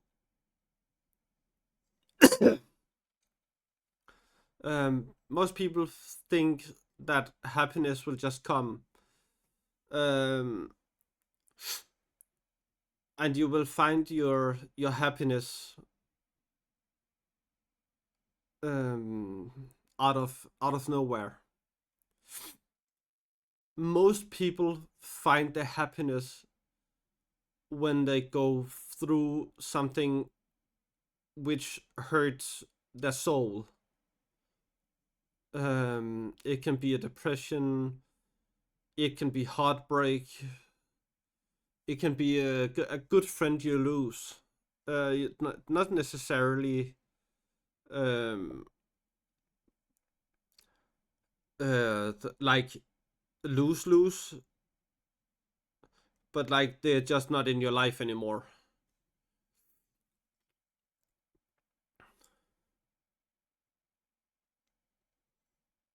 And so sometimes the best realizations you get to is actually just by talking with others when you go through these hard times in your life.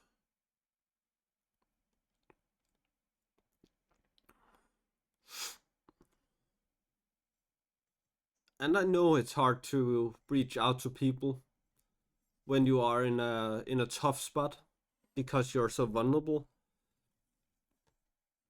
But it's exactly those times where you have to do it.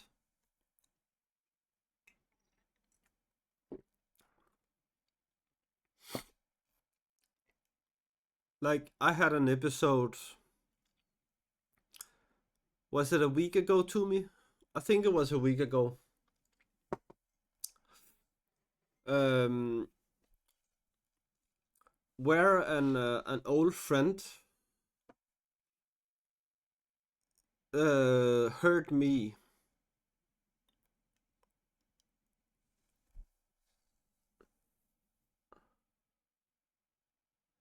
And that was a time where I had to reach out because it was hurting me so much that I could not handle it myself.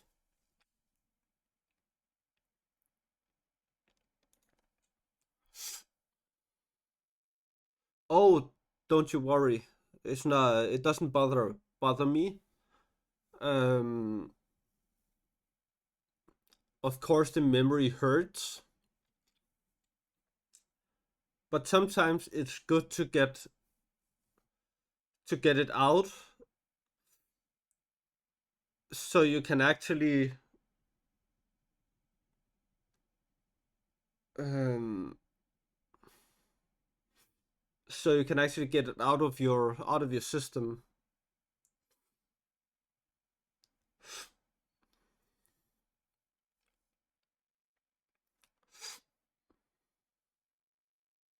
Sometimes it's just necessary to talk about it with others to get it out of your system, and that is important.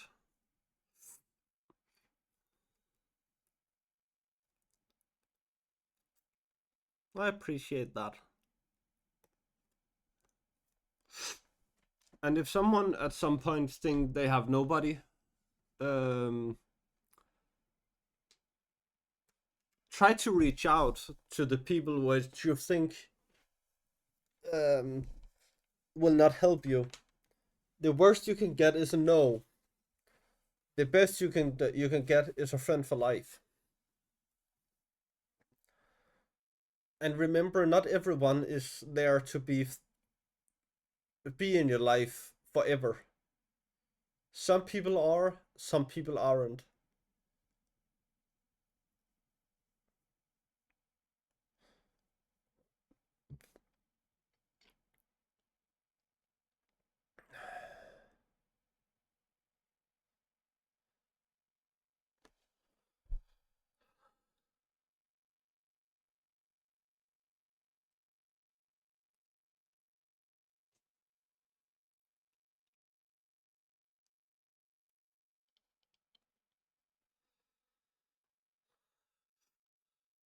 And yeah, that is the reason I also say to everyone in here a lot.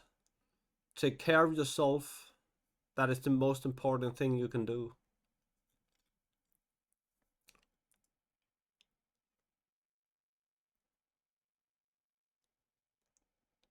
Because if you can't take care of yourself, you can't take care of others.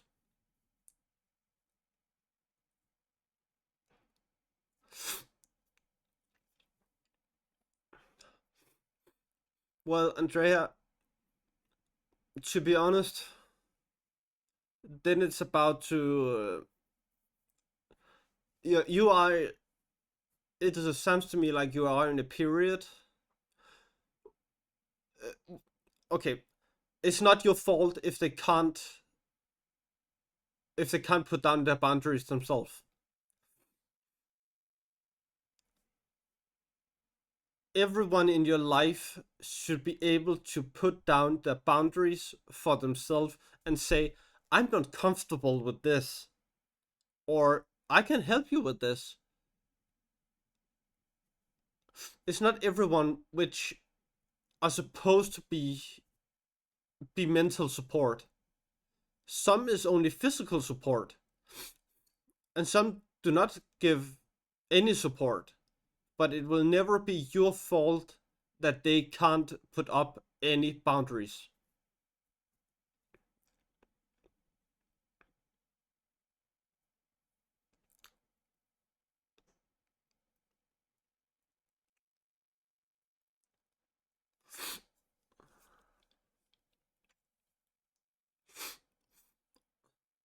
I have also had some times where I said something to Tumi, and then Tumi said to me, "You're overstepping my boundaries right now." And then I knew, okay, this is not something I need to discuss with Toomey. I might need to find someone else I need to discuss this with, because Toomey is not comfortable with talking about this.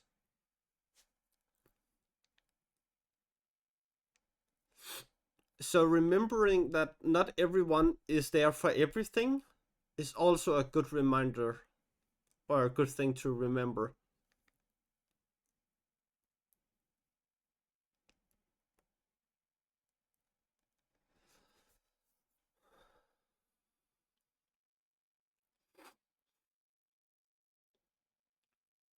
Well, Andrea, to be honest, yeah, exactly, to me. But Andrea, to be honest, if they begin to call you bad things because they can't set the boundaries, I'm sorry to say, but then they shouldn't be in your fucking life. Because you set healthy boundaries for yourself.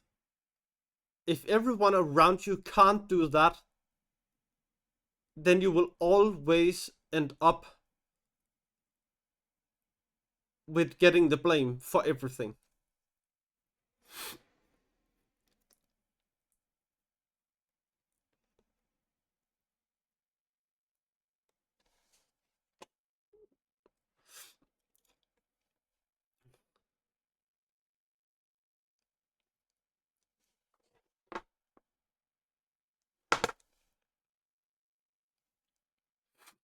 So remember, sometimes you have to put yourself first. And if people can't deal with that, bye bye. The door only closes one way.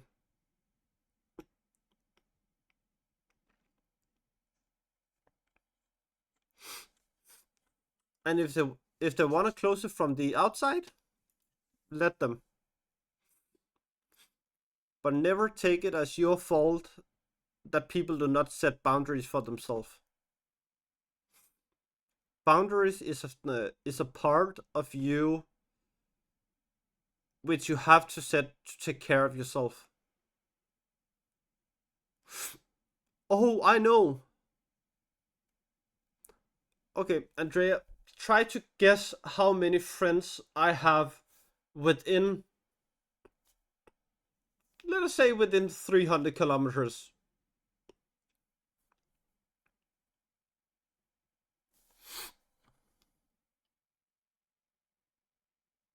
Like friends I have in real life, that I have actually met in real life.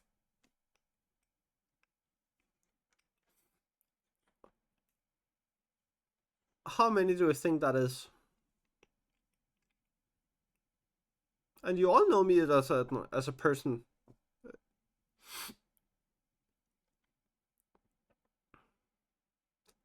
Even online, I'm not hiding. I have my boundaries as well online as I have in real life.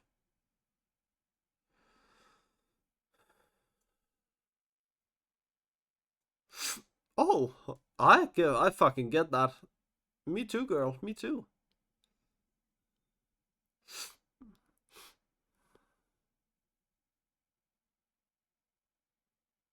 But that was a lesson that I had to learn to put up my healthy boundaries. I have one. I have one friend, a person I call my friend, within 300 kilometers. Maybe more than 300. It might be 600. I don't know. But at least 300 kilometers. I have one.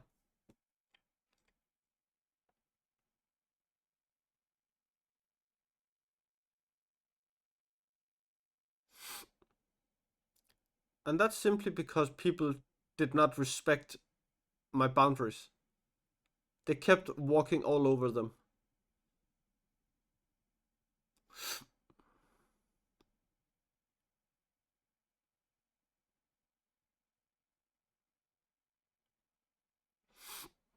It is extremely necessary. And I know it's fucking shit to learn that way. but sometimes it's needed. So don't feel bad for having few but close friends.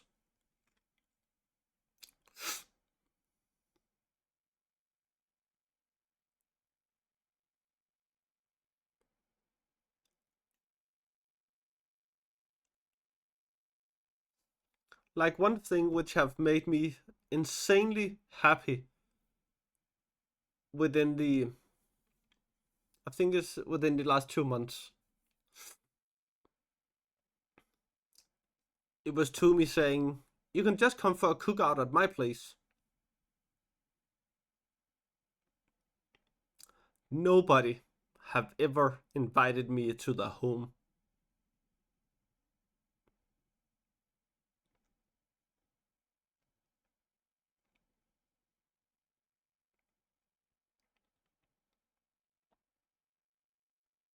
Yeah, you did,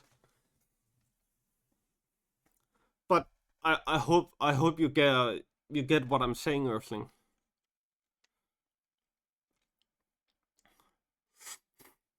Like imagine that. Yeah, sorry. That you have to find people online to be able to have true friends.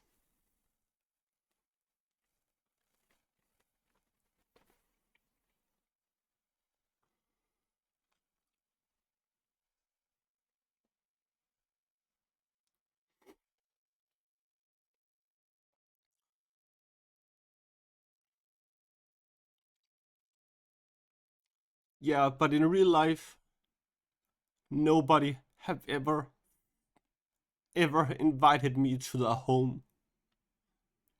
I was always the second choice.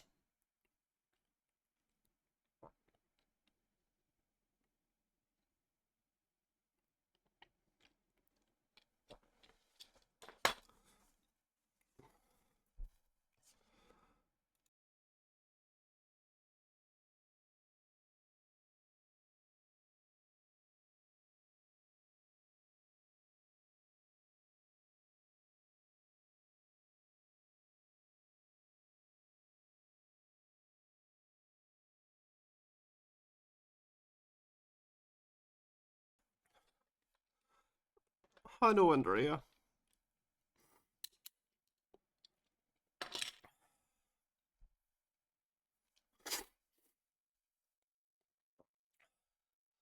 I can communicate with people when people do not try to overrun me at all times. The second somebody tries to overrun me at all times, they're gone. I'm not fucking dealing with it.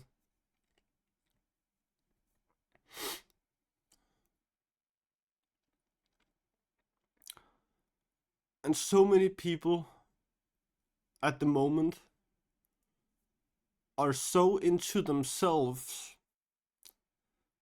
that all they want things to center about is themselves.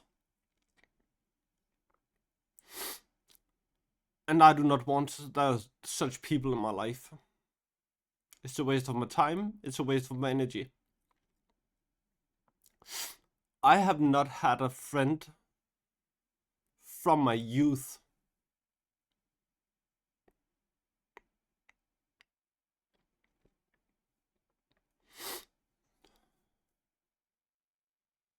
The friends I have are at max. It's really at max.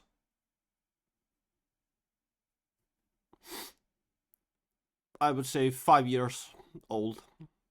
5 years old, 5-year old friendships.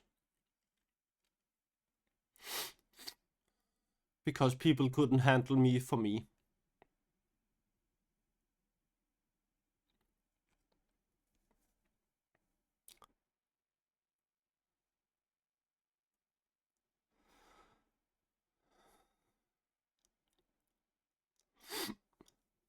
And I'm just not dealing with such people.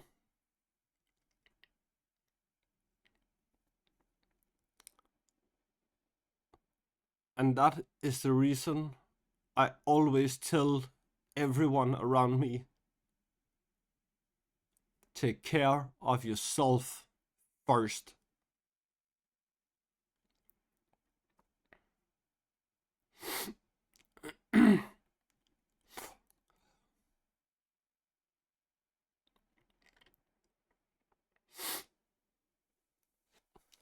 Yeah, sometimes what you think is the right thing for you isn't really the right thing for you. In society, we are pushed into the narrative that you have to be extroverted to get anywhere in life.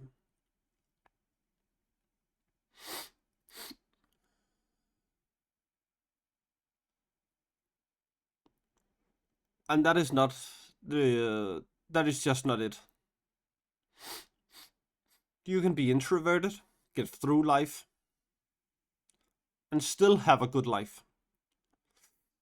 You don't have to be extroverted at all times. You are allowed to say, I do not have energy for this. And still be honest towards people.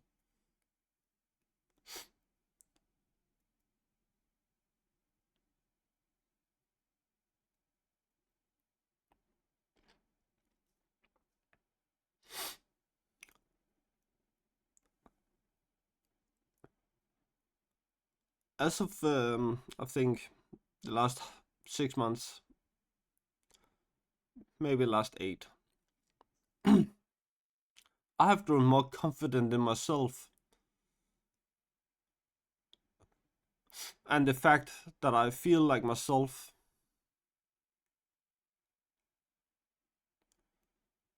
but also that I feel like, yeah, this about being a bunny, that's me. But not everyone is gonna accept that.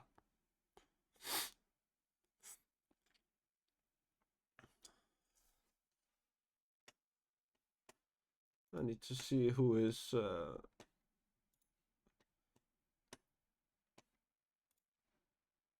on at the moment. I'm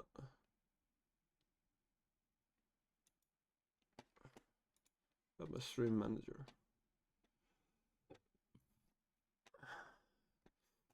Because I might hurt some people with the next thing I'm gonna say.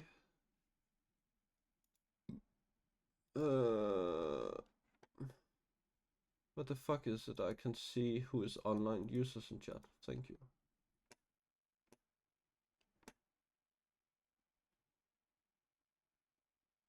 Good. So, last year, I was being invited to my brother's wedding.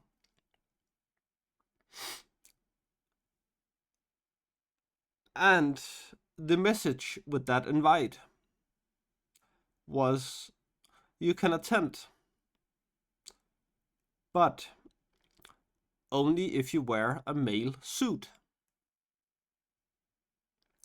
That was the direct words from my brother.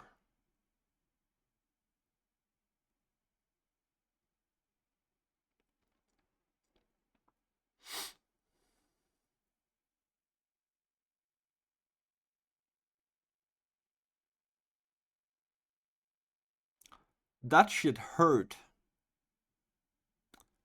I had used countless of hours finding an outfit which did not outstand much. I would more or less blend in with the walls.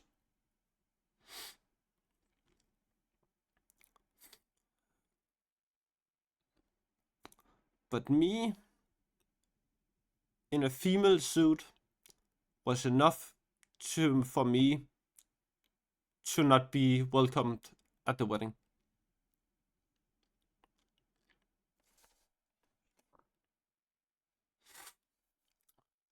From that point on,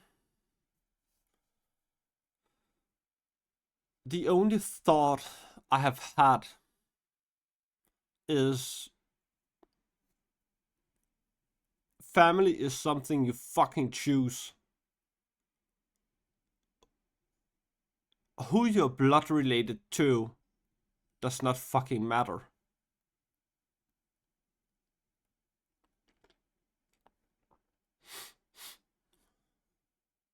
It doesn't matter at all who you're related to. You get to choose your own family.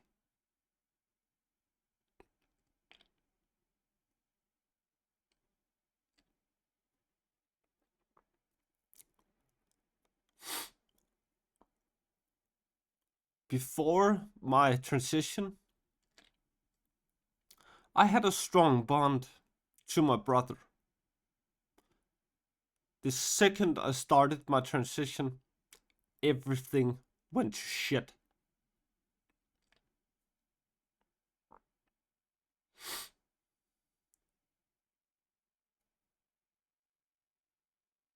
And that is just something I can't accept.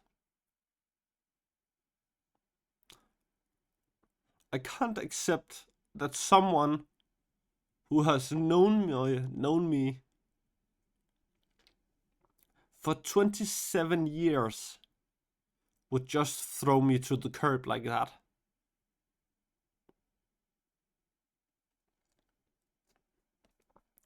So to me now, family is something you choose, not blood related. And anyone who tells me different can go deep throat a cactus. I don't fucking care. Don't want to hear their words.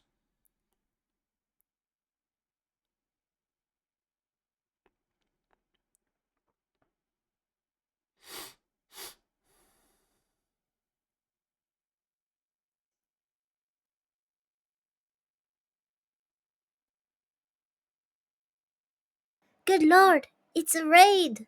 Bunnies, take your posts. Welcome in, Frankie. Hi. Welcome in, Mel. Thank you. Hi, CSP. Hi. So welcome to me.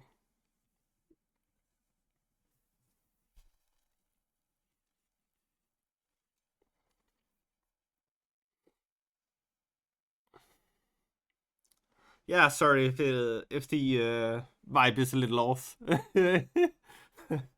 We have just had 20 minutes of trauma.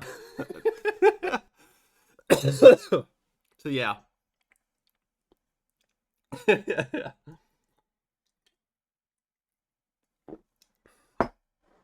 Yes, let's jump, everyone. Let's jump.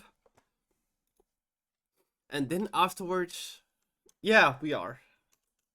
Or at least I am.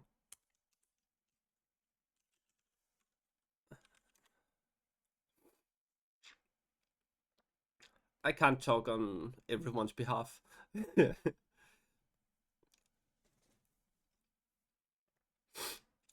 I'm glad you're all here. Because now we get to see what Frankie is otherwise.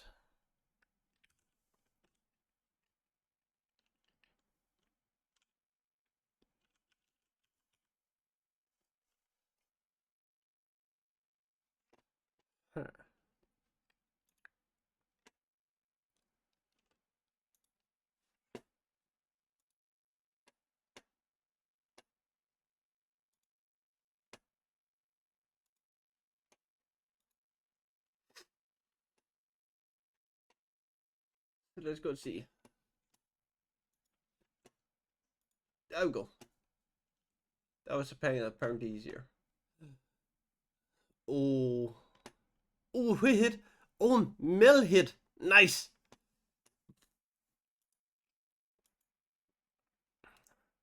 Mill made it. Made it. So now we get to see on a little bit of art from Frankie. It's not a lot, but it's great. Look at that. Isn't that beautiful? Yes. Love it. Ooh. This looks like a notebook or something like that. It's pretty.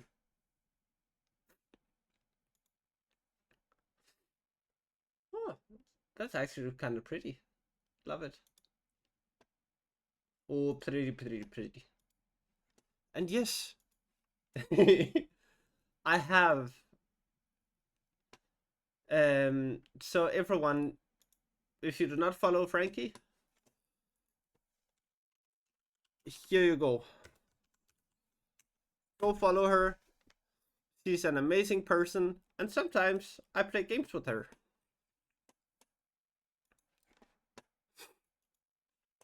So, Frankie, do you want to show what you made?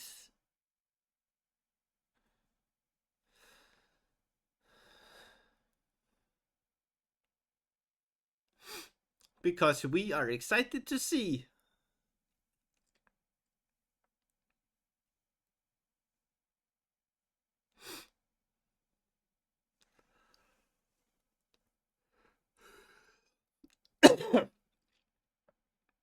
Nom nom.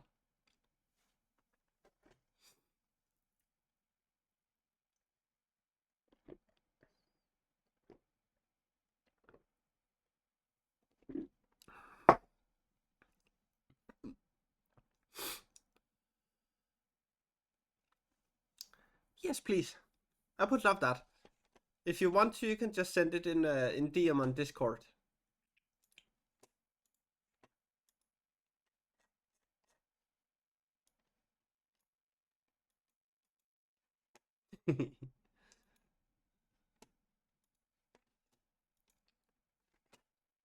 There we go. I have incoming. Okay. Discord. There we go. Open browser.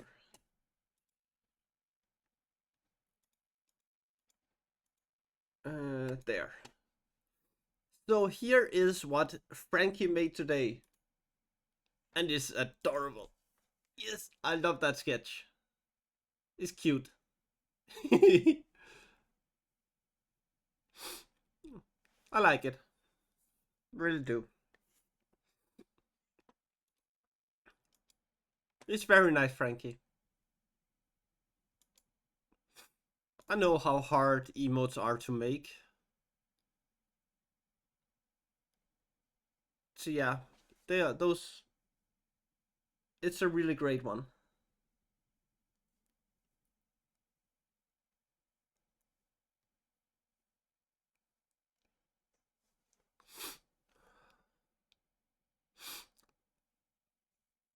Okay, Frankie, let me say it like this.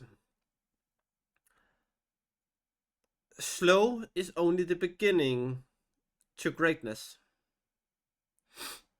It's better doing things right the first time than having to do them all over again. So take your time, learn from it, and produce the best work of all.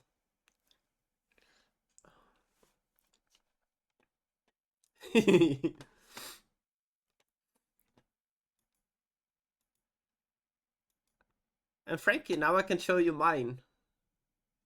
I have got something new, which to me told. I have got stickers.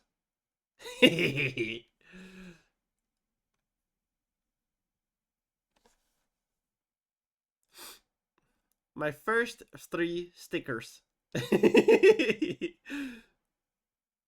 appreciate that to me. I really do. Yes. Stickers. A lot of stickers.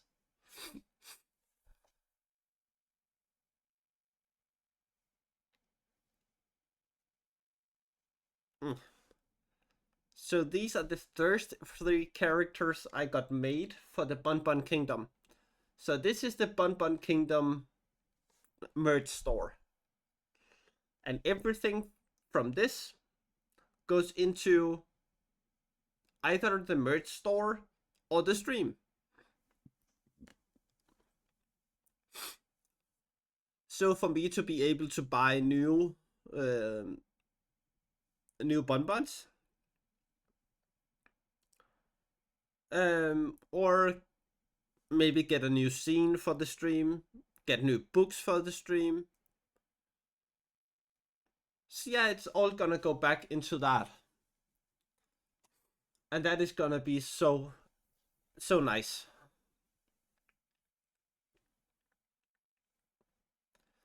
Holy fuck. Ugh, already at 4 hours and 22 minutes. Shit! This is like almost twice of what I usually do. But yeah. I got new stickers. And I am happy. What I'm not happy about is that we are at 4 hours and 22 minutes. Soon 23.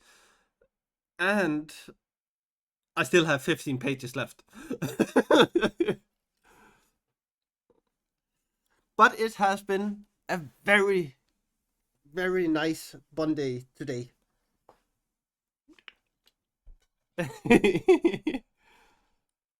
Yeah, I'm a little bit tired.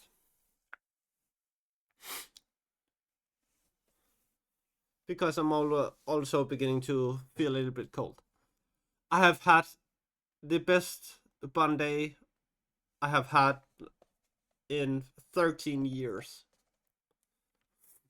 No. I read a chapter every time. Because if I don't, then I know I have to do it next time. And I have an issue with that. Because then in my brain, it cuts the story. And then I can't sleep. Yeah, my brain is fucked. I know.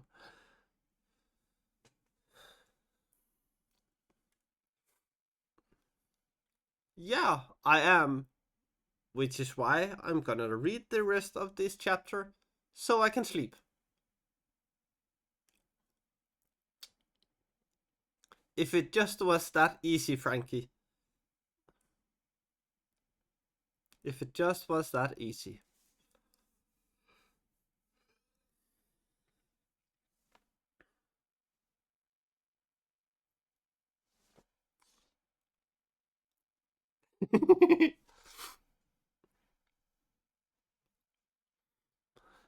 But I will read the 15 pages as fast as I can so I can go to sleep.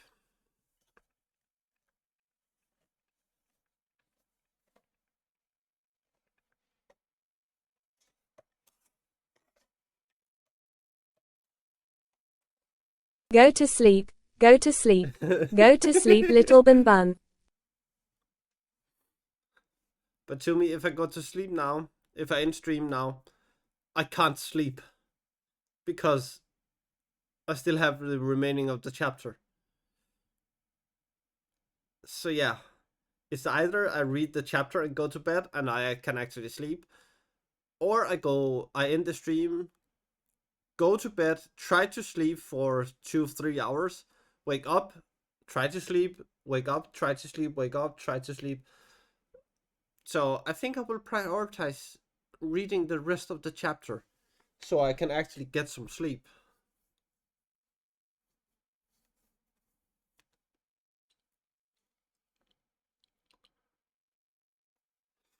I think that is the best way to do it.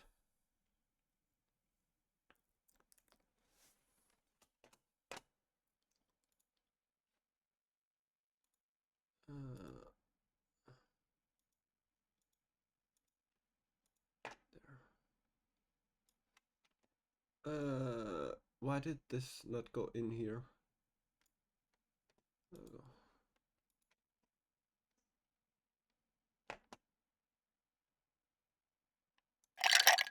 There, delete.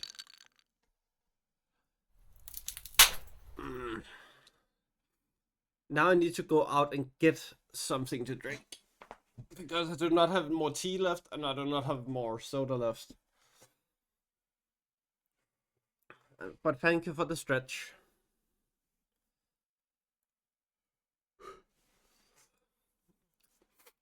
Good night, Frankie. Have a lovely sleep. And thank you for coming in. I really appreciate it. Yeah.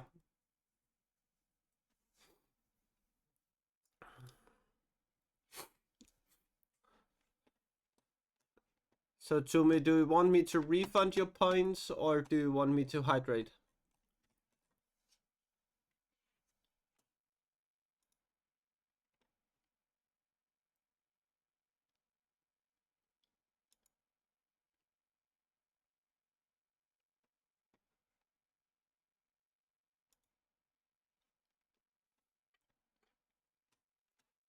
Okay.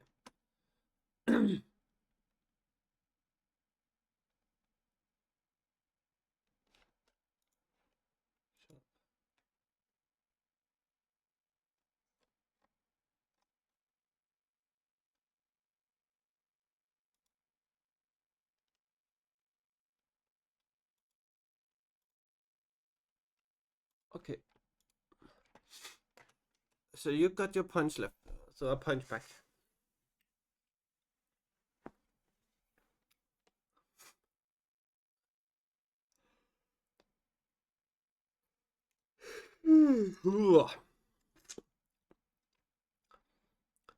After some time, the hobbit heard him murmuring again.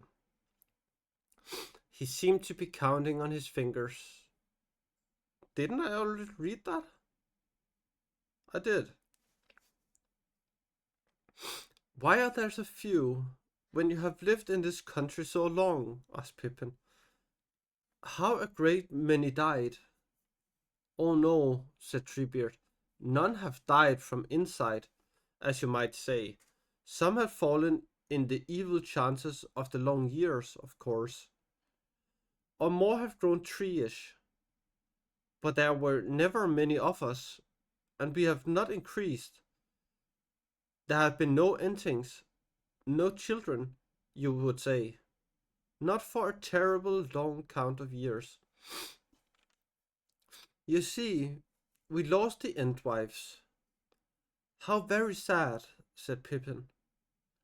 How was it they all died? They did not die, said Treebeard. I never said died. We lost them, I said. We lost them and we cannot find them. He sighed. I thought most folk knew that.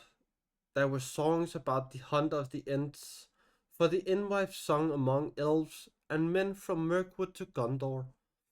They cannot be quite forgotten. Well, I'm afraid the songs have not come west over the mountains to the Shire, said Mary. Won't you tell us some more, or sing us one of the songs? Yes, I will indeed, said Treebeard,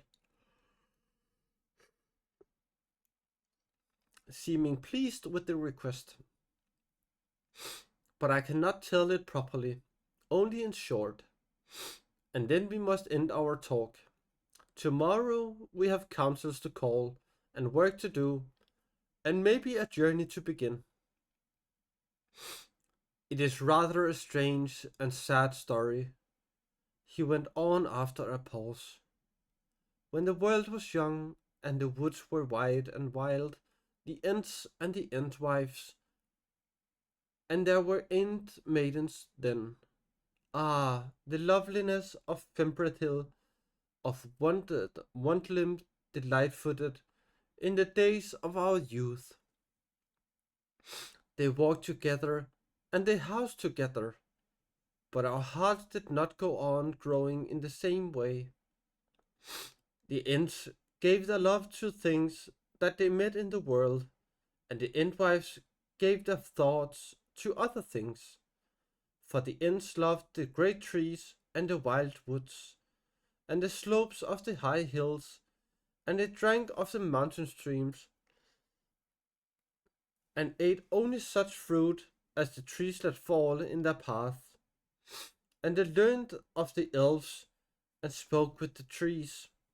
But the Endwives gave their minds to the lesser trees, and to the meads in the sunshine beyond the feet of the forests.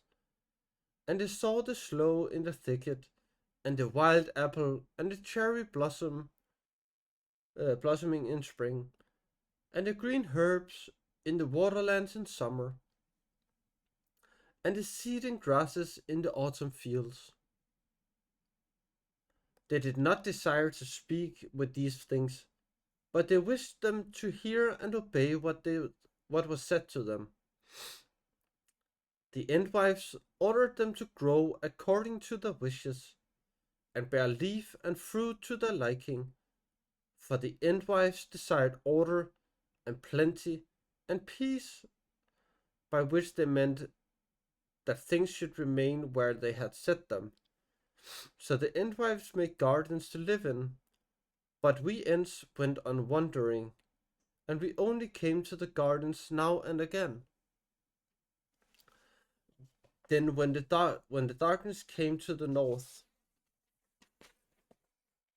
the Endwives crossed the great river and made new gardens and tilled new fields, and we saw them more seldom.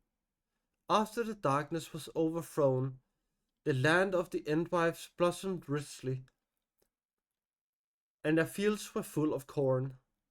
Many men learned the craft of the Endwives and honored them greatly, but we were only a legend to them, a secret in the heart of the forest. Yet here we still are, while all the gardens of the Endwives are wasted. Men call them the Brown Lands now. I remember it was long ago, in the time of war between Sauron and the men of the sea. Desire came over me to see Fimbrethil again.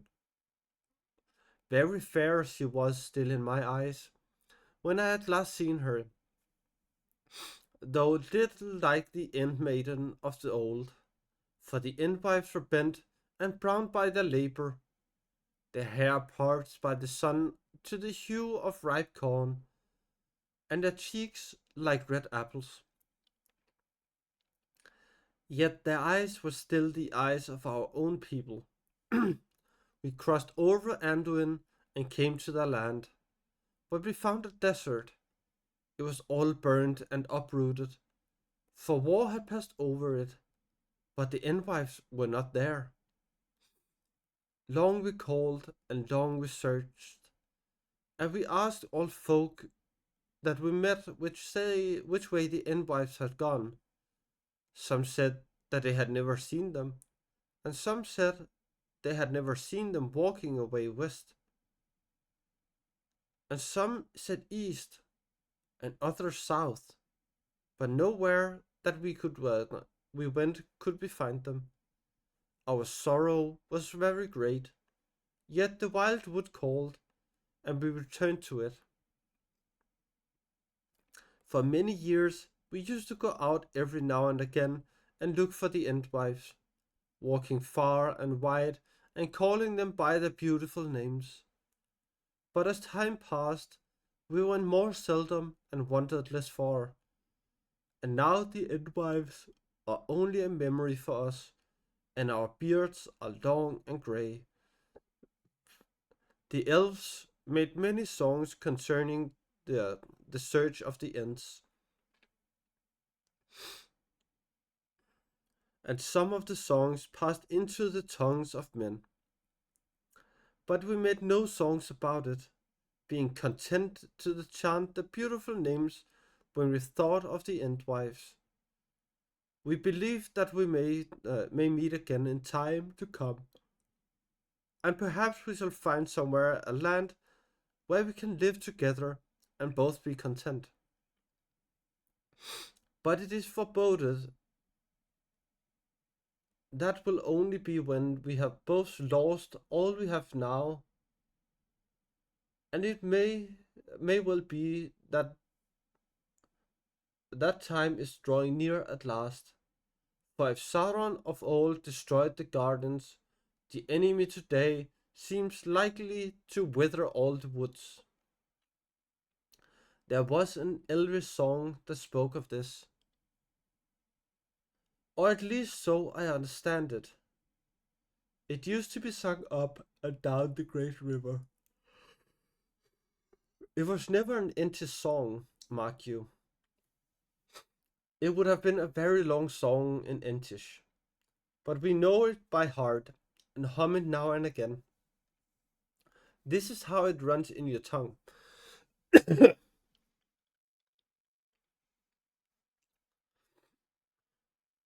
When spring unfolds the beechen leaf, and sap is in the bough, when light is on the wildwood stream, and wind is on the brow, when stride is long,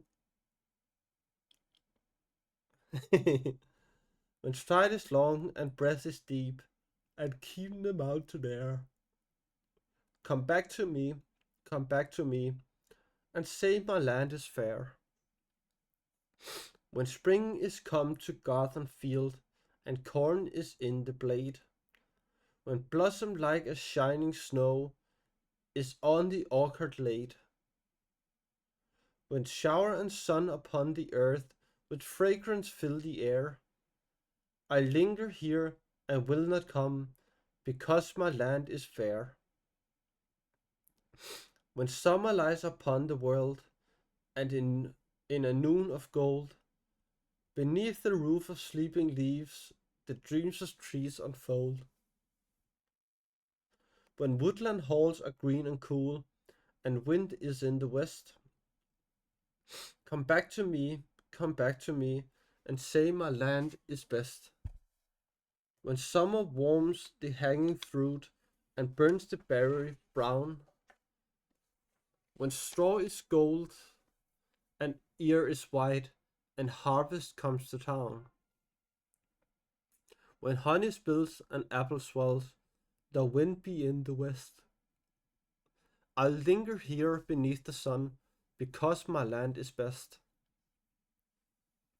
When winter comes, the winter wild, that hill and wood shall slay, when trees shall fall and starless night devour the sunless days, when wind is in the deadly east, then in the bitter rain, I look for thee and call for thee, I will come to thee again. When winter comes and singing ends, when darkness falls at last, when broken is the barren bow, and light and labor past, I'll look for thee and wait for thee until we meet again. Together we will take the road beneath the bitter rain.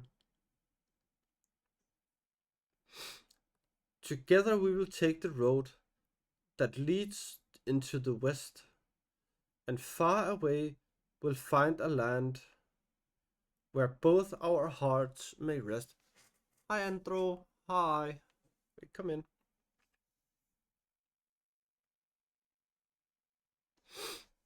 Treebeard ended his song. That is how it goes, he said.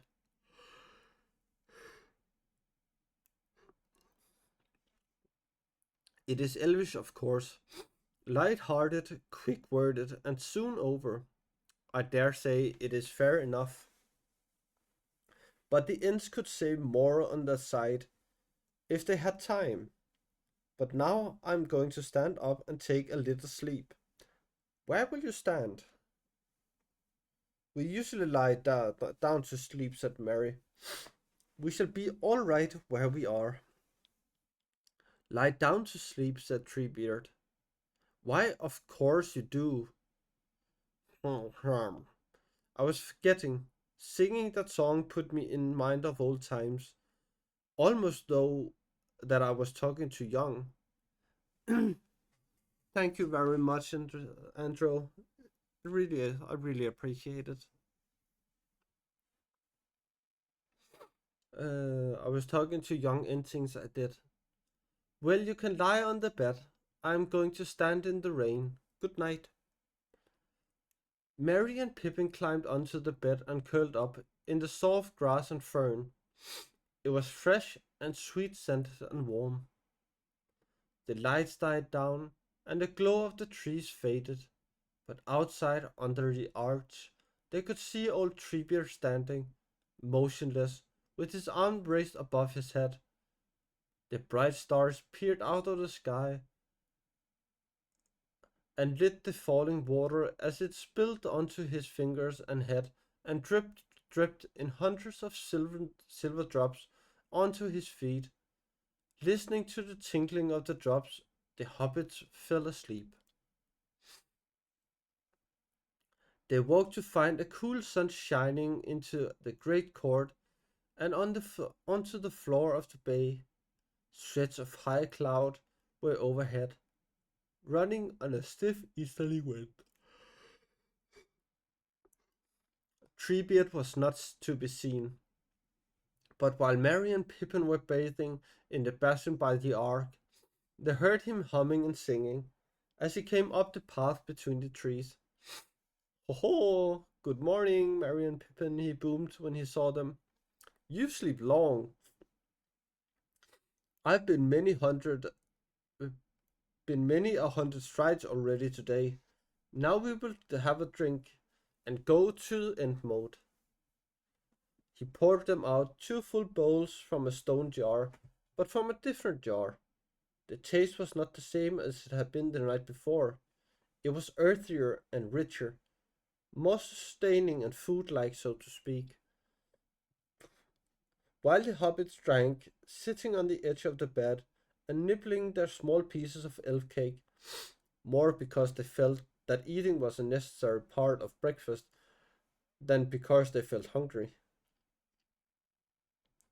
Treebeard stood humming in Entish or Elvish or some strange tongue, and looking up at the sky. Where's Entmoot? Pippin ventured to ask.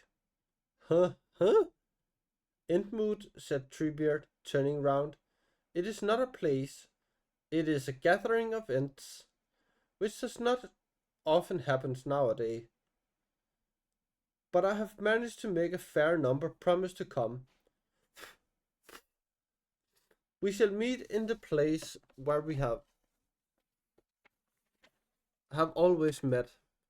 Dundingle, men call it. It is a way south from here.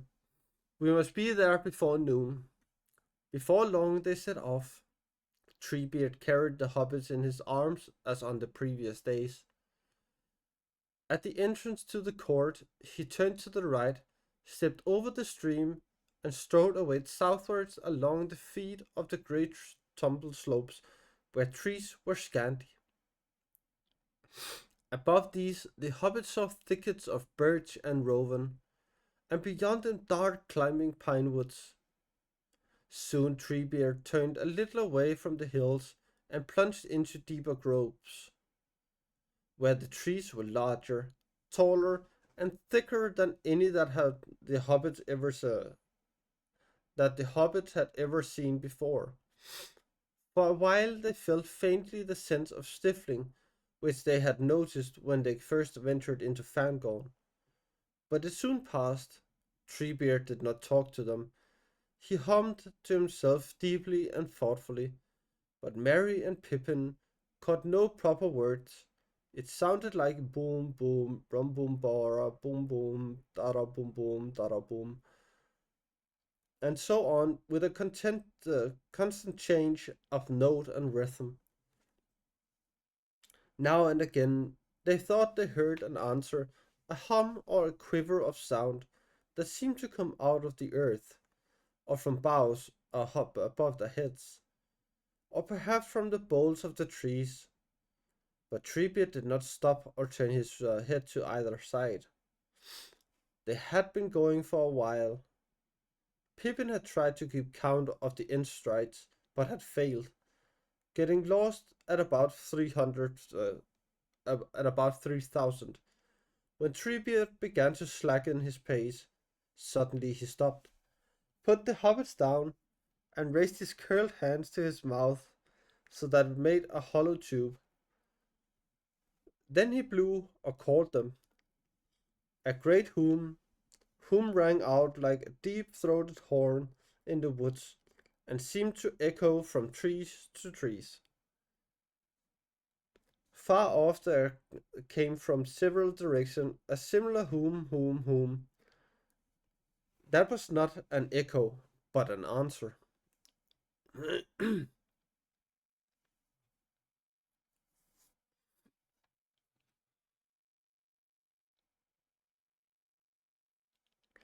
uh,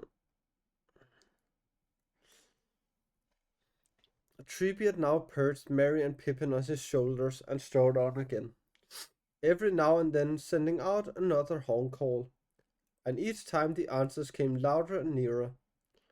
In this way, they came at last to what looked like an impenetrable wall of dark evergreen trees. Trees of a kind that the hobbits had never seen before. They branched out right from the roots and were densely clad in dark glossy leaves like thornless holly, and they bore many stiff upright flower spikes with large shining olive-colored buds.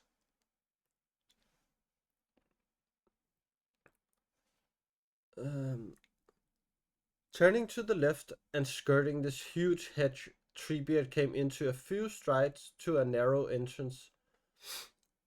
Though it at wall, through it a worn path passed and dived suddenly down a long steep slope. The hobbits saw that they were descending into a great dingle, almost as round as a bowl, very wide and deep, crowned at the rim with the high dark evergreen hedges.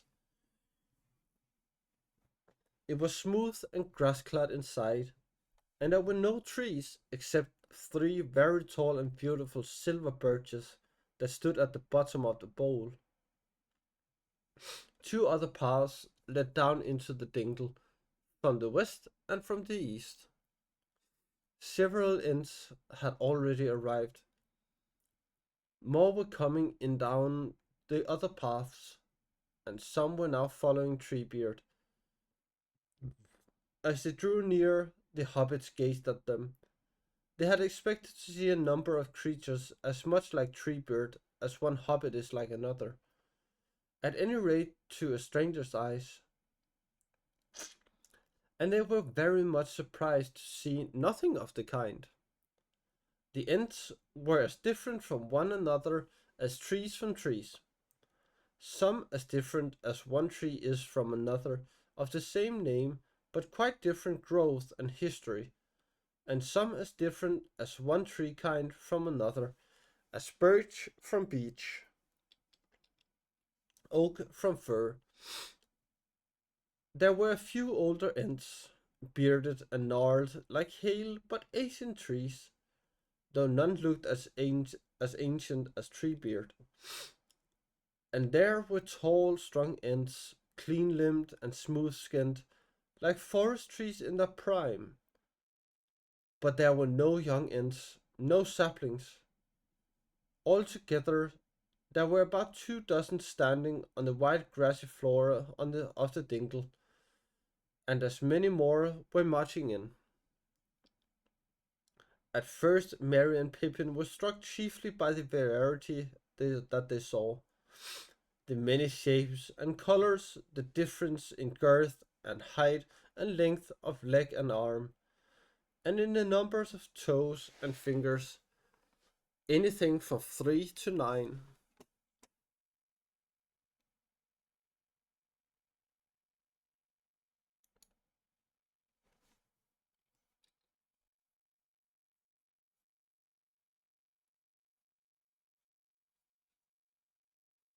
Oh,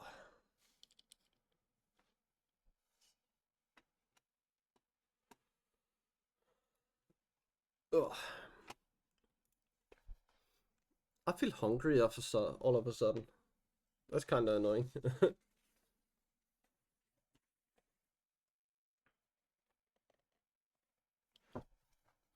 Yeah, 2 seconds. I'm just gonna go get a little bit to eat because my stomach is hurting.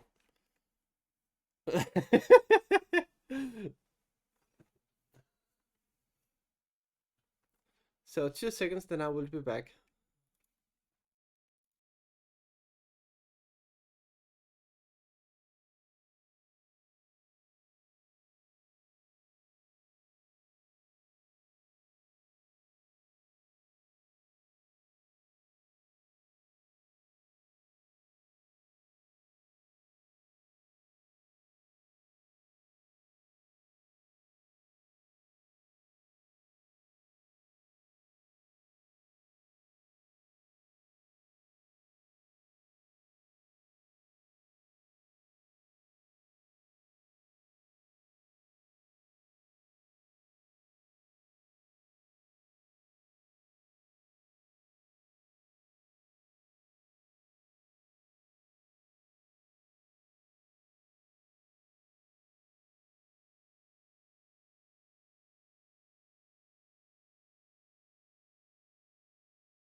And the bonbon is back.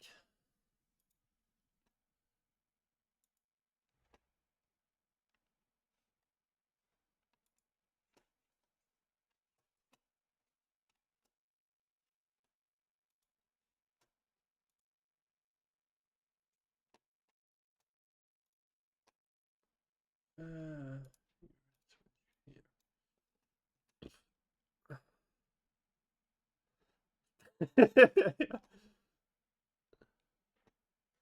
For fuck's sake.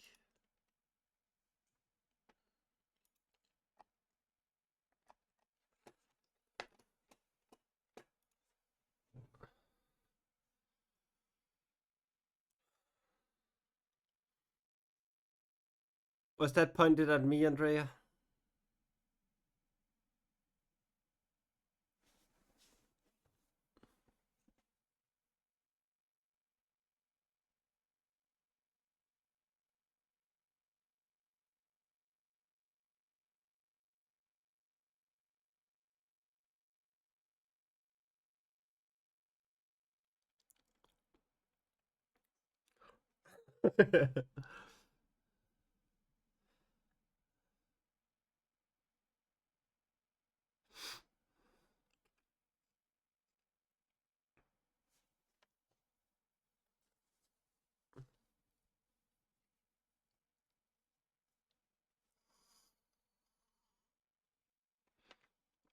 um,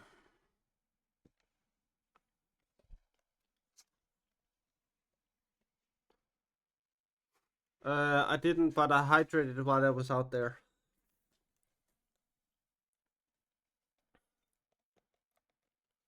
I had some drinking yogurt and a little bit of water at the side.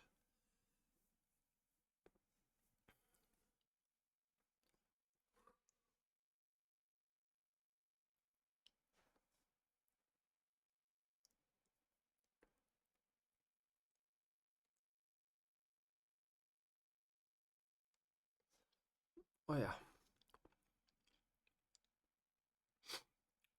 A few seemed more or less related to Treebeard, and reminded them of beech trees or oaks. But there were other kinds. Some recalled the chestnut, brown-skinned Ents with large, splay-fingered hands and short, thick legs. Some called the ash, tall, straight grey Ents with many-fingered hands and long legs. Some the fir, the tallest Ents, and others the birch, the rowan, and the linden.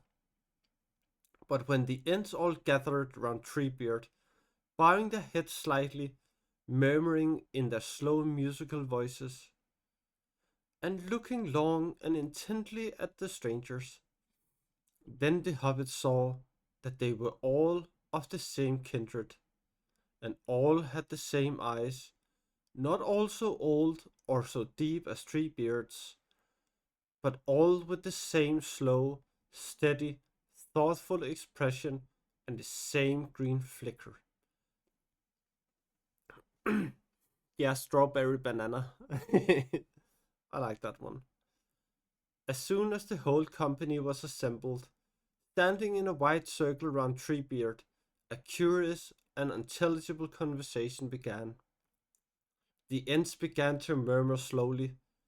First one joined, and then another, until they were all chanting together in a long rising and falling rhythm, now louder on one side of the ring, now dying away there, and rising to a great boom on the other side.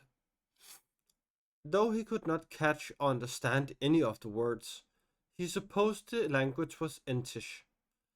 Pippin found the sound very pleasant to listen to at first, but gradually his attention wavered. After a long time, and the chant showed no signs of slackering, he found himself wondering, since Entish was such an unhasty language, whether they had yet gotten further than good morning, and if Treebeard was to call the roll, how many days would it take to sing all their names? I wonder what the Entish is for, yes or no, he thought. He yawned. Treebeard was immediately aware of him. Ha, my Pippin, he said, and the other Ents all stopped their chant. You are a hasty folk, I was forgetting.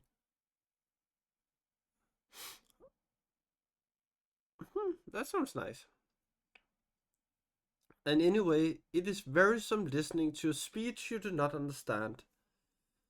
You might make it down now.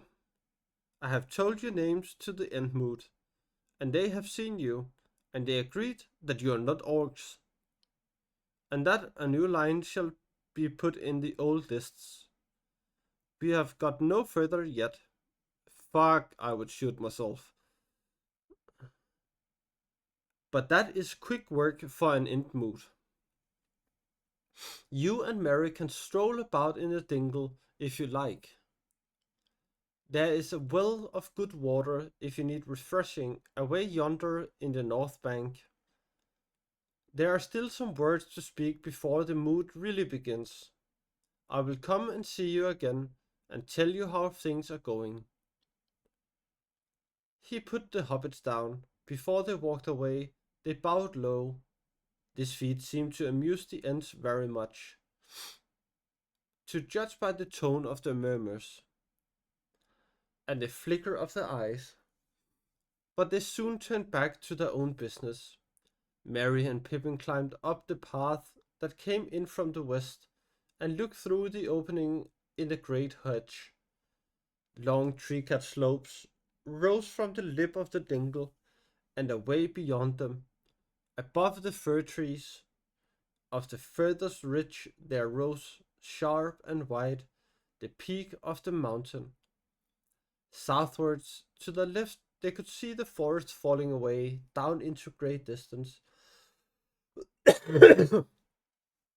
There, far away, there was a pale green glimmer that Mary guessed to be a glimpse of the plains of Rohan. Good Lord, It's a Oh. raid. Bunnies, take your posts. Welcome in, everyone.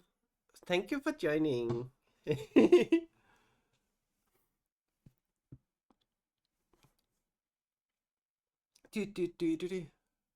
Ooh, I dropped. Nice.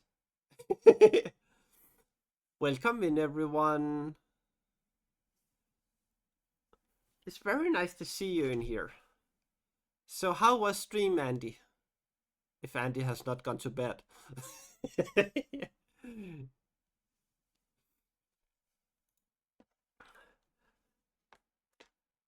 Earthling, can you give out a shout out to Andy Mecca? The raid shout out, please. Yes, Jenny, thank you. I appreciate it. Oh, I can show you the cake if you want to see it. Thank you, Earthling. Thank you, Andy.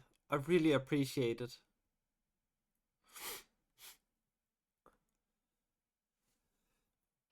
So I will show it right after I have shown everyone what Andy is doing.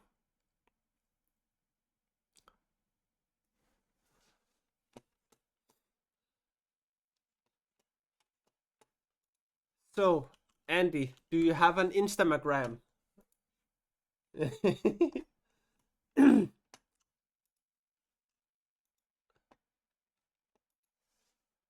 Andy, Mika, we have an Instagram right here. There. Instagram right here. So, everyone, this is Andy Mecca. And why the fuck am I not following?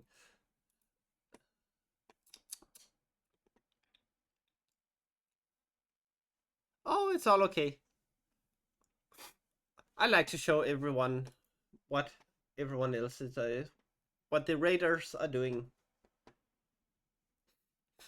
So, this is something that Andy has made in hand. Like he really uses his hands to make these.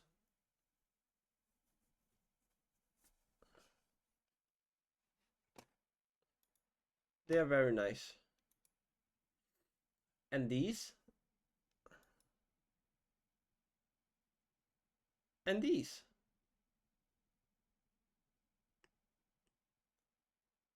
Oh, that was a plant.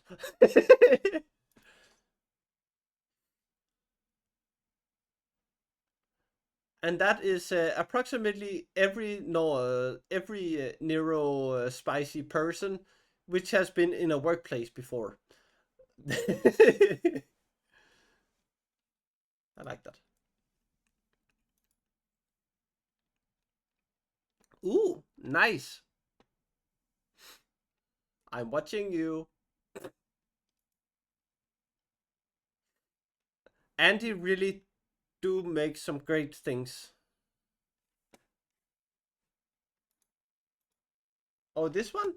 That was an emote? Nice. Don't show this to Sasha.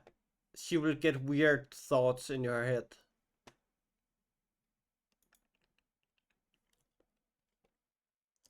But just look at it. So damn skilled Andy is. It's insane. But yes. Copy. Paste. So if you want to, you can go and say, give Andy a follow. Because Andy is a nice human being. And he is really skilled at what he does. Oh, okay. So, it was the cake. 2 seconds and I will be back. And then I can show you the cake. And some other things that I do not think you have seen.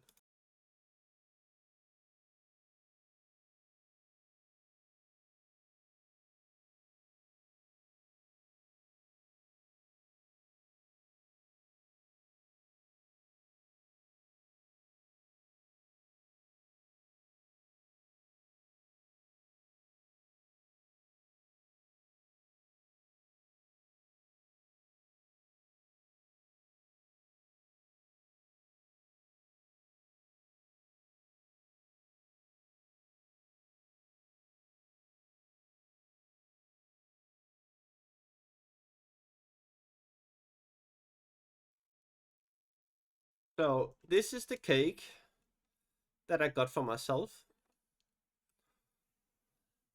And yes, I have taken a piece out of it to eat.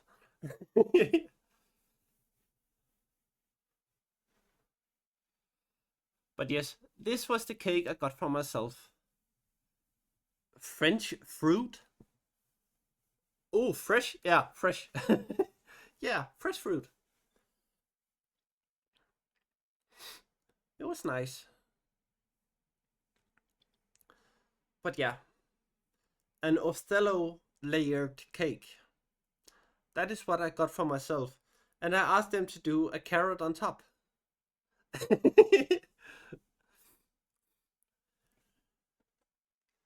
But yeah, that was what I got for myself.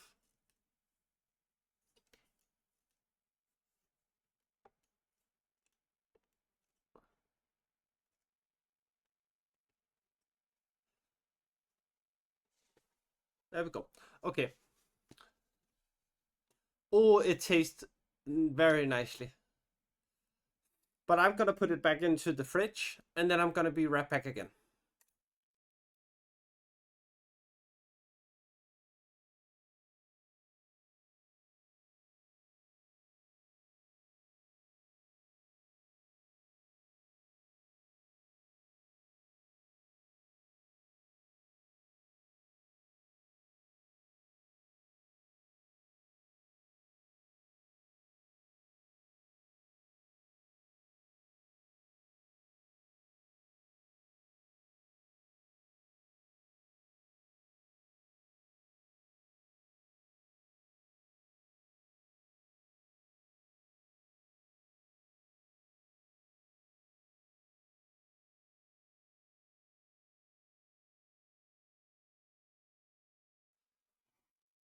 But now, Jenny and Andy and everyone else from the raid, I have something to show you. Well, that wasn't it. um,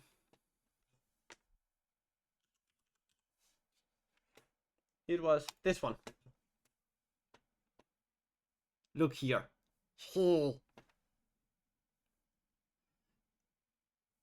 Isn't it cute?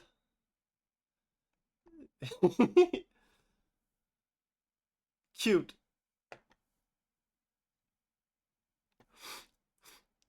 And of course, we have stickers. My first 3 characters of the Bun Bun Kingdom as stickers. No, I did not draw this. Unfortunately, I'm not that skilled at drawing yet. Anita Inks drew these. But I got the rights to sell them. So if anyone wants a Bun Bun or wants 2 of each, you can just go in here to me. Will you do me the pleasure? Or will you do me the honor? And get some. The more I sell, the obviously the more Bun Buns I can get, and the more books I can get to read for you guys. I think Tommy is sleepy.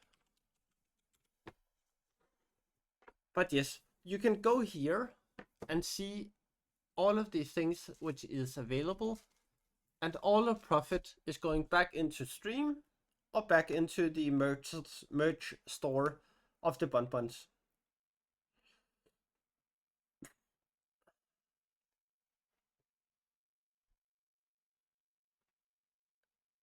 So yes, again, support is always appreciated, but not mandatory.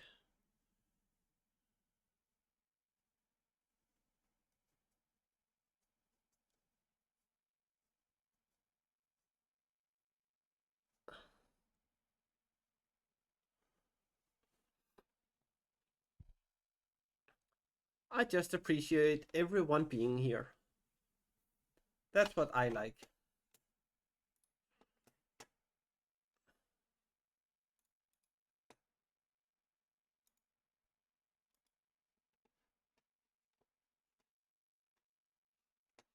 So yes.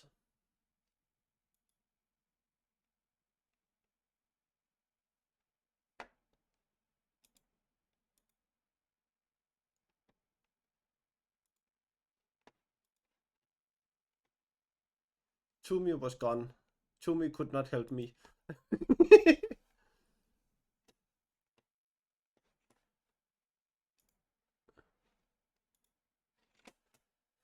So yeah.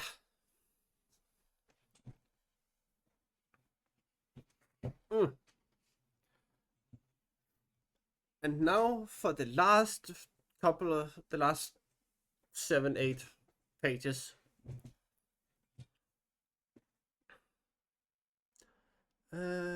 Here. I wonder where Isengard is, said Pippin. I don't know quite where we are, said Merry. But that peak is probably Mithradras. And as far as I can remember, the ring of Isengard lies in a fork or deep cleft at the end of the mountains. It is probably down behind the great ridge. There seems to be a smoke or haze over there. Left of the peak, don't you think? What is Isengard like? Said Pippin. I wonder what Ents can do about it anyway. So do I, said Merry. Isengard is sort of a ring of rocks or hills. And my brain fucking went away. I think, with a flat space inside and an island or pillar of rock in the middle called Orthanc. Saruman has a tower on it. There is a gate, perhaps more than one, in the encircling wall, and I believe there is a stream running through it. It comes out of the mountains and flows across the gap of Rohan. It does not seem the sort of place for Ents to tackle. Good night, Andy. Sleep tight.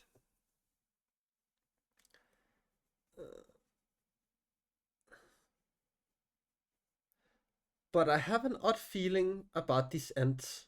Somehow, I don't think they are quite as safe and, well, as funny as they seem.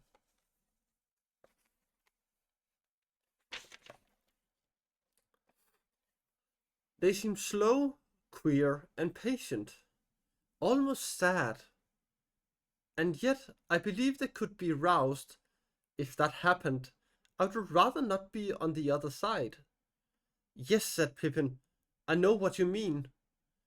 There might be all the difference between an old cow sitting and thoughtfully chewing and a bull charging, and the change might come suddenly.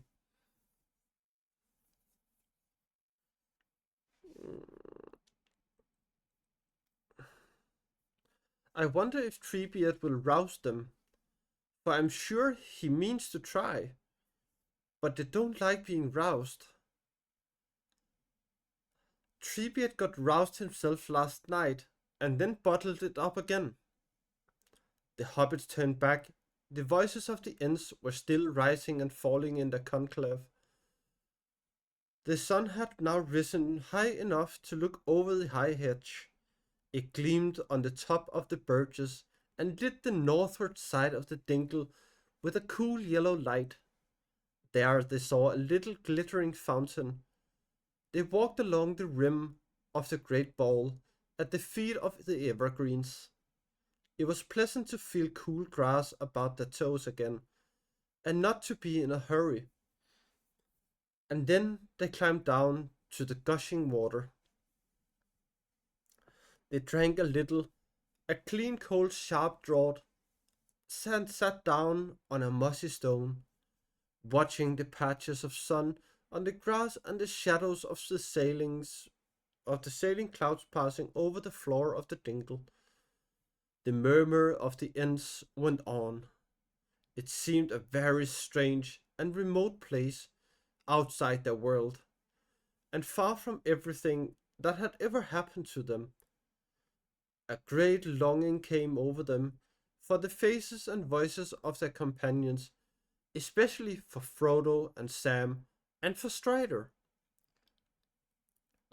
At last there came a pause in the end voices, and looking up, they saw Treebeard coming towards them, with another Ent at his side.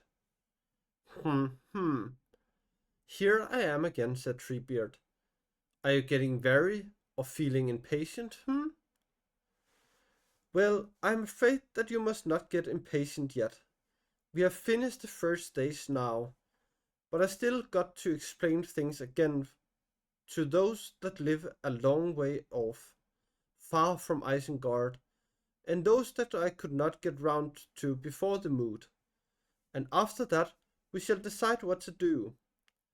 However, deciding what to do does not take in so long as going over all the facts and events that they have to make up their minds about. Still, it is no use denying we shall be here for a long time yet. A couple of days very likely. So I have brought you a companion. He has an end house nearby. Bregalad is his elvish name. He says he has already made up his mind and does not need to remain at the moot. He is the nearest thing among us to a hasty end. You ought to get on together. Goodbye. Treebeard turned and left them. Bregalad stood for some time surveying the hobbits solemnly, and they looked at him, wondering when he would show any signs of hastiness. He was tall and seemed to be one of the younger Ents. He had smooth shining skin on his arms and legs, his lips were ruddy, and his hair was grey-green. He could bend and sway like a slender tree in the wind. At last he spoke, and his voice, though resonant, was higher and clearer than Treebeard's. My friends, let us go for a walk, he said. I am Bregalad. That is Quickbeam in your language. But it is only a nickname, of course. They have called me that ever since I said yes to the elder Ent before he had finished his question. Also, I drink quickly and go out while some are still wetting their beards. Come with me. He reached down two shapely arms and gave a long-fingered hand to each of the hobbits. All that day they walked about in the woods with him, singing and laughing, for Quickbeam often laughed. He laughed if the sun came out from behind a cloud. He laughed if they came upon a stream or a spring. Then he stooped and splashed his feet and his head with water. He laughed sometimes at the sound of whisper in the trees. Whenever he saw a rowan tree, he halted a while with his arms stretched out and sang, and swayed as he sang. At nightfall he brought them to his end house, nothing more than a mossy stone set upon turfs under a green bank. Rowan trees grew in a circle about it, and there was water, as in all end houses, a spring bubbling out from the back. They talked for a while as darkness fell on the forest.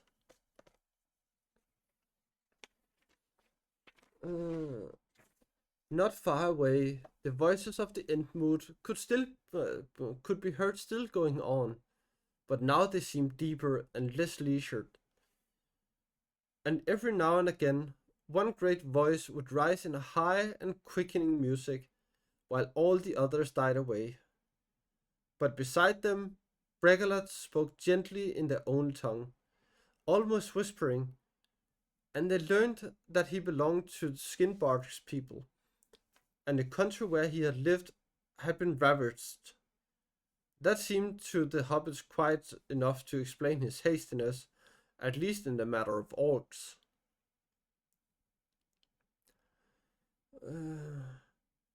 There were rowan trees in my home, said Bregalat softly and sadly. Rowan trees that took root when I was an enting many years ago, in the quiet of the world. The oldest were planted by the Ents to try and please the Ent wives. But they looked at them and smiled and said they knew where wider blossoms and richer fruit were growing.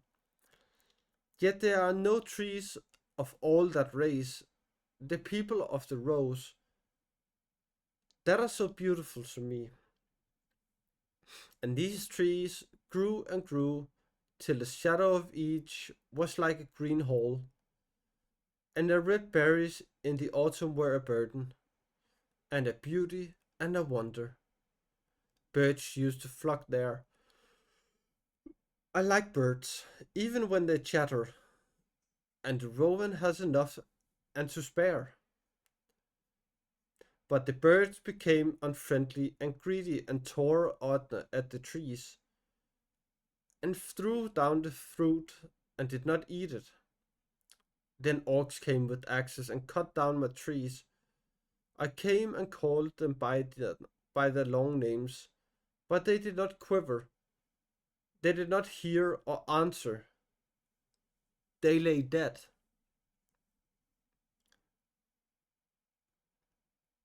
O Orofan Lasimista Canimere, O Rowan fair, upon your hair how white the blossom lay. O Rowan mine, I saw you shine upon a summer's day. Your your rind so bright, your leaves so light, your voice so cool and soft. Upon your head how golden red the crown you bore aloft. O Rowan dead, upon your head your hair is dry and grey. Your crown is spilled, your voice is stilled for ever and a day. O Orofan Lasimista Canimiri. The hobbits fell asleep to the sound of the singing of Bregalat, that seemed to lament in many tongues the fall of trees that he had loved. The next day they spent also in his company, but they did not go far from his house.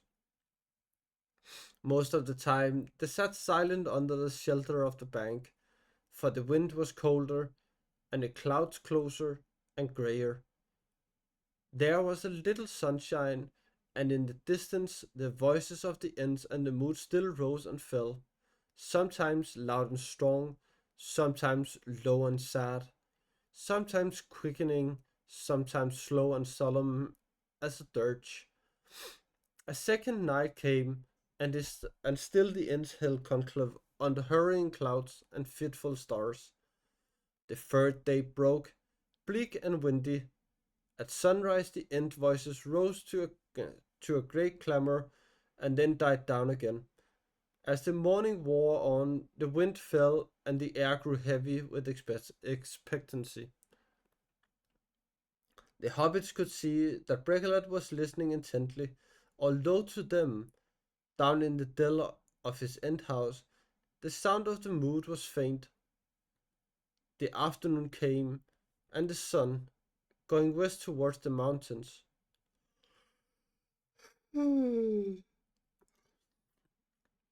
sent out long yellow beams between the cracks and fissures of the clouds.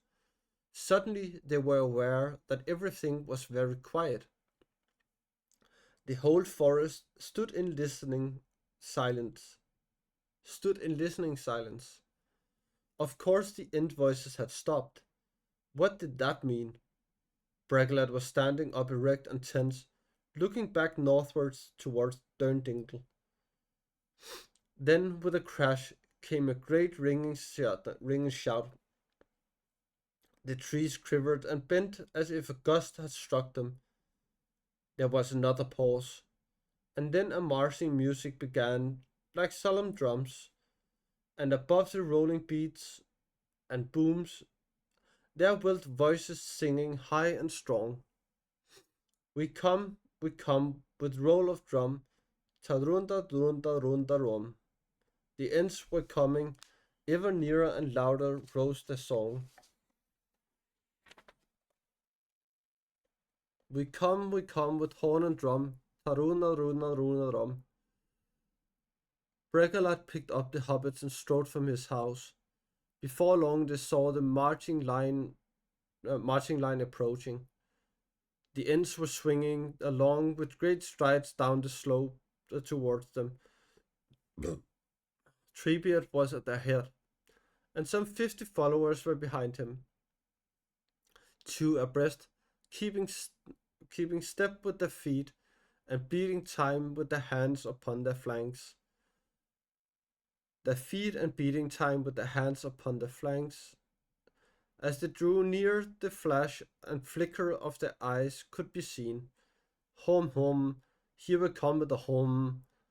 Here we come at last, called Treebeard as he caught sight of Bregalat and the hobbits. Come join the mood. We are off. We are off to Isengard. To Isengard, the Ents cried in many voices. To Isengard. To Isengard, though Isengard be ringed and barred with doors of stone. Though Isengard be strong and hard, as cold as stone and bare as bone. We go to war, to hew the stone and break the door. For bowl and bow are burning now, the furnace roars, we go to war. To land of gloom with tramps of doom, we roll with drum, we come, we come. To Isengard with doom we come. With doom we come, with doom we come. So they sang as they marched southwards.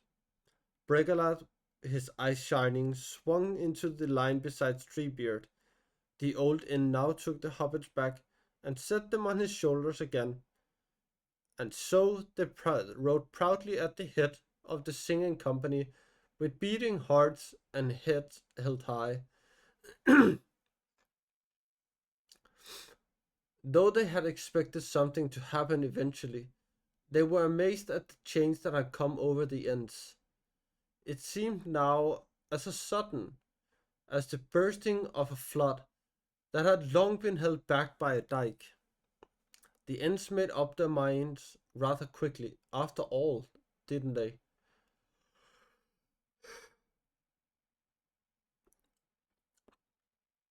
Pippin ventured to say after some time, when for a moment the singing paused, and only the beating of feet and hands were heard. Quickly, said Treebeard. Yes indeed, quicker than I expected. Indeed, I have not seen them roused like this for many an age. We Ents do not like being roused, and we never are roused unless it is clear to us that our trees and our lives are in danger. That has not happened in this forest since the war of Sauron and the men of the sea.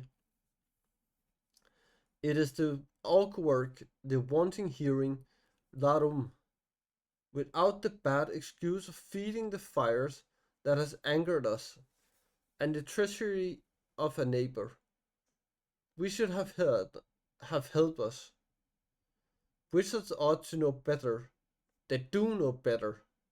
There is no curse in Elvish, Entish, or the tongues of men bad enough for such treachery. Down with Saruman. Will you really break the doors of Isengard? Asked Merry.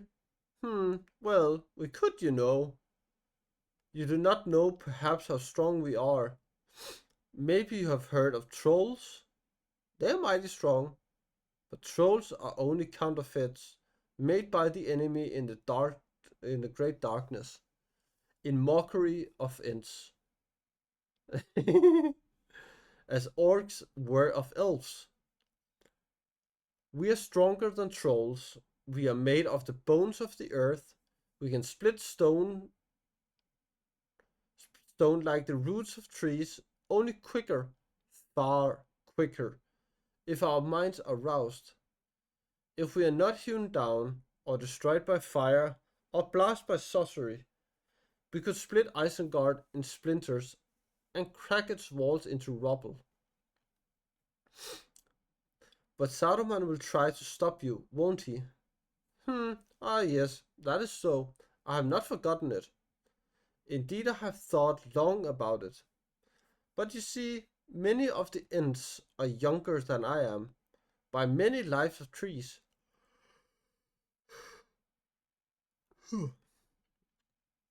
They are all roused now, and their mind is all on one thing: breaking Isengard. But they will start thinking again before long. They will cool down a little when we take our evening drink. What a thirst we shall have! But let them march now and sing. We have a long way to go, and there is time ahead for thought. It is something to have started. Treebeard marched on, singing with the others for a while, but after a time his voice died to a murmur and fell silent again. Pippin could see that his old brow was wrinkled and knotted. At last he looked up, and Pippin could see a sad look in his eyes, sad but not unhappy. There was a light in them, as if the green flame had sunk deeper into the dark wells of his thought. Of course, it is likely enough, my friends, he said slowly, likely enough that we are going to our doom, the last march of the Ents. But if we stayed at home and did nothing, doom would find us anyway, sooner or later. That thought has long been growing in our hearts, and that is why we are marching now. It was not a hasty resolve. Now at least the last march of the Ents may be worth a song. Eh, he sighed. We may help the other peoples before we pass away. Still, I should have liked to see the songs come true about the Entwives. I should dearly have liked to see Fimbulthil again. But there, my friends, songs like trees bear fruit only in their own time and their own way, and sometimes they are withered untimely. The Ents went striding on at a great pace. They had descended into a long fold of the land that fell away southward. Now they began to climb up and up onto the high western ridge. The woods fell away, and they became a scattered group of birch, and then to bare slopes where only a few gaunt pine trees grow. The sun sank behind the dark hill back in the front. Great dusk fell. Pippin looked behind. The number of Ents had grown, or was what was happening? Where the dim bare slopes that they had crossed should lie, he thought he saw groves of trees, but they were moving. Could it be that the trees of Fangorn were awake, and the forest was rising, marching over the hills to war? He rubbed his eyes, wondering if sleep and shadow had deceived him, but the great grey shapes moved steadily onward. There was a noise like wind in many branches. The Ents were drawing nearer the crest of the ridge now, and all song had ceased. Night fell, and there was a silence. Nothing was to be heard save a faint quiver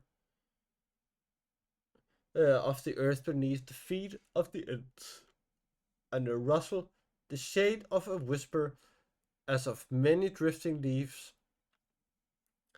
At last they stood upon the summit and looked down into a dark pit. The great cleft at the end of the mountains, none could near the valley of Saruman. Night lies over Isengard, said Treebeard. So that was the last of today's reading and today's Bond celebration. And I would very much like to say thank you to you all for coming in and saying hi and happy Bond Day to me. And just thank you for being here. It really meant a lot to me. And I hope to see you all next time when we read the next chapter called The White Wizard. But now it's time to find someone to raid.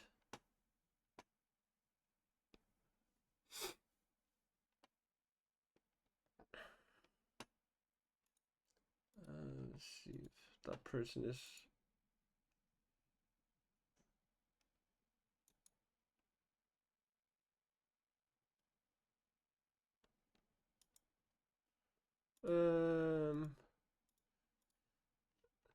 do anyone have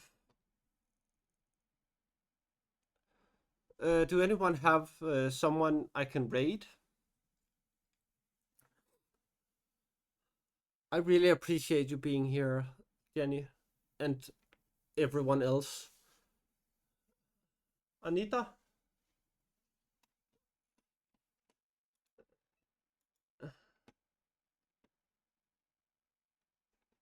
Yeah, just don't get her on my list.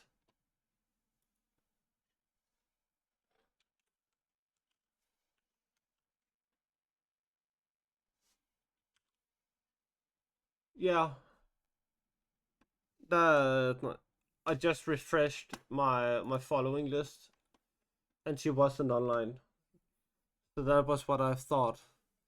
Do anyone else have someone?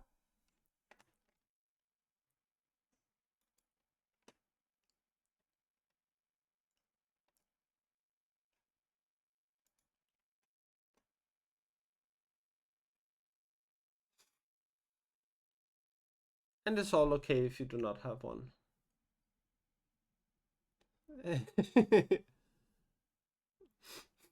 That is fair. Ooh. Come with them.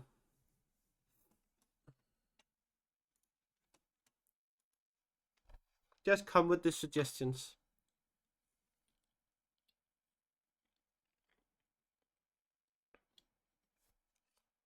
Then I can check them out to see if... Also you, Earthling.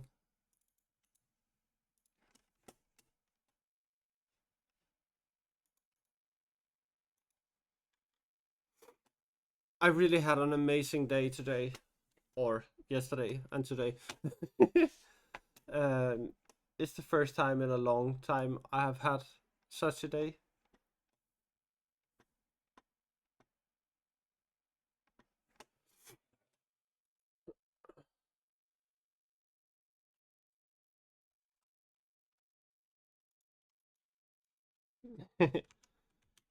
Okay.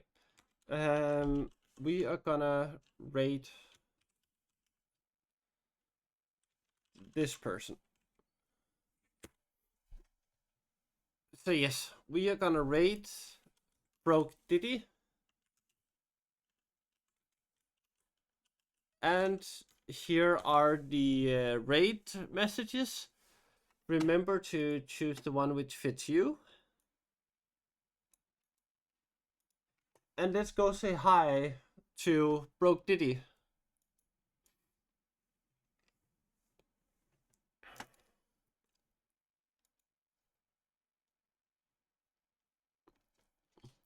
So have a lovely week, and I hope to see you all next Sunday. And I'm so happy that I saw so many lovely peeps here for my birthday celebration. Have a lovely night and sleep well. Bye bye.